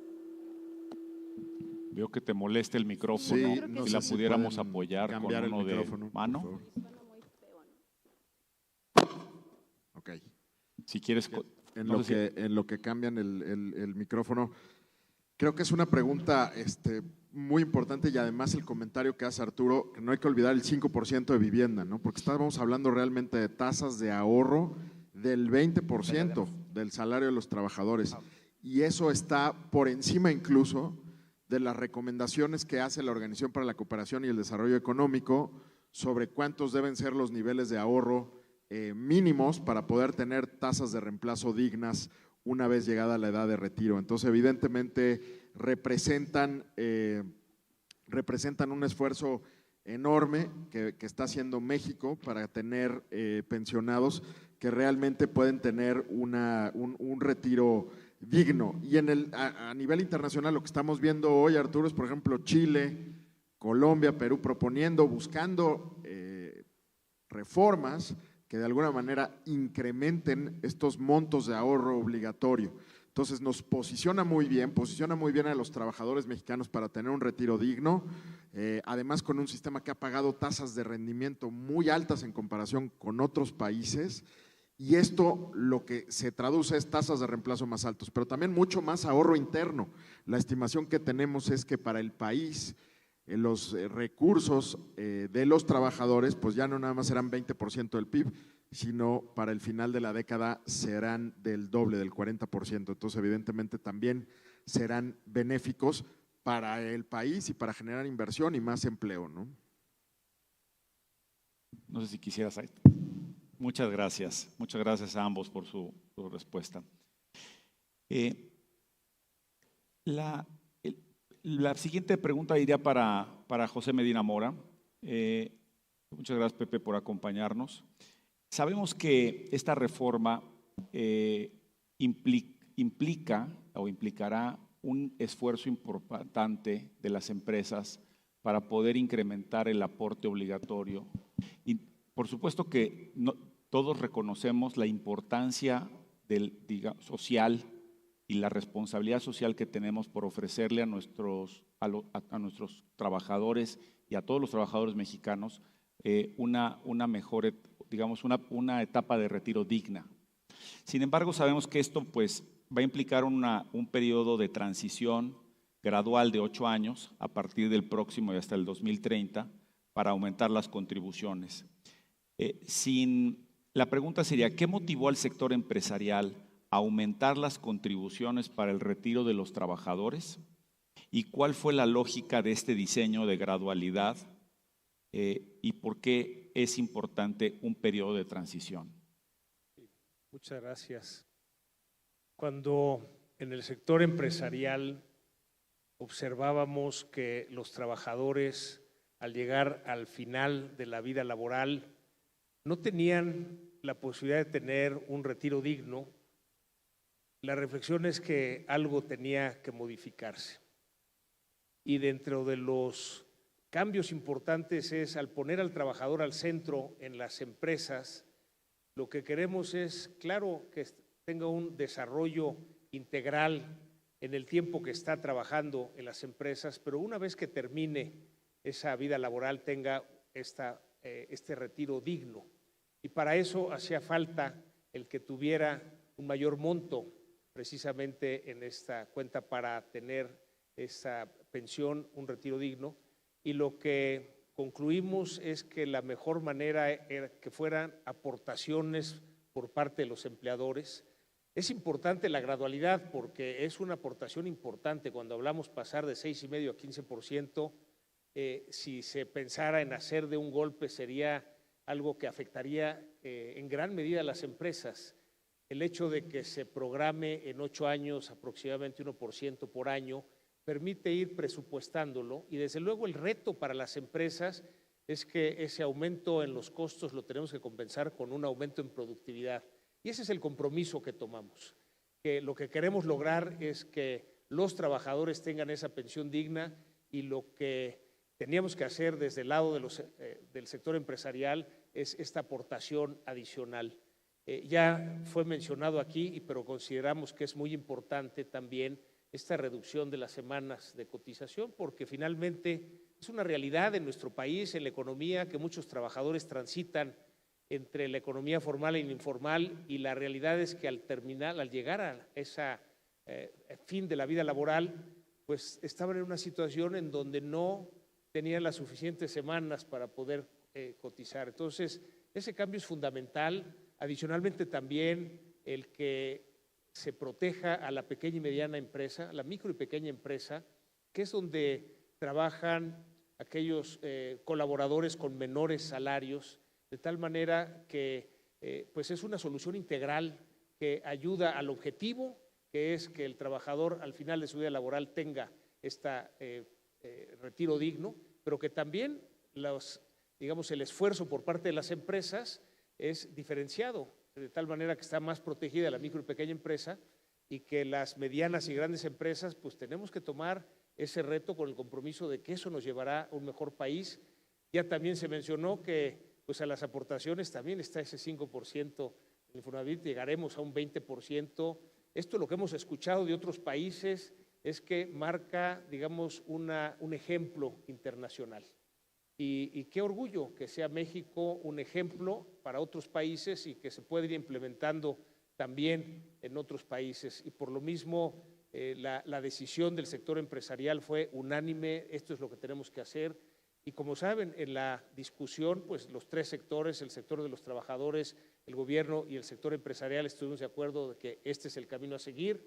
Y empieza, como bien lo decías, en el principio del 2023, venimos saliendo de una pandemia, desde luego hay también un aumento en los días de vacaciones, el aumento que tenemos que hacer también al salario mínimo, son costos adicionales a las empresas que desde luego estamos convencidos que ese es el camino y que lo que tenemos que lograr es aumentar la productividad para conservar la competitividad como país. Muchas gracias, Pepe. Fíjate que tocaste un tema de mayor relevancia que tiene que ver con el mercado laboral, ¿no? Porque si bien es cierto, los sistemas pensionarios no están diseñados, no son responsables del mercado laboral, sí pueden a través de medidas como las que incorporó esta reforma de manera muy acertada, ayudar a paliar y a temperar la realidad del mercado laboral que tenemos. Me gustaría pasar con la diputada Cisneros y posteriormente aquí con don Abelardo para que nos dé la visión de los trabajadores. Diputada, sabemos que hubo un profundo y responsable trabajo legislativo para llevar a cabo una reforma en beneficio de los trabajadores mexicanos, pero que al mismo tiempo fuera una reforma sostenible en el tiempo, que fuera factible sin comprometer las finanzas públicas. ¿Qué nos puede usted compartir al respecto a este proceso de trabajo legislativo? Muchas gracias, muchísimas gracias por la oportunidad.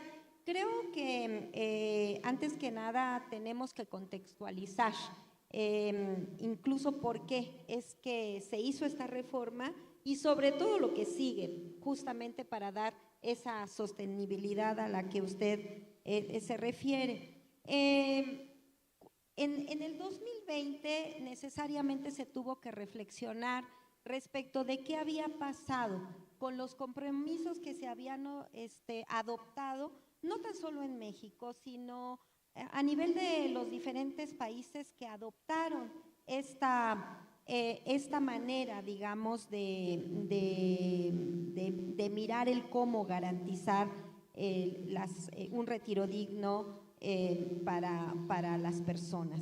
En aquel entonces justamente se buscaba esa sostenibilidad financiera y uno de los beneficios que se esperaba era que íbamos a lograr tasas de reemplazo de hasta el 70%, ¿no?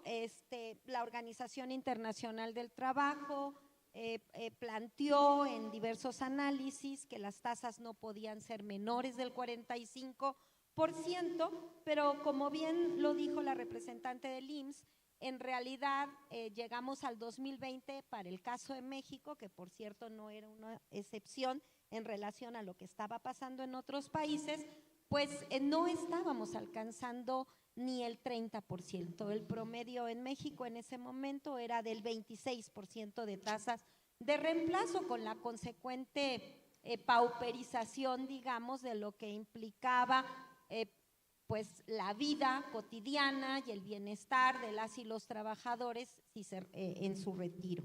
Entonces hubo que reflexionar. En esa reflexión llegamos a esta reforma que ya se ha explicado muy claramente en términos, en primer lugar, de poder lograr de manera inmediata que las personas pudiesen acceder a una jubilación disminuyendo las semanas de cotización, pero sobre todo se reconoció que el ahorro era insuficiente para lograr superar la pensión garantizada. Además de que la pensión garantizada pues era realmente no está hasta el día de hoy, digamos, garantizando el bienestar que implica un esquema de seguridad social en el marco del bienestar, de garantizar, digamos, una vida adecuada en el retiro, ¿no? Entonces, ya se ha dicho claramente cuál fue el camino y yo creo que tenemos por lo pronto un primer logro, un logro muy medible, ¿no? Que ya también, se ha reiterado varias veces, que es a partir de la reducción de las semanas de cotización, según últimos datos del IMSS, 49,805 personas han logrado acceder a una jubilación. Creo que este es el logro que podemos cuantificar con claridad al día de hoy, dado que la reforma, básicamente, y el incremento, además de ser, digamos, en términos progresivos hasta el 2030, empieza el próximo año. Entonces, ¿cuáles son los desafíos que nosotros podemos tener de aquí al 2030? En primer lugar, creo que es necesario contar con un sistema de evaluación que nos permita medir con objetividad el propósito fundamental, que es lograr acercarnos al menos a la recomendación de la Organización Internacional del Trabajo de tener tasas de reemplazo de al menos 45%. Porque cualquier reforma en materia de pensiones, pues lo que busca es mejorar las tasas de reemplazo. Entonces, ¿cómo vamos a evaluar eso? ¿Contra qué lo vamos a comparar? ¿Cuál va a ser el sistema de evaluación a ese respecto? Y que además se vaya logrando que el propósito relativo a incrementar, a que el incremento del ahorro logre superar la pensión garantizada. Ese me parece que es el gran desafío hacia el 2030 y es hacia allá cuando vamos a poder hacer un alto en el camino y decir lo logramos o no. Y desde luego la posibilidad de garantizar la sustentabilidad financiera de esto. En el corto plazo, ¿cuáles son algunos aspectos que no estuvieron tocados y no están tocados todavía en esta reforma y que desde luego la sociedad en su conjunto, con el gobierno, el sector empresarial, específicamente también el sector financiero, el poder legislativo, tenemos que analizar? Y digo la ciudadanía, no digo los trabajadores, porque para empezar tenemos que ir diferenciando en esto del trabajo formal e informal. Porque hay muchas formas de trabajo que hoy tenemos que empezar a reconocer. Entonces, si no reconocemos las diferentes formas de trabajo, incluyendo el trabajo, por ejemplo, en el hogar no remunerado, entonces, digamos, estaríamos todavía con una visión del siglo pasado en donde solamente hay los trabajadores formales, que son los que contribuyen y que además, como bien se dijo, transitan de un sistema a otro. Creo que lo tenemos que eliminar. Entonces, para concluir, yo planteo a nivel, digamos, como de reflexiones, las siguientes. ¿Cómo compensar el monto de pensiones entre mujeres y hombres? Que sabemos claramente que aún en el sector que le seguimos llamando formal, hay salarios diferenciados y por lo tanto, las pensiones para las mujeres tienden a ser menores. En la propuesta que está planteando Boric, por ejemplo, habla de un bono compensatorio. Entonces, bueno, ahí tenemos un reto en el corto plazo. ¿Cómo compensar el trabajo no remunerado que se realiza en el hogar, como mencioné hace un momento, incluyendo el de cuidados? ¿Cómo lograr la confianza de la población con capacidad de ahorro para destinar parte de dicho ahorro a su retiro? Porque también tenemos que reconocer que el ahorro voluntario estamos todavía muy lejos de lograr lo que se quisiera, digamos, con estas reformas. ¿Cómo lograr que las personas que no contribuyen a la seguridad social gocen de una pensión que les garantice una vida digna?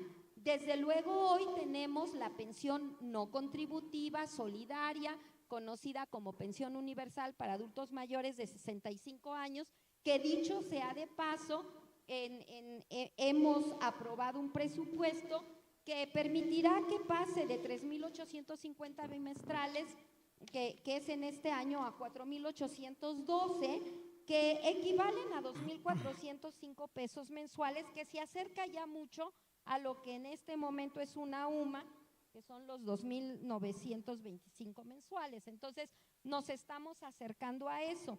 Pero también el reto es cómo garantizar, digamos, que esta pensión empiece a ser parte del sistema de pensiones, porque hasta hoy no lo es, ni presupuestalmente, es decir, está en ramos diferentes, etcétera. Entonces, estos desafíos me parece que requieren una mayor intervención del Estado para garantizar el impulso, este es mi punto de vista, de un sistema más competitivo y probablemente el rediseño de nuestro sistema mixto de pensiones, porque tenemos un sistema mixto, pero en donde parte, digamos, de la participación del Estado es muy reducida. Entonces, este tipo de compensaciones creo que solamente se pueden hacer a partir de una mayor participación del Estado en el sistema, y creo que es algo que tenemos que repensar para efectivamente mejorando el sistema de competitividad entre de pensiones que hoy tenemos, y con una mayor participación del Estado le demos esa viabilidad financiera, pero además también logremos afrontar estos retos de toda esta población que se queda mucho más abajo por ser una población que no está dentro de lo que hoy seguimos conociendo como el empleo formal. Muchísimas gracias. Muchas gracias, diputada. La verdad es que usted pone el dedo en la llaga, es decir, pone el dedo, como somos 130 millones de mexicanos, o sea, tenemos que trabajar y esforzarnos por promover políticas públicas que incluyan incluyan a todos. Y bueno, usted subraya claramente áreas de oportunidad que todavía tenemos para para favorecer a los trabajadores, a todos los trabajadores, y en el sentido más amplio, lograr la equidad de género y fortalecer este sistema también multipilar de pensiones que tenemos hoy en día, constituido por el pilar solidario, no contributivo, como ya lo mencionó usted, mejor conocido como la pensión de adultos mayores, el sistema contributivo, que es el de ahorro para el retiro, y también el de ahorro voluntario, que ahora daremos paso a si nos da el tiempo, a platicar sobre eso. Don Abelardo, usted es un gran conocedor del sistema, es uno de los fundadores del mismo. Sabemos que su acompañamiento y el acompañamiento del sector de los trabajadores fue fundamental para llevar a cabo también esta reforma.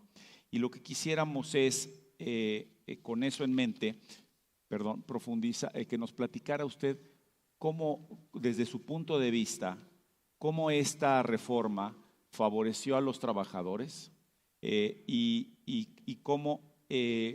qué nos podría comentar sobre el sistema y la reforma desde su óptica. No, muchas gracias.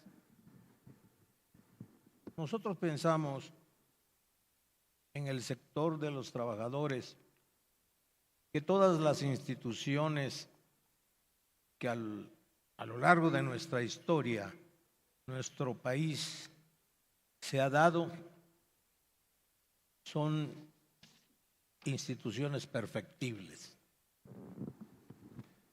Si retrospectivamente nos vamos a la fecha en la que se creó el sistema de ahorro para el retiro, nos daríamos cuenta que no teníamos los instrumentos, las herramientas, todo lo que ahora se tiene.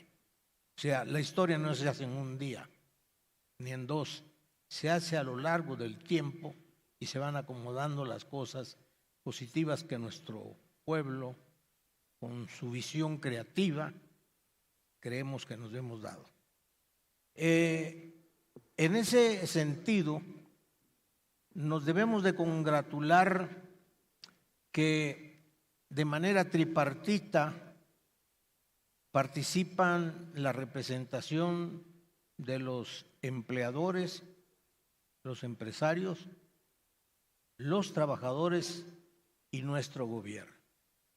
Entonces, ello nos da pauta para inyectarle más ánimo a los que representamos a las instituciones en los órganos tripartitas que existen y sobre todo ver hacia adelante, ver el futuro, qué cosa no nos está funcionando y hacia dónde debemos de ir para dar cauce a ese anhelo de tener una pensión digna y decorosa que técnicamente le llaman tasa de reemplazo para cuando nuestras fuerzas laborales concluyan.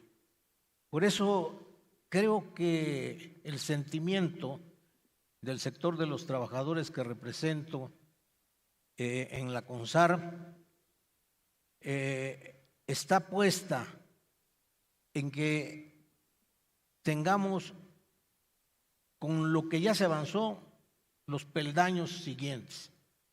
Por ejemplo, citar que una cosa que aplaudimos indiscutiblemente es haber reducido el tiempo, las semanas de cotización.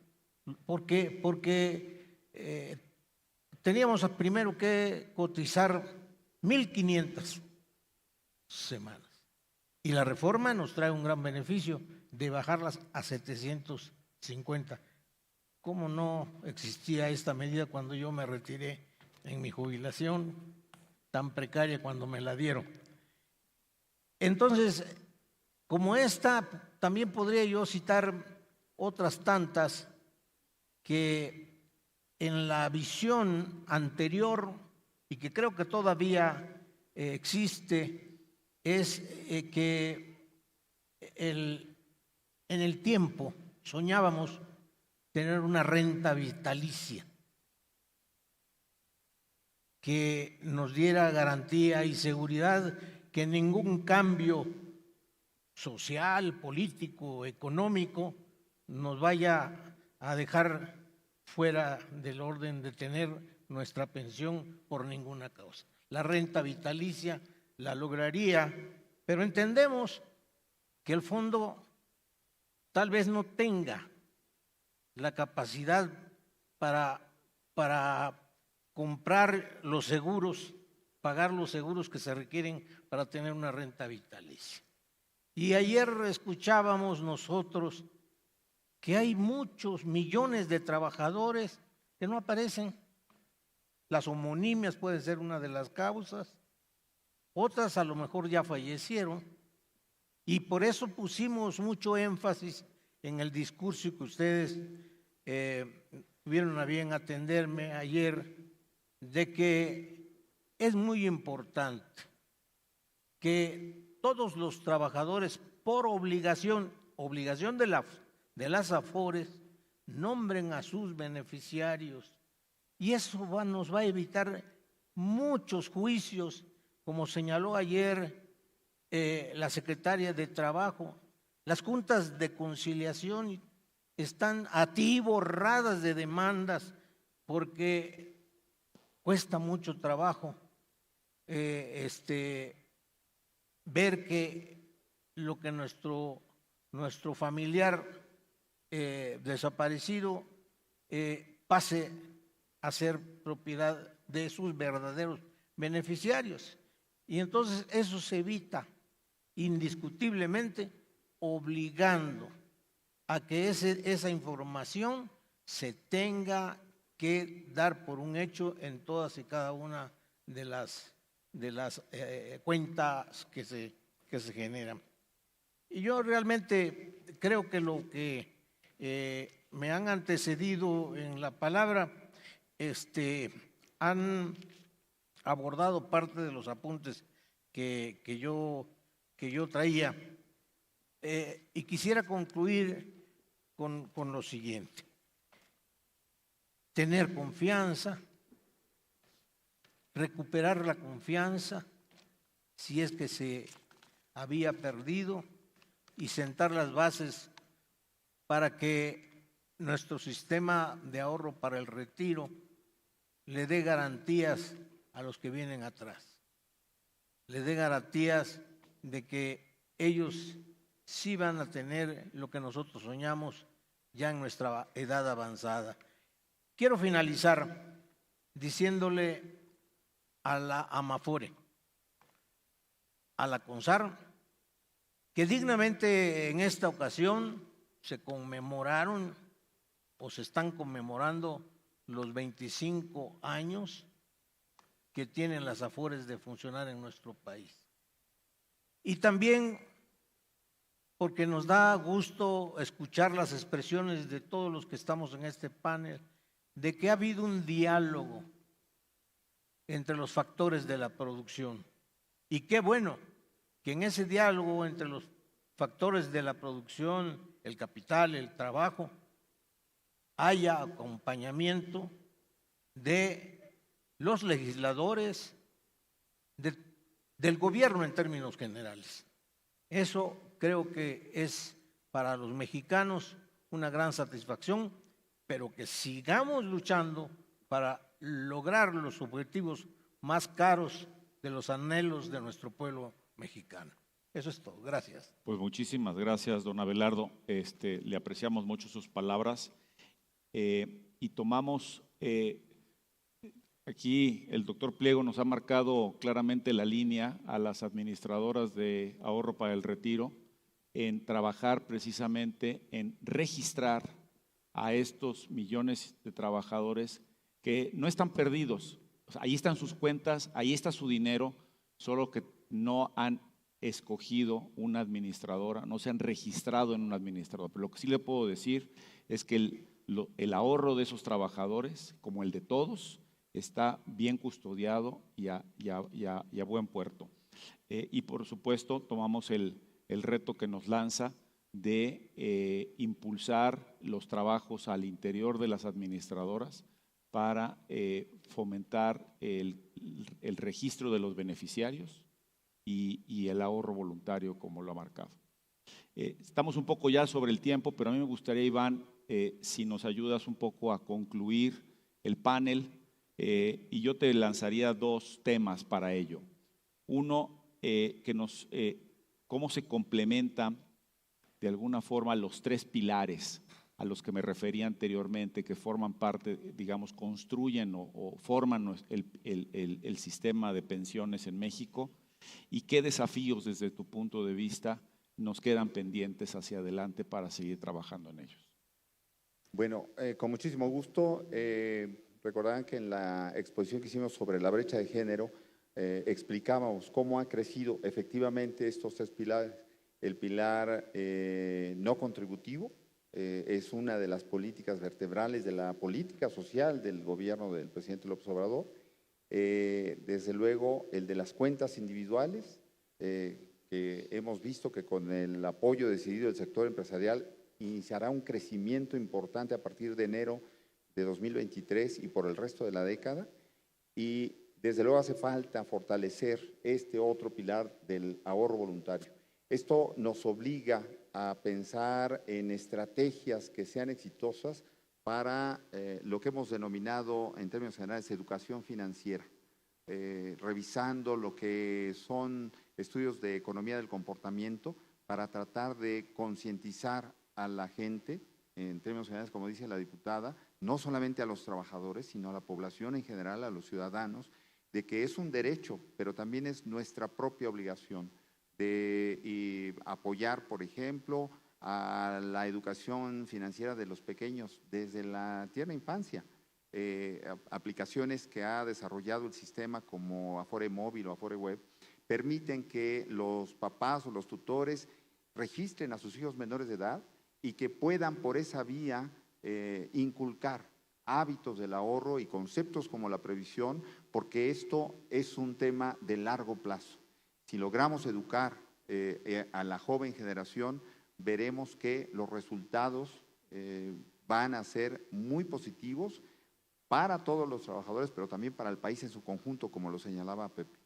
Es un tema, el ahorro interno del país, el ahorro que representan todos los activos que están en el sector de las Afores, hemos dicho, son grosso modo 5 billones de pesos. La mitad de eso es resultado de los rendimientos de las inversiones de las Afores, inversiones que están orientadas a promover el desarrollo de infraestructura que va a catapultar también el desarrollo general del país a nivel regional y local. Parte de los retos son que se acerque a los trabajadores, a los cuentavientes, a el sistema. Esos 18 millones de cuentas cuyos titulares desconocen que tienen sus ahorros, aunque estén generando mayores rendimientos, necesitan estar en manos de sus titulares, ¿no? Entonces, es un reto para la industria, es un reto para el sector y es un trabajo de conjunto. Se ha hablado ya del impulso que dio el gobierno con el apoyo de los empresarios y de los trabajadores. Hace falta todavía que haya mayor difusión. Esta educación financiera, que no se trata de tener diplomados ni cursos, información adecuada. Y ahí yo debo reconocer que las administradoras de fondos de ahorro para el retiro han iniciado también un proceso importante de acercamiento y de información adecuada. A lo mejor el público no lo sabe, pero hemos entrado en este periodo de profesionalización de los que hoy son promotores comerciales para que puedan verdaderamente acompañar a los trabajadores, orientar, informar verazmente y que sean los trabajadores los que toman las decisiones que les benefician hacia su futuro, pero desde hoy.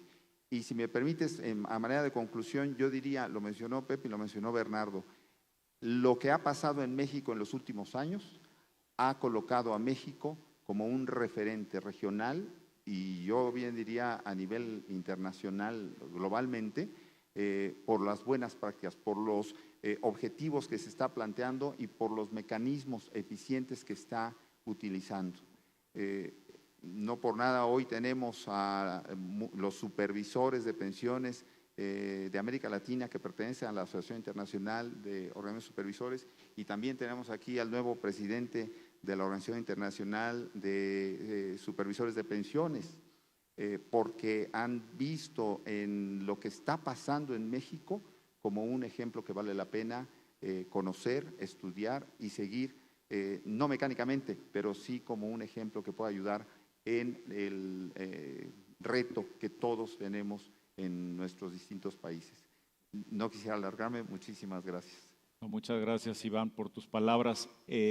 Pues me uno a esa celebración, a ese espíritu, ¿no?, de celebración que comentas, porque francamente, pues sí nos sentimos muy orgullosos todos los que participamos en esto de haberlo hecho posible. Asumimos la responsabilidad, naturalmente, la responsabilidad fiduciaria que nos han depositado millones y millones de trabajadores para custodiarles y hacerles ganar los mejores rendimientos a su principal patrimonio financiero, y nos llevamos las tareas que nos han encomendado. Seguiremos poniendo nuestro mejor esfuerzo para construir juntos el mejor sistema de pensiones posible y darle a los trabajadores mexicanos la mejor calidad de vida en el retiro y promover el desarrollo de nuestro querido México. Pues muchísimas gracias a todos los participantes, les agradezco mucho y a nombre de la Asociación Mexicana de Afores,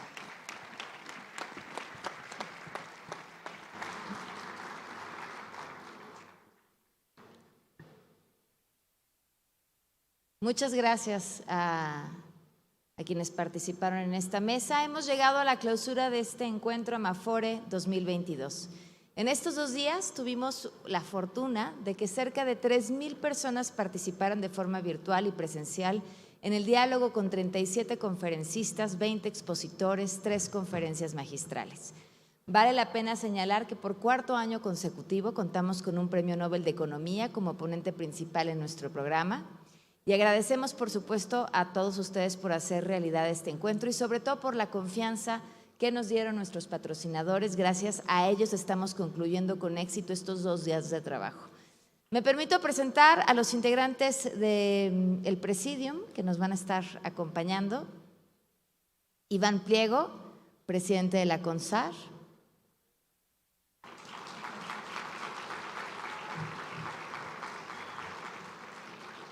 Abelardo Carrillo, Confederación de Trabajadores de México, que viene en representación del senador de la República, Carlos Aceves del Olmo, secretario de la Confederación de Trabajadores de México. José Medina Mora, presidente de Coparmex. Angélica Ivonne Cisneros, presidenta de la Comisión de Seguridad Social de la Cámara de Diputados. El maestro David Razú Aznar, director general de Afore 21 Banorte. El licenciado Eduardo Parra Ruiz, director general de Afore Azteca. El maestro Juan Manuel Valle Pereña, director general de Afore Coppel. El licenciado Arturo García Rodríguez, director general de Afore Profuturo. El licenciado Esteban Padrón Reyes Retana, director de Producto de Afore Sura. El licenciado José Ignacio Jiménez Santos, director general de Afore Inbursa. El licenciado José María Bolio Barajas, director general de Afore Principal. Filiberto Intriago Valdés, director de operaciones de Afore Citibanamex.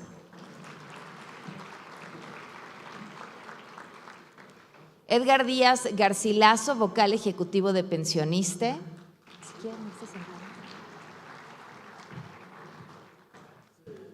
Y por supuesto nuestro anfitrión Bernardo González Rosas, presidente ejecutivo de la Amafore.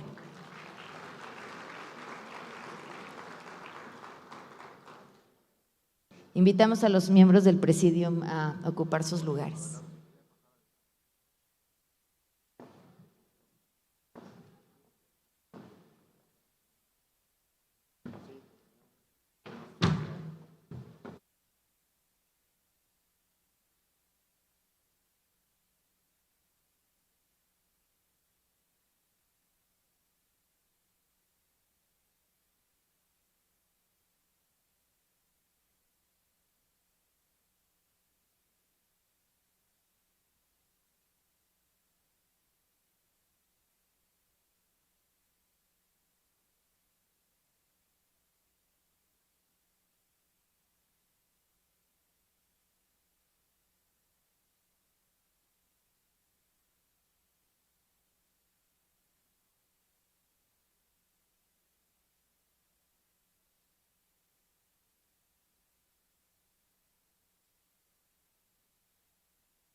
¿Sabías que, en los últimos años, en México se han hecho cambios importantes a la Ley del Seguro Social y a la Ley de los Sistemas de Ahorro para el Retiro?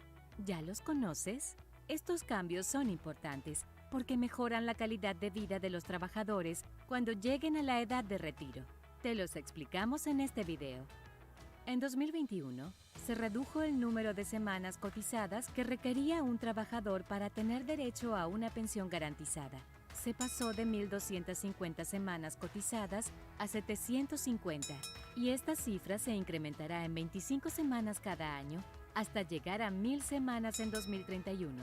Con esto se reduce el número de trabajadores que obtendrían una negativa de pensión por haber empezado a cotizar a una edad relativamente alta o bien por haber tenido periodos de no cotización. Dado que las pensiones dependerán del ahorro del trabajador y a su vez, de las semanas cotizadas, la edad de retiro, el salario promedio, las comisiones y los rendimientos. Estos cambios aseguran montos superiores al momento del retiro. Pero esto no es todo. También habrá un incremento gradual de las aportaciones tripartitas, pasando del 6.5% al 15% del salario base de cotización. A partir de 2023, la aportación se incrementará gradualmente de acuerdo con el salario base de los trabajadores, para llegar al 15% en 2030. Este incremento de las aportaciones provendrá íntegramente de los empleadores, sin ninguna carga adicional sobre los trabajadores. Aunque, como siempre, los trabajadores podrán aumentar de manera voluntaria su ahorro e inversión. El gobierno, por su parte, centra su apoyo en los trabajadores de menores ingresos, por lo que otorgará una cuota social para aquellos que perciban hasta 4 veces la UMA, monto que será de carácter progresivo a partir del 1 de enero de 2023. También se aprobó una reducción significativa en las comisiones que cobrarán las AFORE por la Administración en Inversión del Ahorro para el Retiro, haciéndolas más competitivas en comparación con los sistemas de contribución definida en otros países. Con la entrada en vigor de estas reformas, lograremos que en México haya más trabajadores cubiertos, con más y mejores pensiones. Además, todos los mexicanos de 65 años en adelante tienen el derecho constitucional de recibir una pensión no contributiva a través del programa Pensión para el Bienestar de las Personas Adultas Mayores. Este es un monto adicional a las pensiones que los trabajadores reciban por ser cotizantes a un instituto de seguridad social. Para 2023 será un 25% más. Aprovecha tu cuenta Afore.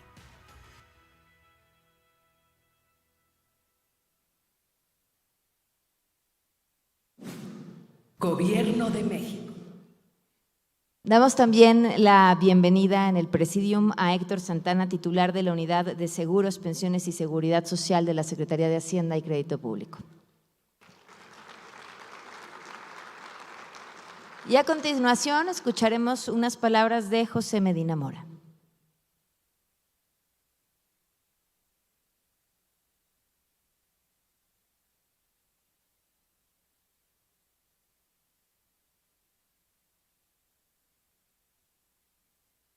primera instancia, una felicitación muy especial a la Amafore por una gran convocatoria y un extraordinario contenido en este encuentro. Y felicitamos también a la Amafore Consar en el 25 aniversario y que hoy tenemos mucho que celebrar. Ya se ha hablado de lo que ha significado para una pensión digna esta reforma que se hizo en el 2020 y que de manera consensada entre el sector empresarial, el sector de los trabajadores y el gobierno se llegó a una decisión en donde somos hoy, como se ha comentado aquí, ejemplo internacional de lo que es un sistema de pensiones para lograr este retiro digno. Y finalmente una reflexión de lo que requerimos, de los desafíos que tenemos como país, en donde necesitamos, además del desarrollo económico, que desde luego es necesario, necesitamos también que haya un desarrollo social, es decir, que nadie se quede fuera. Y un desarrollo sustentable para no utilizar más recursos de los que el planeta puede regenerar. Porque en el modelo anterior pensábamos que con que hubiera ese crecimiento económico se resolvía todo, porque el crecimiento trae inversión, la inversión genera empleo y un empleo bien remunerado logra que se distribuya la riqueza. Pero cuando vemos que hemos tenido un crecimiento económico en el país y que la pobreza y desigualdad, en lugar de bajar, han subido, nos lleva a reflexionar la necesidad de un nuevo modelo de país, y es algo que tenemos que construir entre todos, este modelo de desarrollo inclusivo en donde nadie se quede fuera y en donde logremos, desde luego, los salarios dignos, y por eso es importante el ir llevando gradualmente el salario mínimo a la línea del bienestar familiar, pero también una vivienda digna, accesible para todos los trabajadores, una pensión digna para al llegar al final de la vida laboral pueda tener ese retiro digno, y desde luego el compromiso para que cada una de las empresas, desde el sector empresarial, logremos incidir para que en todas estas manifestaciones de la pobreza, lo que es la pobreza educativa, la pobreza patrimonial, la pobreza financiera, la pobreza alimentaria y la pobreza de salud, hagamos lo que nos corresponde, independientemente de lo que las autoridades, el gobierno hace para incidir en lograr una mejor vida, un mejor bienestar para los trabajadores en las empresas. Y desde Coparmex impulsamos este diálogo para lograr entre todos construir ese mejor México que todos queremos, y por lo mismo ese modelo de desarrollo inclusivo en donde ante los grandes desafíos que tenemos en el país, México nos necesita a todos, México nos necesita unidos. Y finalmente, en el Consejo Coordinador Empresarial y la Amafore hemos trabajado en la capacitación y somos conscientes de la capacitación financiera, por lo mismo estaremos haciendo toda una campaña de capacitación para lograr también incidir en una mejor cultura financiera, y para eso veremos un video de lo que será la promoción de esa capacitación financiera, insisto, del Consejo Coordinador Empresarial y la Amafore. Adelante con el video.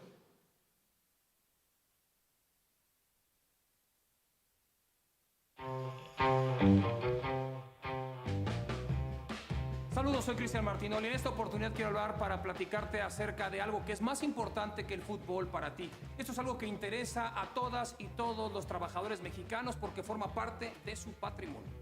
Gracias a tu empresa, hoy será mucho más fácil que tengas una pensión en tu retiro.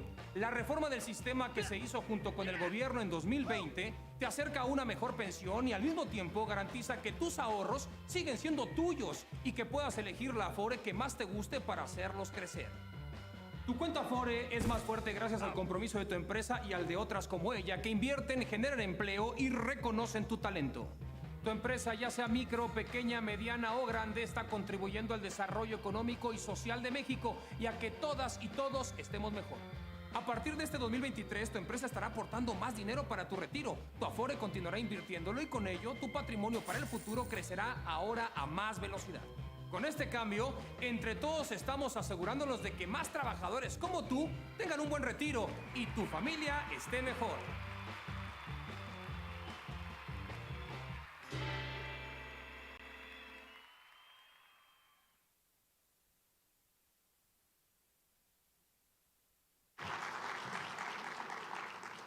A continuación, escucharemos unas palabras de Iván Pliego.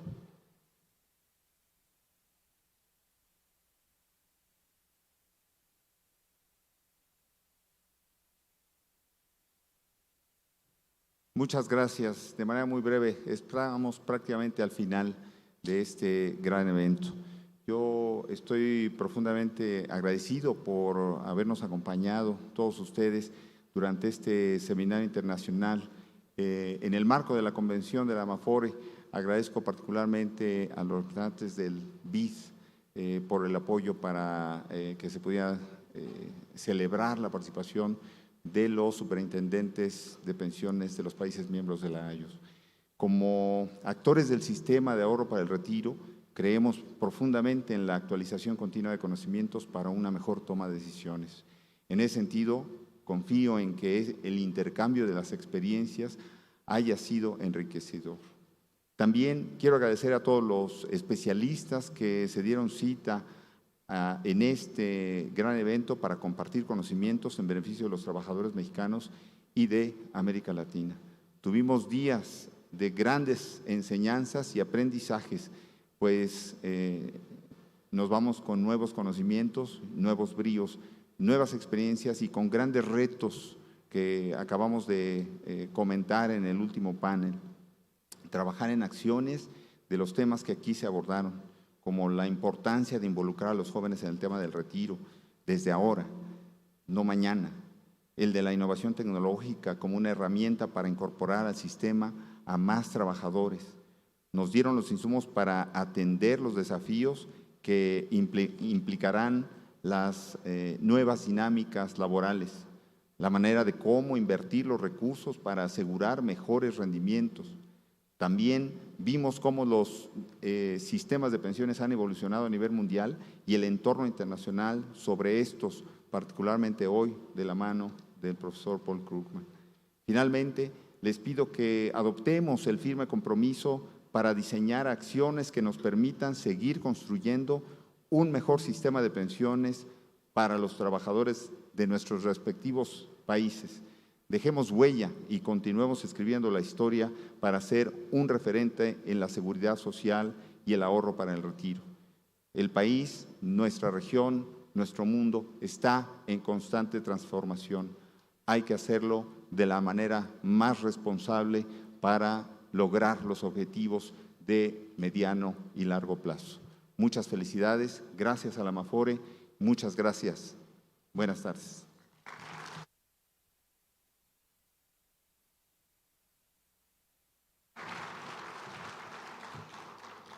Y ahora le pedimos a nuestro anfitrión, Bernardo González, presidente de Amafore, que nos dirija un mensaje para concluir los trabajos de este encuentro Amafore 2022.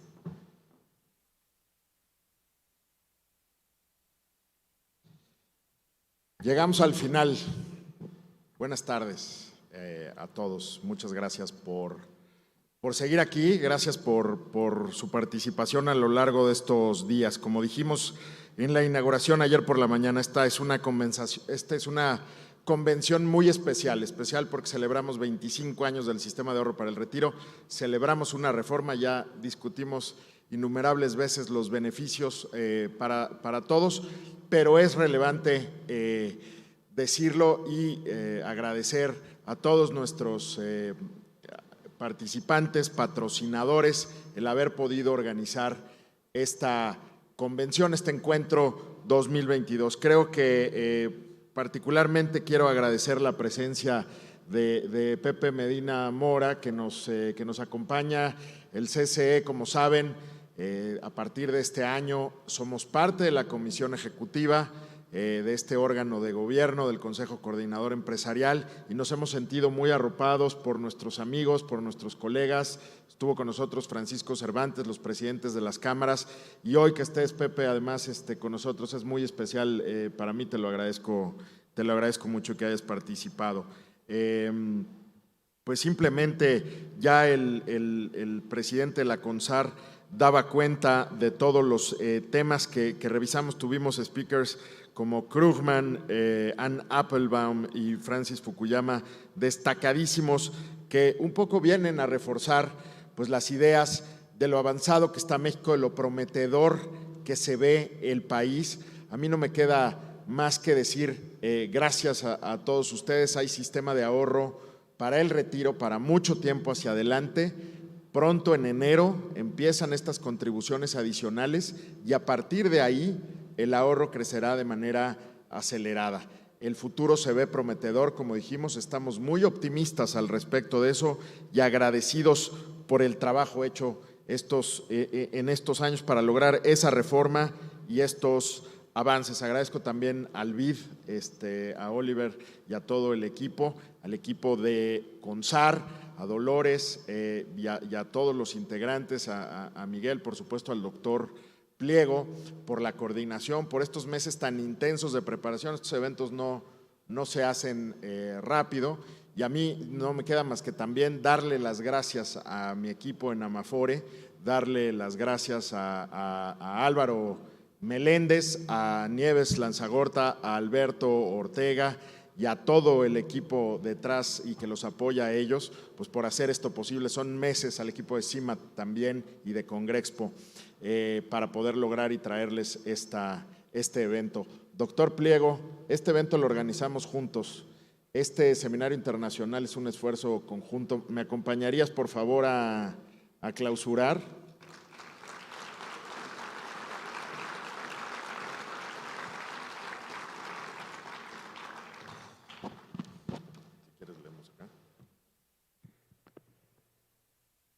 Siendo las 20, no, ¿qué 20? Las 19:25 de este jueves 17 de noviembre de 2022. Declaramos concluidos los trabajos del encuentro Amafore 2022. Muchas gracias.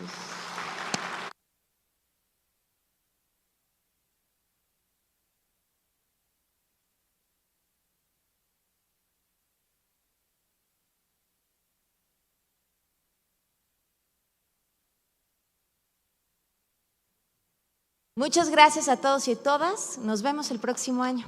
Buenas tardes.